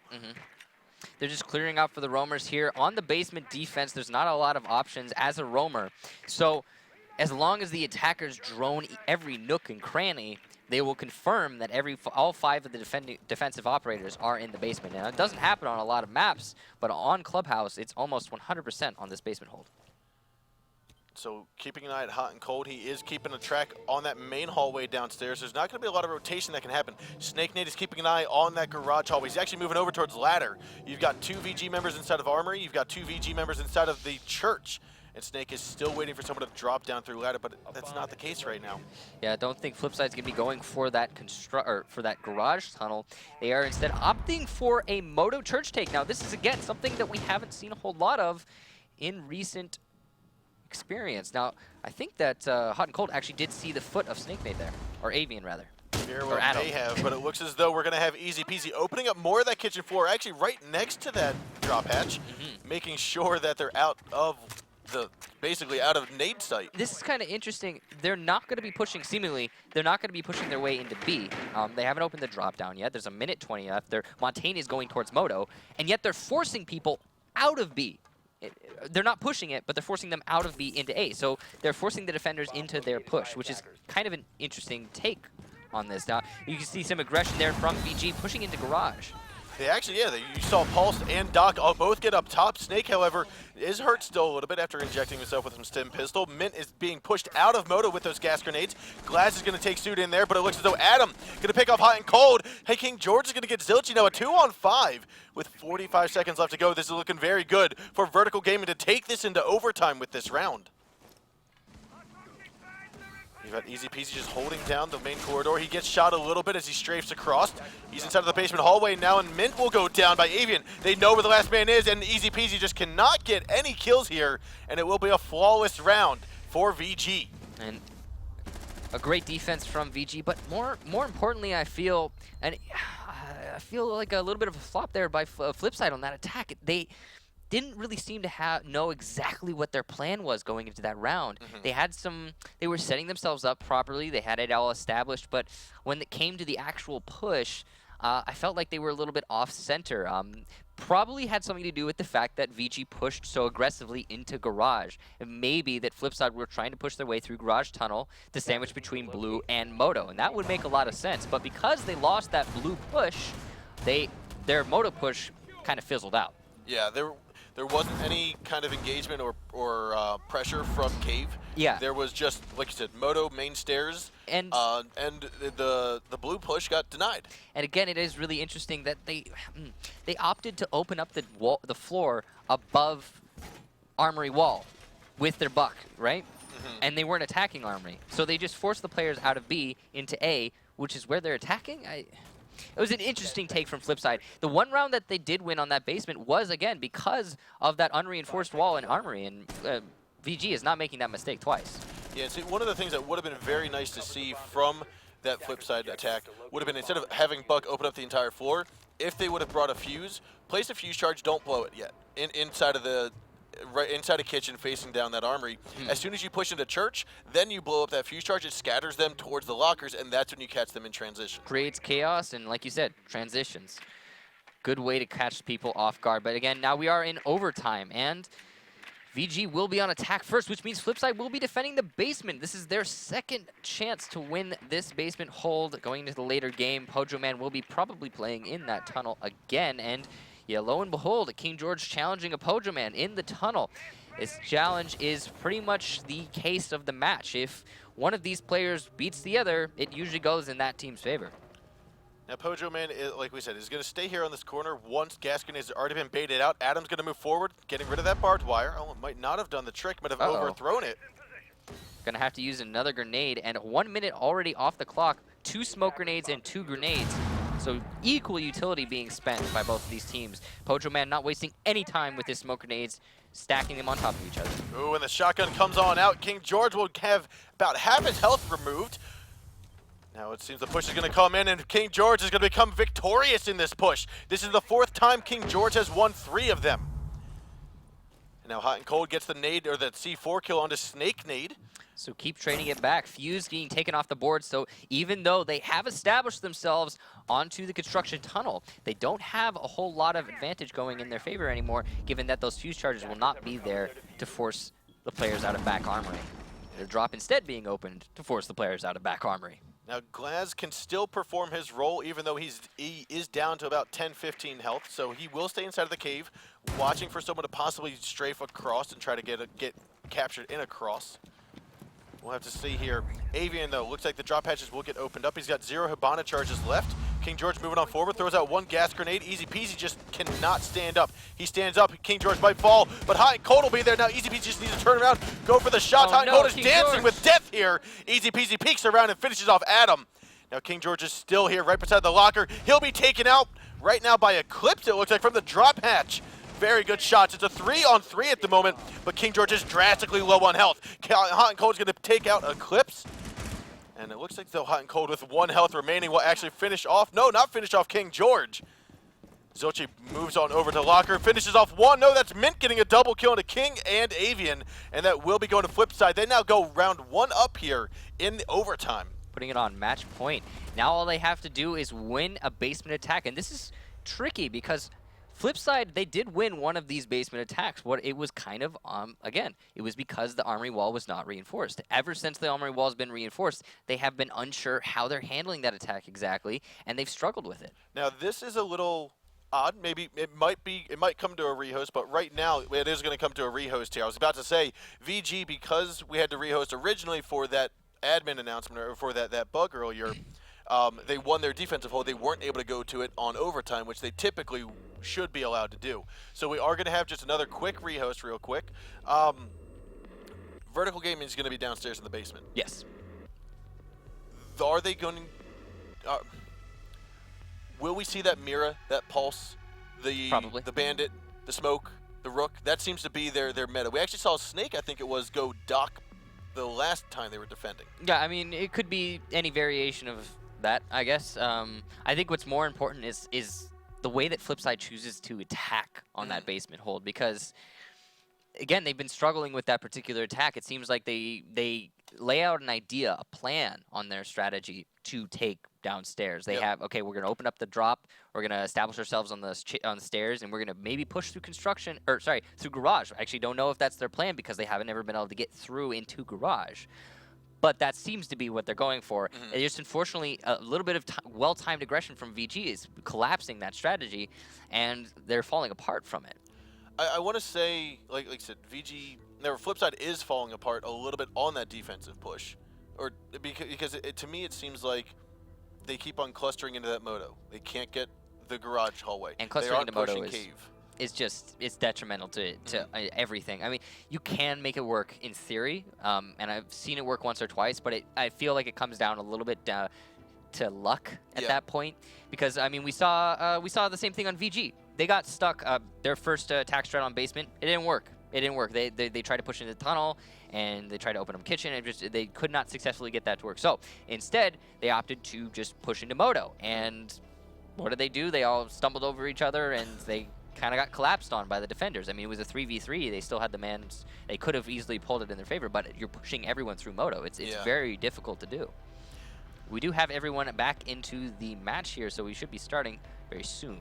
One of the things I'm hopeful, and I thought that we were going to see it with Doc and Pulse the last time VG took defense down here, was going for the flank. Now, almost every time that is taken, that is hindered by the C4, or I'm sorry, by the Claymore on the ladder of Garage, either that Claymore was not placed down, or they somehow managed to get rid of it. But they were able to come up, and then they decided, hey, time's dwindling down, let's go back onto site. Do you think that we might have enough time here for VG to then pull off that successful flank? You mean come up the garage ladder? Yeah, come up garage ladder, go around like we typically see a 3-speed do. I mean, it's not necessary. I don't think they necessarily need to. In theory, they could, but I think it's better for them to be playing conservatively, especially when they have the numbers advantage like they did last time. There's no reason to like push the aggression. It's not entirely necessary. But we are starting now. We are getting back into the match. So sorry about that. Again, it is I think 5-4 now in favor of Flipside. Correct. They are on match point. If they win this round, this basement attack, they will be able to push it to the second map in their favor. Yes, and so this is map number 1. We still have map number 2, which is going to be Oregon, and map 3, if it gets to it, which we hope it will, all the way down onto Chalet.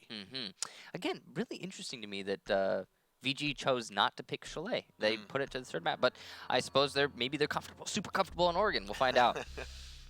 Attackers need to locate and defuse as many bombs. So now with VG holding this downstairs basement site, we are going to see the same operators. Instead of the Doc, they've traded it out for the Rook. But again, Adam can play that operator, can play that role very similarly, depending on, regardless of whether it's Rook or Doc. Yeah, they were going to be seeing a Montaigne coming from Mint again.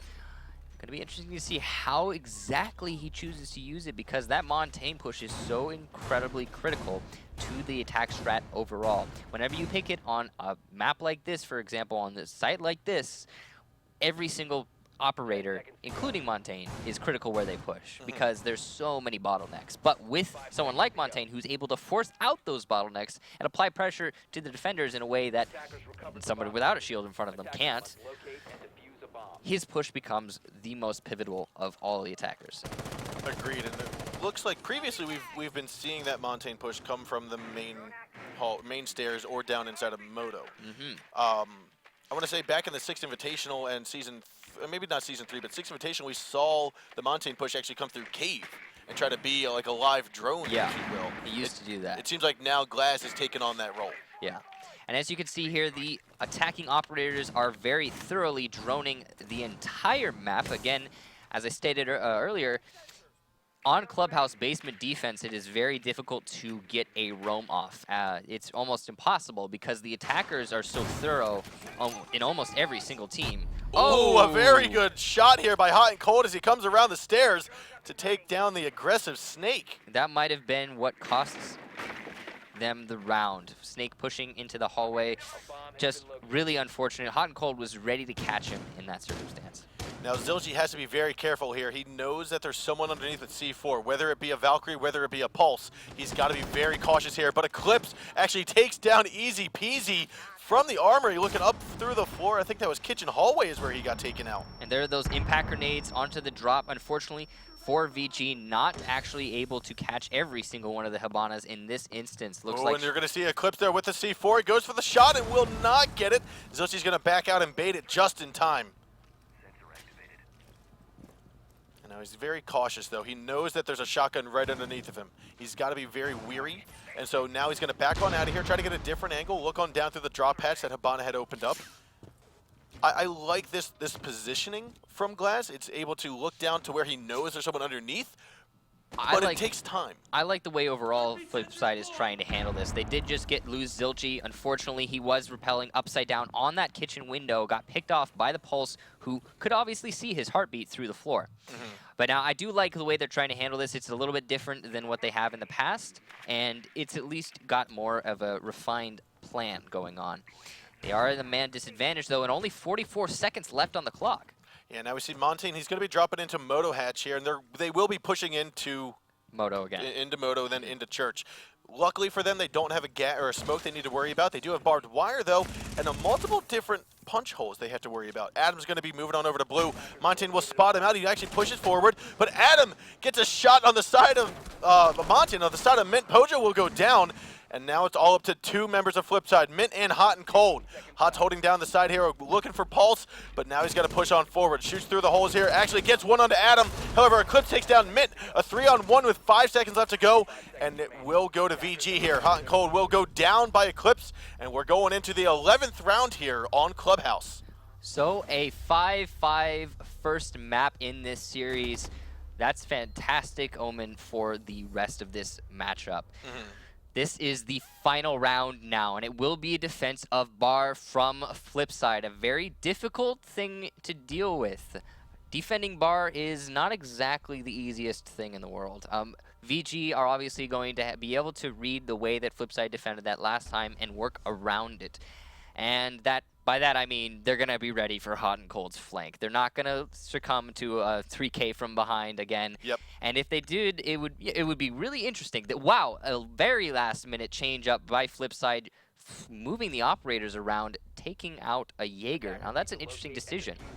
Knowing that they're used a fuse last time they were on this site, I would like to see a Jaeger still, but it looks as though instead they might be pulling out the Mira, which they are. Zilchi's going to play the Mira.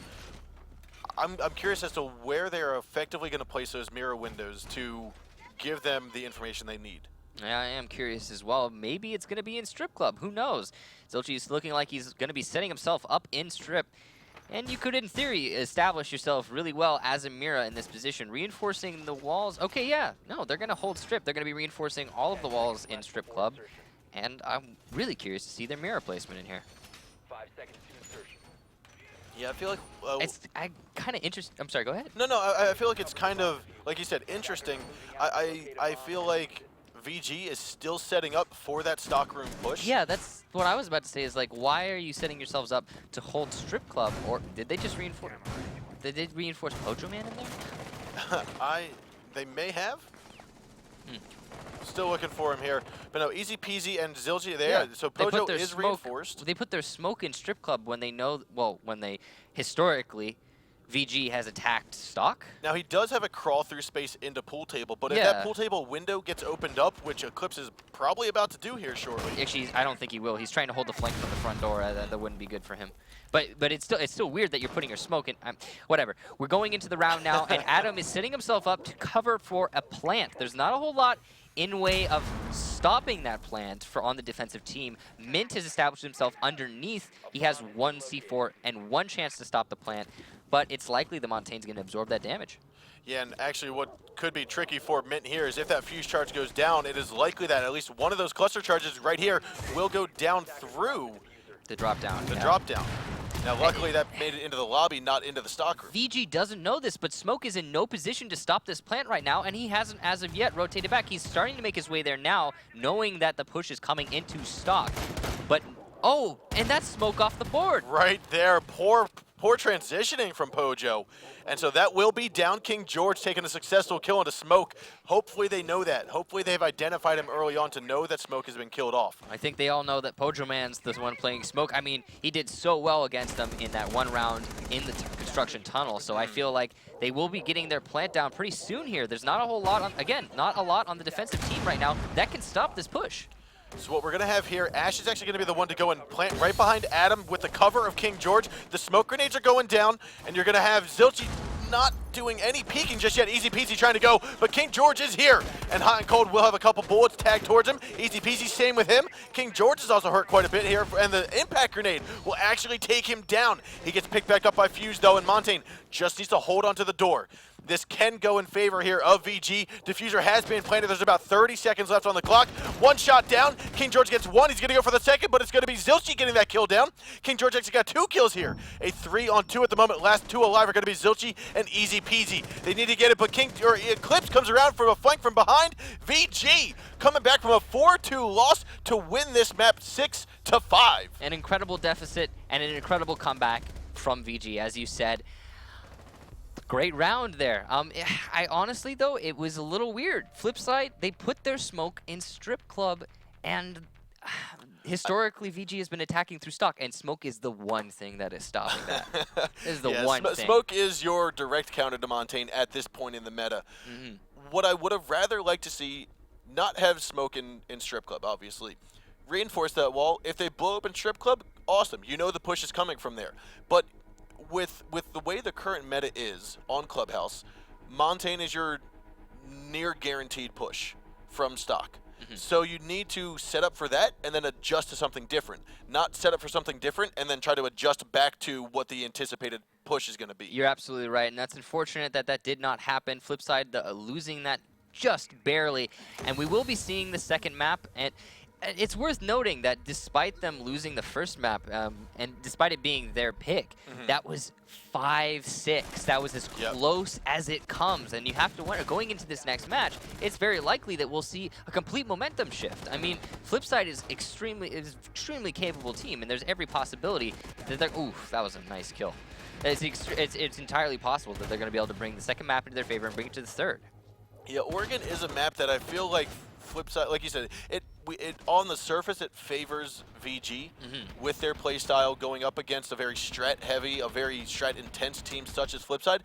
But at the same time, there are things that I see Flipside doing that to me make me feel like they can get that win. I absolutely agree with you. I mean, both of these teams could easily bring any of these maps, against each other. They are both such skilled teams. So, who knows? We'll find out. I'm curious to see how both of these teams are going to be handling their basement defenses, their upstairs defenses. Are they going to be going heavy roam? Are they going to be going heavy anchor? I mean, we've been seeing so many different interpretations of each and every one of these bomb sites from the different regions, the different teams and just specific into the region. I mean, we've seen holds. We've seen 5-man onsite defense. We've seen 3-2s. We've even seen a 2-1-2. You hold actually. It was a 3-1-1. You had one defender downstairs trying to hold both bomb sites. 3 people were upstairs, 1 in attic, 2 top floor. And you had 1 inside of the meeting hall. And to me, that was one of the most exaggerated strats I've ever seen. I mean, but I think it worked out for the team. It works because you only need one person in the basement to hold the site if you have complete upstairs control. Yep. So the only way for the attackers to actually get into the site, if you have somebody roaming in meeting hall, you have someone roaming in armory, you have someone roaming upstairs in kids, dorms, wherever, the only way for the attackers to get into the site to bypass those roamers is to go through construction tunnels. So the person in sight, all he has to do is just focus on construction tunnels. So make it a smoke. But we will be getting right into the match. No waiting this time.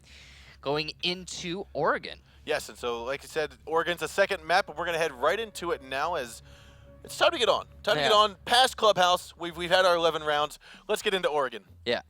So Capitao immediately coming out, and this is, again, because he directly counters those mirror windows downstairs, but we will be seeing a kids' dorm defense first from Flipside, countering a little bit, I guess, the Capitao pick, though it will, obviously, Capitao will help them going into that pick. Even those firebolts are useful in pretty much any circumstance. Yeah, and what's really nice that sometimes is overlooked is the fact of, with Capitao, he can still play very vertically.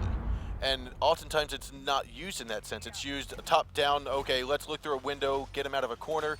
But with Capitao, especially on a site such as this, you can open up some of the floor, even just enough for a bullet hole, and you can still get a Capitao arrow through that to where you need it to go. Right, so let's say there's a Rook playing in between the 2 B windows, and he's denying you your B window push, which is, again, the push that we've been seeing from most of these teams. Then you can come underneath, shoot a little bit of bullets up in there. I mean, maybe you don't kill him with your gun, but then you place your firebolt on there, and then he can't play that position anymore. He's exposed to the players repelling on the B window. Yep.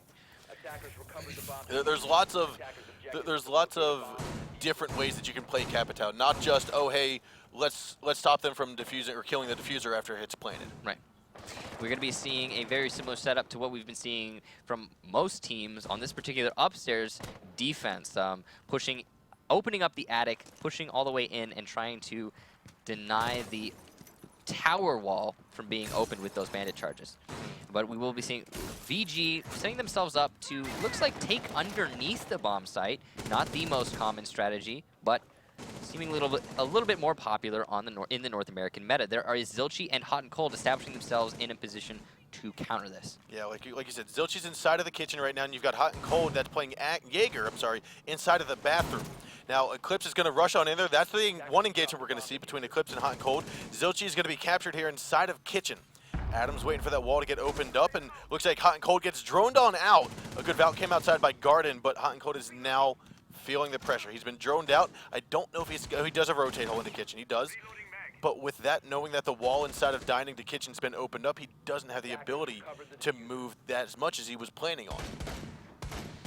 Eclipse is now still here holding the showers, waiting for Hot and Cold to try to push out. A very good angle, one that's a softer angle, trying to wait for Hot and Cold. But is he going to get aggressive? He is going to get aggressive, and right there, Eclipse just not able to get the shots. Does a little bit of damage to him, but not enough to take him down. Mint also taking the brunt of some damage here. I believe that was top floor. Now with Mint here, Mint is inside of the meeting hall.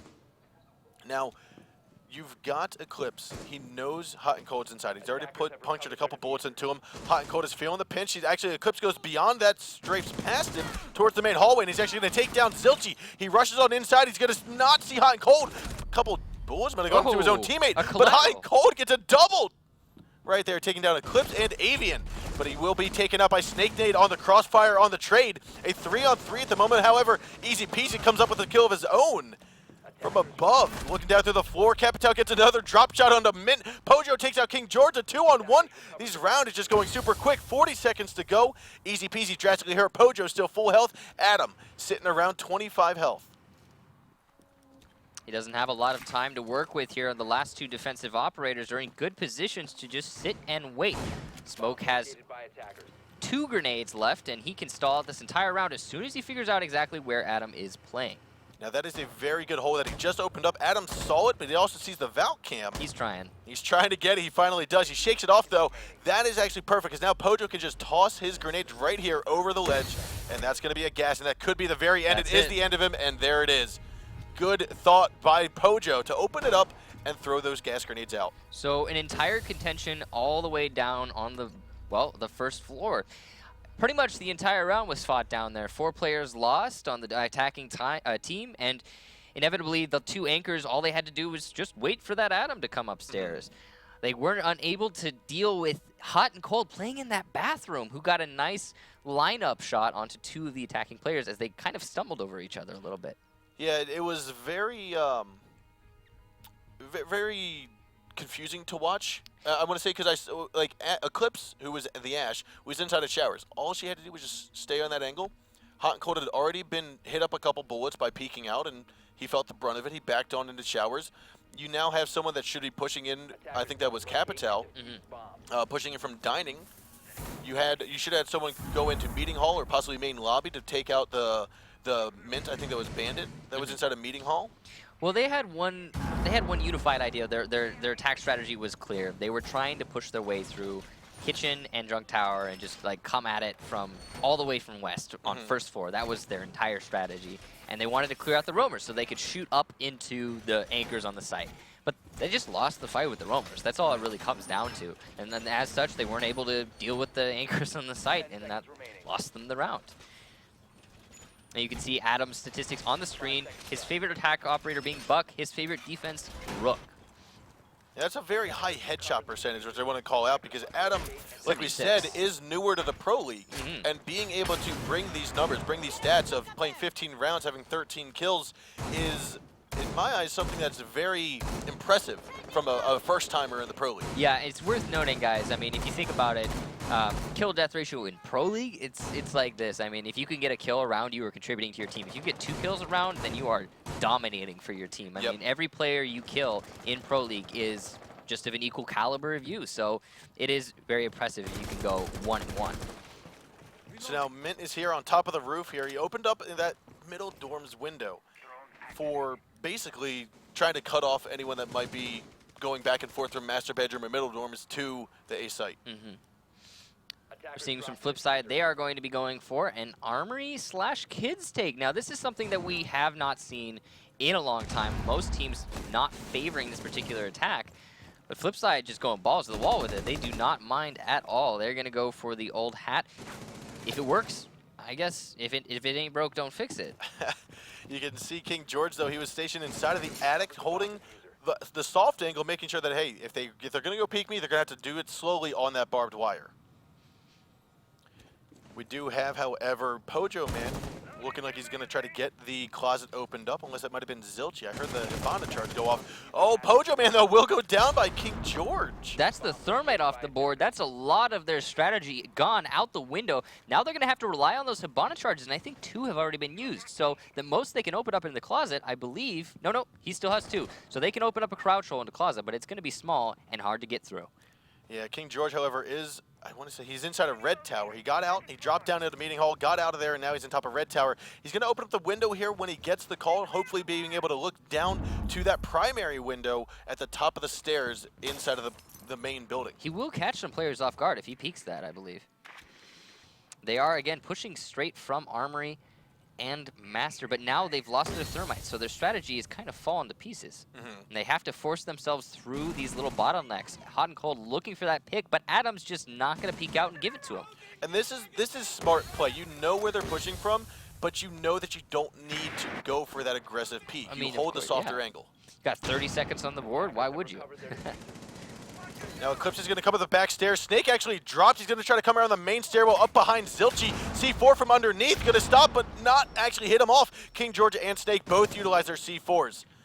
And so with that, I don't think the small dorm's wall got opened up. Zilchi crouches on forward, but Adam peeks around. There's that softer angle. He finally went around and got it. Shotgun from Avian will be unsuccessful, but Adam goes and picks up the kill. Mint and Hot and Cold are going to get one. Mint's going to get another one here onto Adam. A 2-on-2. Snake is just holding it very soft. With 1 second left, it will go to the defenders as the diffuser was not planted. So that double C4, while it did not actually turn out any results by killing people, it completely denied the default plant spot to the attackers. It opened up the entire ceiling and floor, thus allowing the 2 players underneath to hold that bomb easily. Diffuser, rather.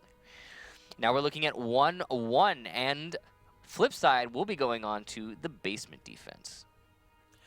Yeah, and so that basement defense is kind of what we were mentioning a little bit before on how a lot of the times it seems like it's just a fight to who can gas out who the most and who can go in for a sneaky plant, and then who can go for a blind shot to one of the 2 corners we talked about earlier. You know, it used to be, before the introduction of Mira, that there were a lot of complications with actually holding the lobby. That's why lobby attacks were so popular, because it was difficult to use that closet to your advantage. I mean, yes, you could smoke, but it was difficult, and oftentimes the smoke would get picked off or whatever, something would happen. And then with the addition of Miras, it's made it much, much easier for teams to actually hold from that small closet onto a plant, going onto laundry, or going onto dryer, or wherever they choose to plant from the lobby take. So that's added another layer of, okay, we need to establish that we use that Capitao now. We use the Capitao bolt to deny the Mira. So it's just counter upon counter upon counter, trying to get contention over that little closet, and thus take control of the below lobby. And now what we're seeing here from VG is looking like just a flush. Pushing in from small tower, moving in towards dining through kitchen. They're just trying to clear out the roamers, make sure that they haven't missed anybody on their avenue to that bottom site. It's a really safe way to play it. If you cut off the west side of the building, then you won't have to deal with any of the roamers coming from, well, the west side of the building moving into the future, because roamers can't really get there as soon as you've cleared it out. Now Eclipse will have to be cautious though. She doesn't know it, or Eclipse doesn't know it, but there is a pulse inside of the attic. Yeah, we've seen the player in the attic playing this exact position do well in my man earlier today. So she got a nice pick onto Adam, though it looks like through the front door. And you were talking about how powerful these mirror windows are, not only for being on site to see when that push is coming through, but now they're being used inside of the meeting hall to see when they're actually inside of the lobby here. Yeah, and we've seen this used before by, I cannot remember the name of the team, but we've seen it used before in this Pro League so far. And it wasn't used to effect by them, but looks like Flipside is using it pretty well. And they did get rid of that Capital, which, while isn't entirely necessary given the way that this defense is set up, you're not going to need the Capital for the little closet, it's still a big player off the board.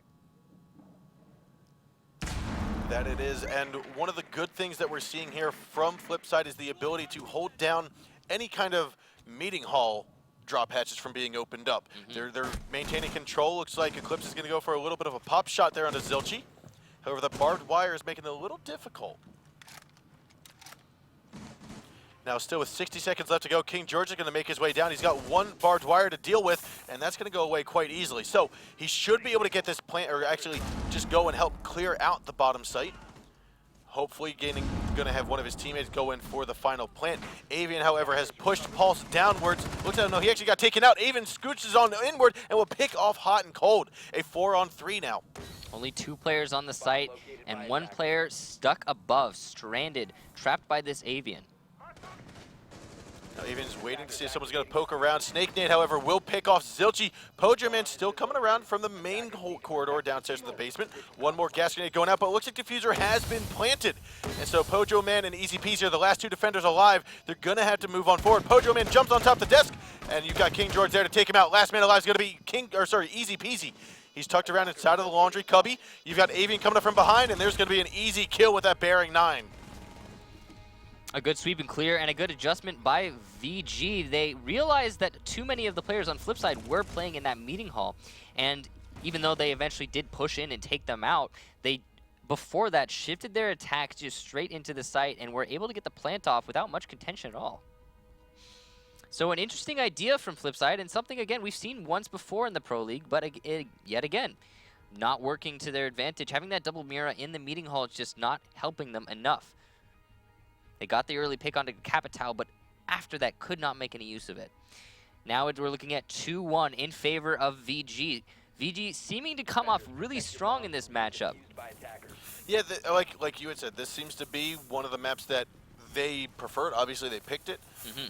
But it seems like a map that does favor their playstyle, and that seems to be what's happening here. Yeah, and Flipside, they're trying to make those adjustments into being that aggressive team, as you could see with that defense the prior round. But it's just not working out for them, unfortunately. And while those mirrors are useful, they kind of draw a line. They limit the defenders and the roamers in a sense. And they give you information, but they also force you to play in a certain way that is predictable, and I feel like VG is working around that. They force you to play a lot more conservatively. Yeah, now what do you see these reinforcements in Red Tower being used for? Is it just to make sure that you can keep a hold of that top attic, and we're going to have VG holding on to Meeting Hall? Well, there's going to be roamers in, look, there's a roamer in Kitchen. There's going to be roamers, right? Meeting Hall is basically, I guess it's the ingress for the roamers to return to the site. And if you lose attic, you basically lose Meeting Hall. So the roamers are kind of, well, they're dead at that point. So, yeah, they're putting those reinforcements up there because likely they don't have very many other things to reinforce in the basement. There's just not a lot to reinforce down there. And they do not want to lose attic control just in case the roamers need to come back to the site. All right, so we've got Eclipse here inside of that bathroom corridor. This is right outside of Kitchen, where Mint, I don't know if he saw Eclipse rotate out or if he's still thinking that Eclipse is inside of the kitchen. But no, looks like Zilchi's going to call him out here. He is being droned out, so Eclipse is going to try to push on back in, go for the pre-fire, and actually peeks around and gets Mint. A very good shot by Eclipse, and that is the intelligence of a pro player right there, ladies and gentlemen. The game sense with that pre-fire, a wonderful job by him. King George still roaming upstairs, holding up Hot and Cold. He's going to have a difficult time challenging this. King George is thinking better of it. He's going to tuck himself back into the stairwell. He's actually going to strafe across, and as he does, Hot and Cold is saying, "You just gave me a free target and a free kill," and that will be the death of King George. Smokes do not cover your feet for the most part, so King George was completely exposed on that cross. Maybe not the best decision there, but you could see why he was feeling trapped. Ooh, Pojo Man is going to take advantage of that pre-fire by Eclipse and actually get his own headshot to drop him down a 4-on-3. Did look like Eclipse was going to catch Pojo Man off guard, but unfortunately, like you said, that pre-fire, man. He took one little pop shot and gave away his position instead of following through with that pre-fire. But there's only 3 players left on the defensive team. They do have Miras in positions to hold all of the points of contention the attackers could come from, and they have smokes, more importantly, to deny the plant for the last minute. And like you said, there is no Capitao that's going to basically prevent this gas grenade from coming out. The only thing that could stop it is a well-timed EMP grenade, but even those are being utilized. So what we're going to have here is Snake Nate trying to hold down the site with 45 seconds to go. Adam is mainly here with a C4 ready to go once all the gas grenades fail. First one's going to come out. Pojo Man actually gets on top. You're going to have the gas grenade coming out. Pojo's going to have to backtrack. He's actually going to run forward. He's calling it out to Avian. Or, I'm sorry, to Adam. Now it looks like Adam will pick off that kill into Pojo Man. A 3-on-2, 24 second, or sorry, a 3-on-3. Zilchi still looking through the drop hatch. He's actually going to fall down through, look for the shots onto Adam, and actually take down Snake. A good shot by Hot and Cold. That's the gas grenade out. Nade's going to come on forward, hurt Adam just a little bit, but that's going to give him just a little bit of a scratch. He now still has a C4 to go forward with it. Avian's going to peek on around and actually take out Easy Peasy. He moves on forward to take out Hot and Cold. He's got the diffuser. He doesn't actually see it, and there's going to be flip side. Zilchi coming around to get Avian down. Why, Avian? What happened, man? He didn't see it. He thought he might have been, he thought at first it was on top of the dryer. Then he looked to the corner. The third spot and the final spot, which he didn't get a chance to look for, was underneath behind the dryer.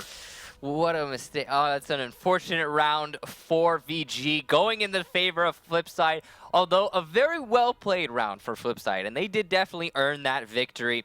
Getting that pick onto the smoke before he can detonate his third charge, just barely managing to shave off the seconds and give them the opportunity to win that round at all.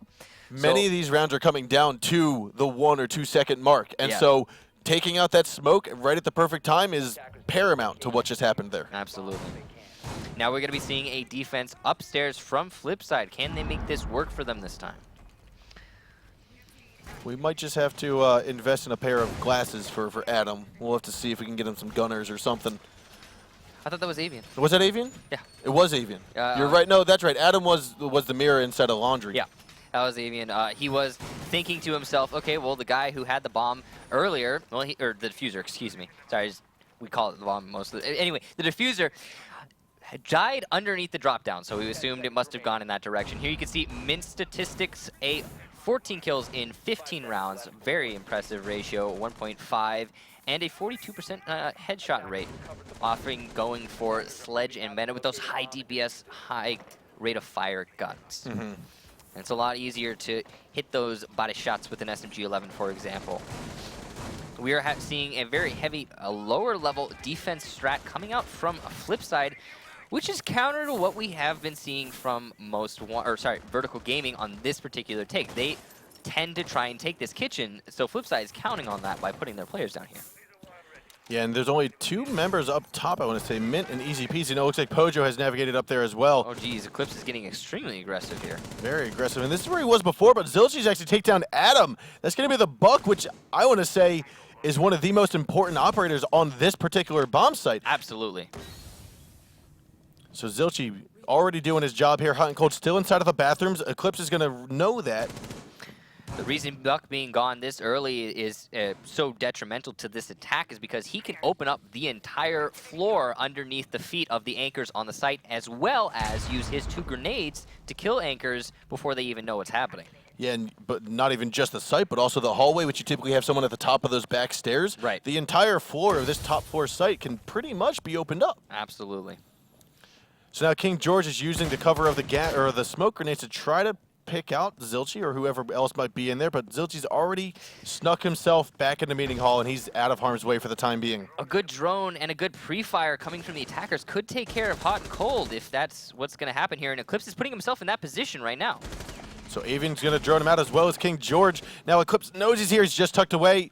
Eclipse just needs to look. Where is he? Why is he taking away that angle? I want to know. He's got it perfect. Hold the angle. Just stay right there. I think he can actually see his feet underneath the little...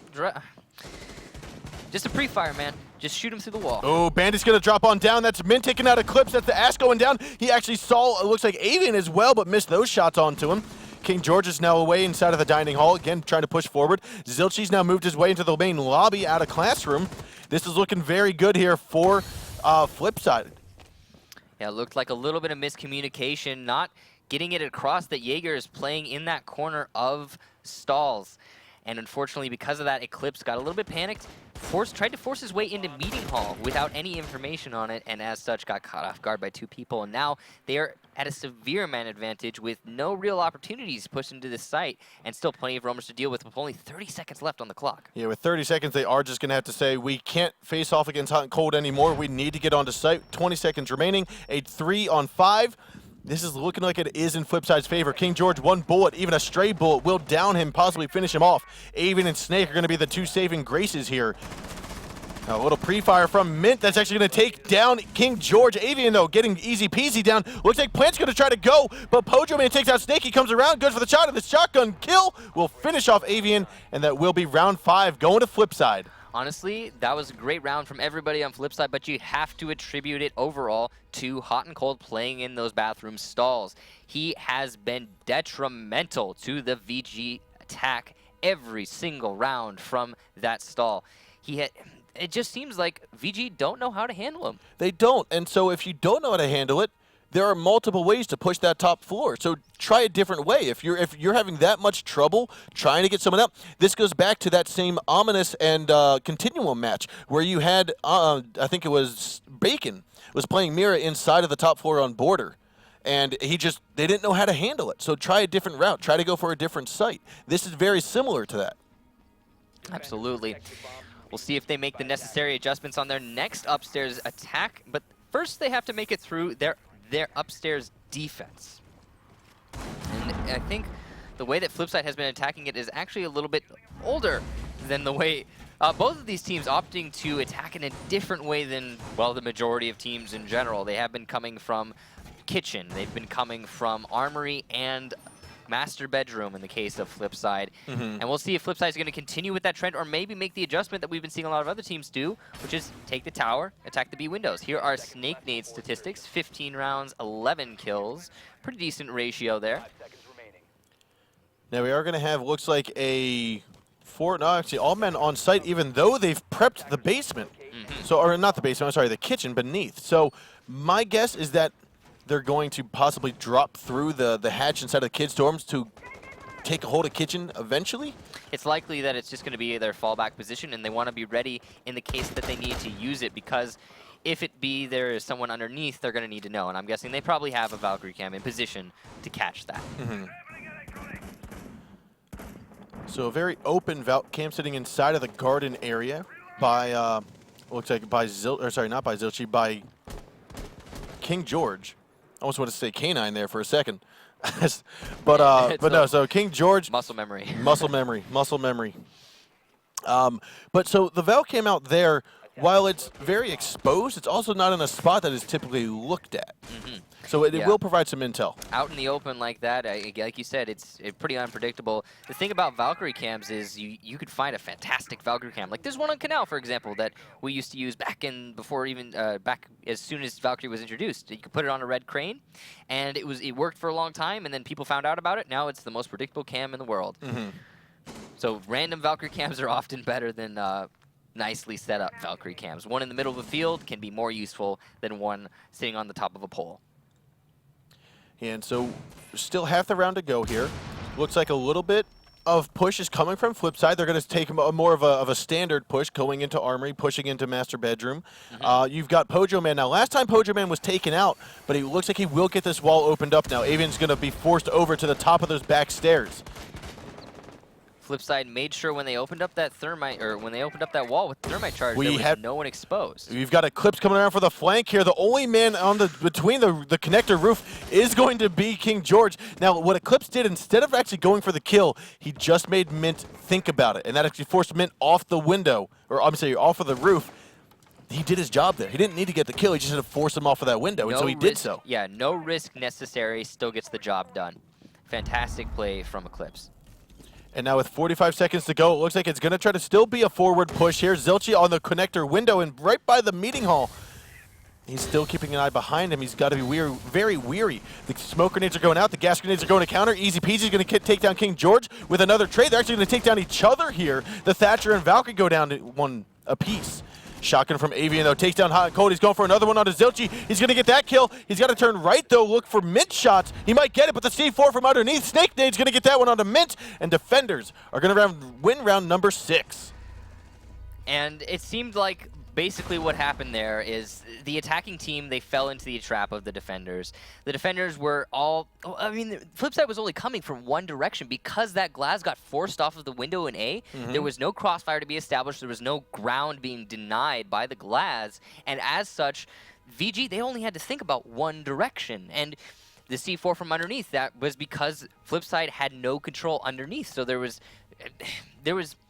no control from Flipside. It's just a straight push in through the wall, through the closet, into a small bedroom, and there's not much else going on there. Yeah, I think one of the things to highlight from that round was Eclipse's play. Like you said, it got the glass off. Much. It doesn't look like much, but at the same time, the way that he handled that is magnificent, because it's the little things like that, realizing that, hey, I know exactly what his reaction is going to be to anyone being in that window, so I don't need to go for the kill. My job is just to get him off of that roof, and that's exactly what he did. Yeah, because if he had gone for the kill, and it didn't matter if he got the kill, that was inconsequential, because one of two things were going to happen. He was either going to, or one of three things. He's either going to get the kill, and that would be great. He was going to force him off the position, and that'd be great.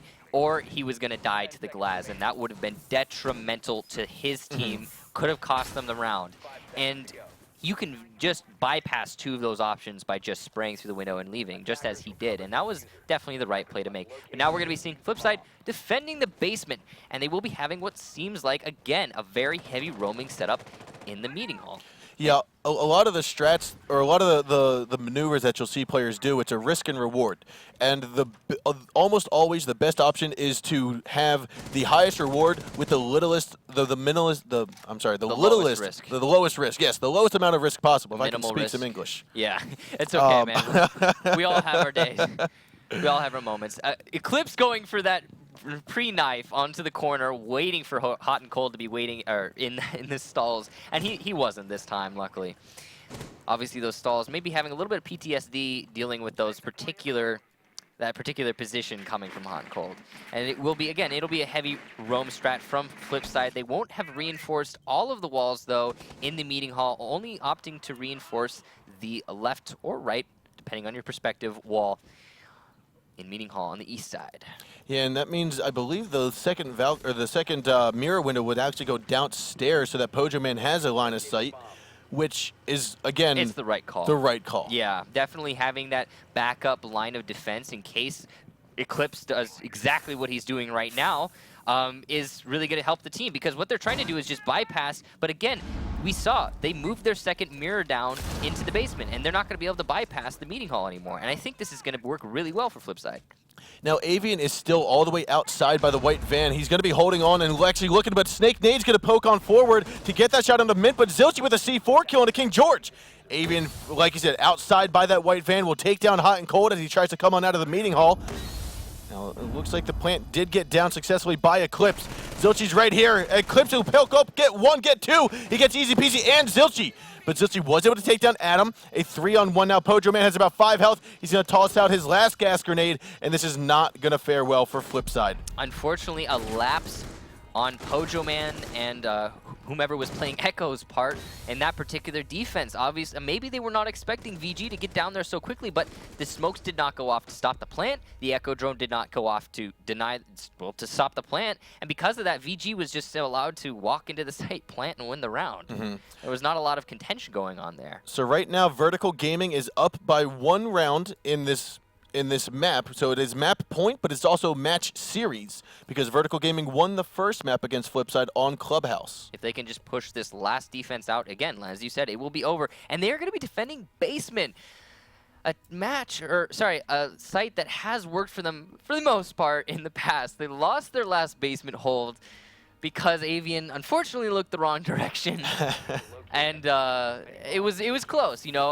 Flipside definitely earned that one, but it was very close. So if they can just go ahead and lock it down, batten down all the hatches on this particular defense, they will be bringing it into match point and pushing themselves into first seed again.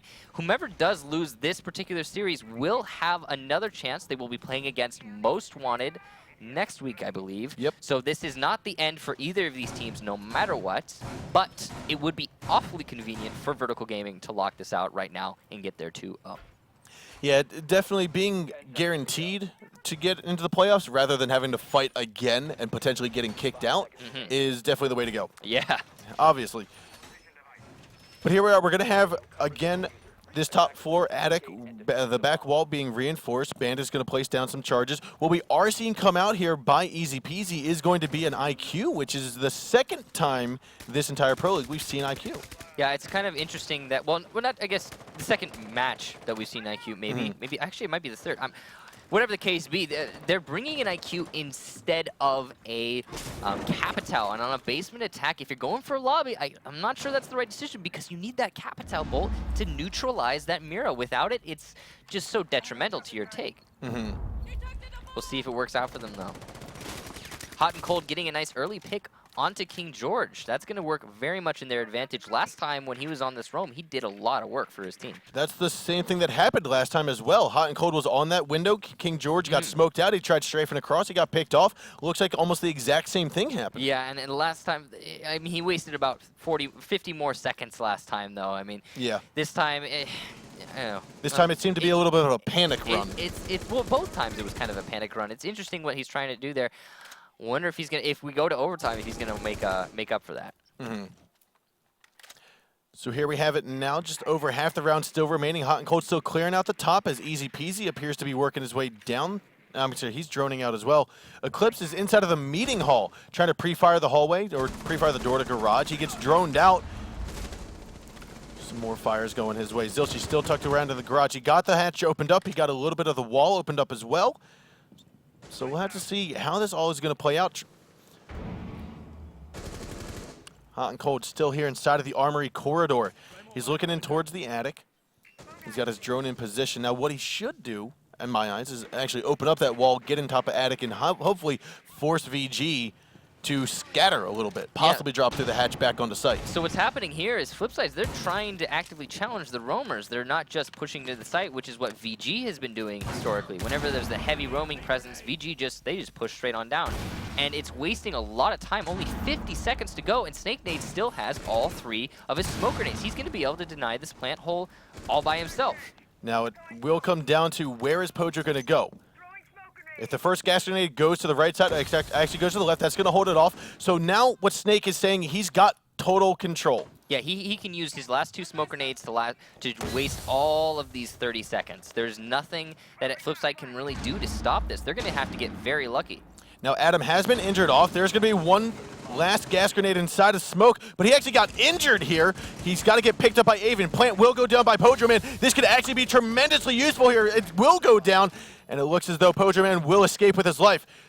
We have 5 attackers still alive. There's only 3 defenders. This is actually going to go to Flipside unless something tremendously goes wrong. Snake, 50 health left on the board, 0 utilities left to go. He's got the SMG-11 in hand with 17 bullets in a mag. What will happen here? Zilchi not even needing to go for this aggressive peek. He's waiting. He's going to peek up here momentarily, and there goes the kill right on the Snake after he gets Pojo down. And now we're going into the 11th round. I'm sorry, into overtime, not 11th. Some incredibly tight and well-timed play and good teamwork from Flipside lets them lock out that round. That all came down to the last 20 seconds where 2 of the players on Flipside were waiting for that smoke to peek out, and they just perfectly managed to kill him before he detonated his 3rd smoke grenade. If he had detonated that 3rd smoke grenade, it would have gone to VG. Yep. Now overtime on the 2nd map. Oh boy. It's going to go to Dorms Hall first for VG, a site that has somewhat been working for them. What I'm not seeing happen too much, and maybe that's because the defenders are weary of a Thatcher, is pre-placing a smoke grenade right behind the dryer. Yeah, it's weird that teams don't do that anymore, isn't it?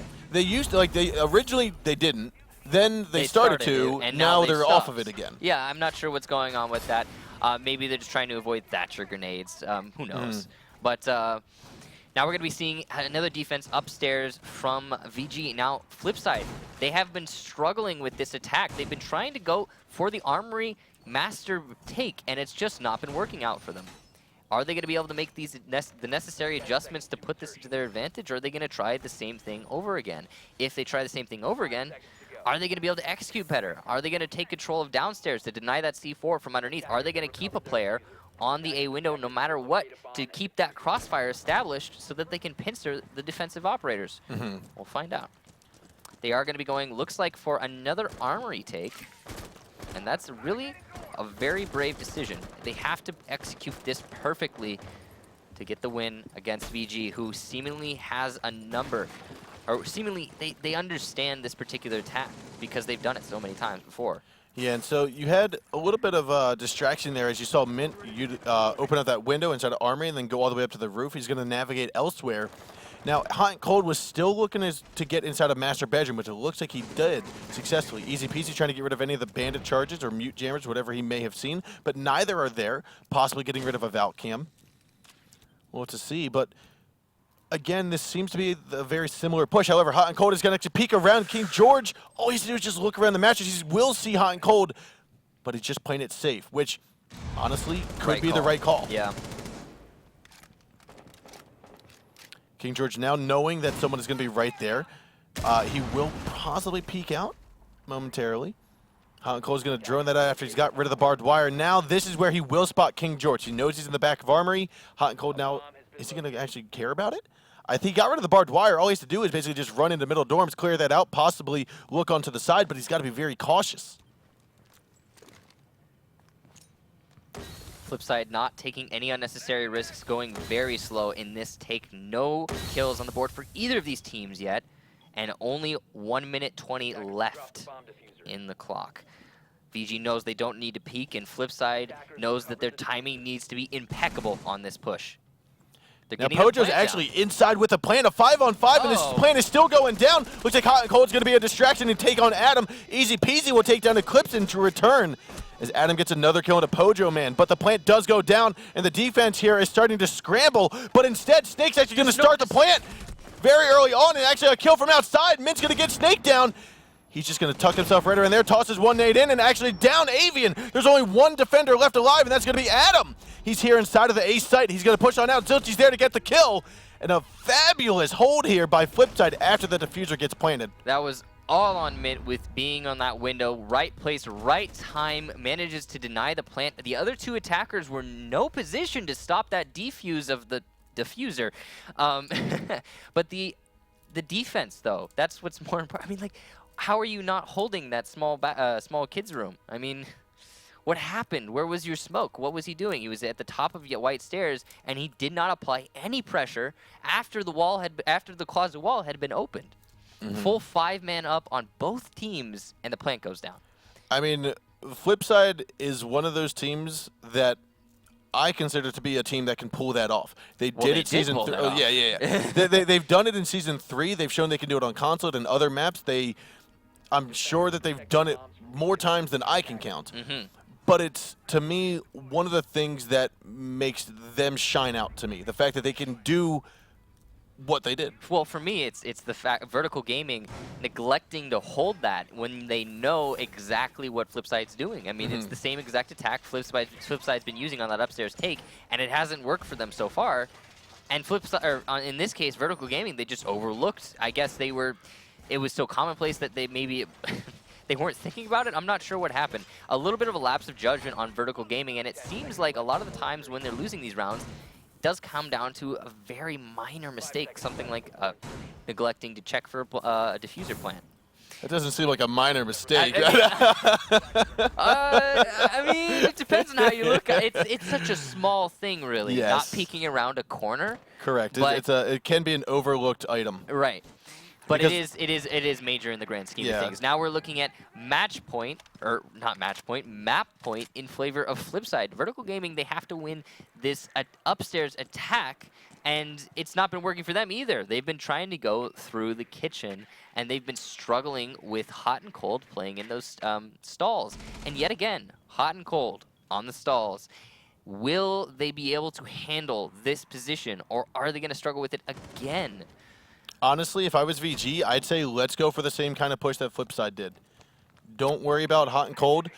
Carry it, worry about taking out the roamers, or at least covering your rear so that you don't get flanked.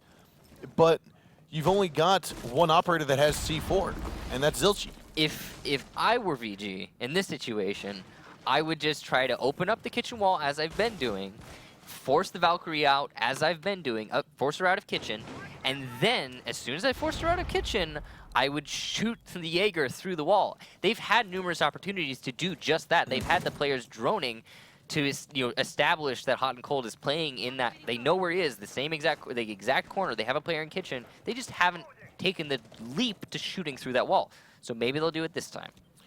Now, that was actually a really nice angle that Hot and Cold had. As you said, that wall that they can pre-fire through, Hot was actually looking out through that, through the Hibana hole that was made. Yeah, he's trying to challenge it actively. We'll see who wins this engagement. They should be conscious of the fact that he's on it. Ooh, and Snake saw it with a pre-fire with the SMG-11, and unfortunately, it just didn't hit.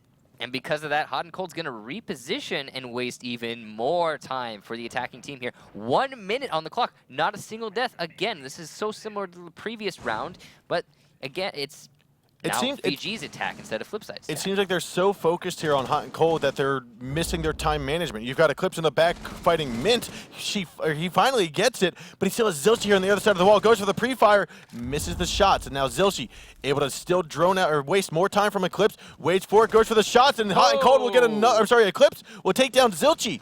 Hot and Cold finally gets taken out with 30 seconds left, a 5-on-2. This is still going to be in favor of Flipside. King George has been injured on the stairs, but underneath, Snake did able to get Pojo. Last man alive is going to be easy peasy. They have to go for the rush here. Diffuser's in the hands of Avian, and that looks like that's going to be pushing from the back stairwell, not where Eclipse and Snake are moving in from. Only 17 seconds left, but the diffuser is not in position to be stopped by Easy Peasy. And there it comes, Eclipse with a 3K this round, taking out Mint, Zilchi, and Easy Peasy to win the round for his team here. And now we are going to round 11. Eclipse picking apart those roamers in the meeting hall was incredibly instrumental to winning that attack. If he hadn't distracted the Valkyrie, Hot and Cold might have been able to stay alive in stalls, and yet again, the same exact thing would have happened in that they lost that particular attack. Now we're on map point, series point, and then just map point. Yeah, So this is basically depending on who wins. round number 11. Winner either forces us into the third map or winner takes all. Yeah, and it's worth noting that this is the second time we've come to round number 11 out of 2 maps. Both of these teams neck and neck. Every round is a nail biter with these guys. And this is reminding me of the map, the Season 3 semifinals between Playing Ducks and Most Wanted. Oh yeah, absolutely. Where it went 32 out of 33 rounds possible. And you can see here a lot of the players on both of these teams contributing a whole heck of a lot to winning all of these rounds. A couple players struggling a little bit, but everyone has bad games. And overall, just a very, very even matchup. Now we are going to be seeing, again, an upstairs defense from VG. Now you have to imagine, they're not going to just let Thermite walk into small bedroom. Nope, they're not. plant They're going to have again. this mirror and say, you know what? I will spot you and I will raise you a kill. Yeah, it's not going to happen. So, Flipside have to make their armory attack work in the strategic sense instead of the, oh, I caught you off guard sense. Now that is a very good mirror, one that typically isn't used too much. I think it's going to help them out a lot. I think it will too.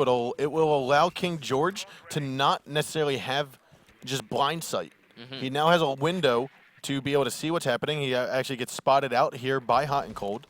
King George, though, picking up the first kill of the round. That's Mint going down. He got him on the roof. Now, that's a very challenging win, or even a nice shot coming out from Mint. That's a very challenging angle to win, and King George really proving his worth there with that kill. Now, Hot and Cold does have a good angle facing all the way down into Attic, but King George, right now, he doesn't need to be aggressive. He's just going to sit right here, waste some time. He's been droned out. He now knows that they know I'm here. So again, what we're going to see from Flipside is, again, that the same kind of push we've seen previously, trying to open up that closet wall. But what we're not seeing is armory.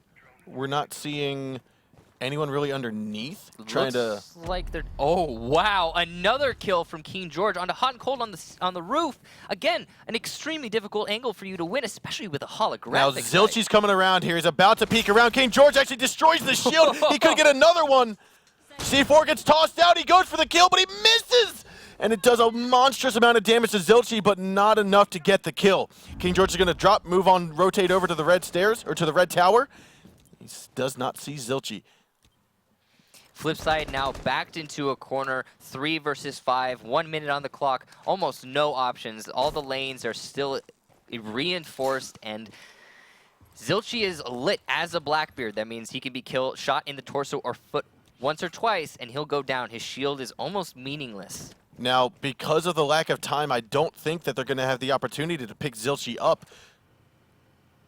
So Zilchi will stay as is. Actually, no, he might fall off the roof here. We'll see if he... I don't think they're going to go for that. Nope, he will not. Nope, he's going to play it safe, try to move on forward and just survive with his head shield. Valkyrie, that's King George, is still inside of the red tower. Avian and Pojoman having a staring contest, even if they don't know it. And there's the gas grenade. Avian, I think he's got to hear Thermite. He's got to hear Pojo here. He's going to use all of his gas grenades to deny this straight up. He has only 25 seconds left on the And clock. there comes the push. He actually doesn't see him. The shotgun from Avian will take him down, and it will be Vertical Gaming after just a monstrous obliteration right there in that final round. Vertical Gaming will take home this win, take home the series, and they will be placed first in Group B brackets. And Flipside does again move on in the playoff or in the group phase. They will have another chance to stay in the league. This is not the end of Flipside, but it does put Vertical Gaming in the advantage. Definitely. Moving into the playoffs. So that was an excellent round from Vertical Gaming as well. I mean, but honestly, it was a lack of adaptation by Flipside, a lack of taking the strategy that to be honest just hasn't been working. Yep. Mixing it up, trying to do something new. I mean, where it was Vertical Gaming's attack on that same exact bomb site was not working either. But what they did is they then took their Ashe and they pushed him through tower into Meeting Hall. They made an adjustment, and it was a necessary one. But unfortunately, Flipside, they couldn't make said adjustment. Yep, and so here we have it, the final moments of this game, the highlights. And what we saw a lot of was most of the time a very similar strategy per team, but little tweaks here and there, and it seemed to work their way towards the end, with Flipside and Vertical Gaming each getting an attack where they previously weren't getting attacks. But ultimately, it was just Vertical Gaming. It was just a little bit above Flipside tonight. Yeah. And it very much a little bit above at that. I mean, both of these matches were 5-6, 5-6. Sure, they were both in favor of Vertical Gaming, but one tiny little mistake difference on either of these teams, and it could have gone in either. It could have gone in Flipside's favor. It could have been a 5-6, 5-6 in Flipside's favor. Who knows? But it is what it is, and as such, Vertical Gaming will be moving forward into first place playoffs. Yeah, and so, I mean, what we have here with the final moments dwindling down, what it came down to, again, like you said, it's just close winning and losing. I mean, right there, that could have been the difference. If Avian didn't get that shotgun kill, if you would have had Pojo swing around, get the shot onto him, he could have gone into the middle dorms and potentially got a plant down. So it's little things like that that ultimately it's little things sum up. Like Avian turning around at the wrong moment to not see the guy who's planting the diffuser. Yep. Tiny little mistakes, and they seem monumental when they're in those situations. But in any other case, if there's another player to trade it back, in another match, it doesn't really influence the round very much. Yeah, it's very small. So let's take a look at our brackets though to see how the standings are, and that way we can see what to expect for next week. We've got Group A, which we took care of last week, with Continuum losing to Ominous. Ominous coming out 2-0 on that, and Elevate winning 2-0 over Onslaught. So what that means is Ominous was seeded first or placed first in Group A. Continuum and Elevate GG are going to have to duke it out next week to see who's second and who's third place in the group. And Onslaught, unfortunately, will be placed fourth in Group A. Moving on to Group B, though, what we have is tonight's matchups. We had Vertical Gaming and Flipside and Lethal Gaming and Most Wanted. Yeah, and Lethal Gaming Most Wanted, the first 2-1 the second 2-1 that we've seen in this entire Pro League. And then what we will be having next week is Flipside versus Most Wanted to decide again the third place seed or the second place seed. Yeah, and so basically the way these brackets work is the team that's the first seed in each group and the team that is the second seed in each group will then go into a 4-team playoff. You play the top two teams from Group B and the top 2 teams from Group A, which is why the decider game, Flipside and Most Wanted, is still a very important match, because if Flipside wins, they get into the playoffs to potentially make it to LAN. If they lose, they will not be going to LAN. No. Now, they've made it to LAN, what, two times? I believe it. They said something like Yeah, two they've made it to times, LAN yeah. 2 times, Season 1 and Season 2. Mhm. So with that, I mean, we've got our matches done. We saw some fabulous gameplay, some very strong gameplay from all 4 teams today. It's an extremely close game, Very especially close. at that last matchup. I mean, and the previous match was also equally close. I mean, it was it's the second 2-1 in this Pro League so far. So it's been a fantastic day today, I think, has. for Pro League matches. It has, and we want to thank you guys so much for joining us on this journey through the North American Pro League. If you're here for more for Pro League, then come back Thursday afternoon if you're in the East Coast. Thursday evening for the European Pro League starts at 7 p.m. Central European Time, 6 p.m. Grand Meridian Time. So, ladies and gentlemen, again, we want to thank you so much for your time here tonight, and we want to wish you the best, and we'll see you on Thursday. Adios.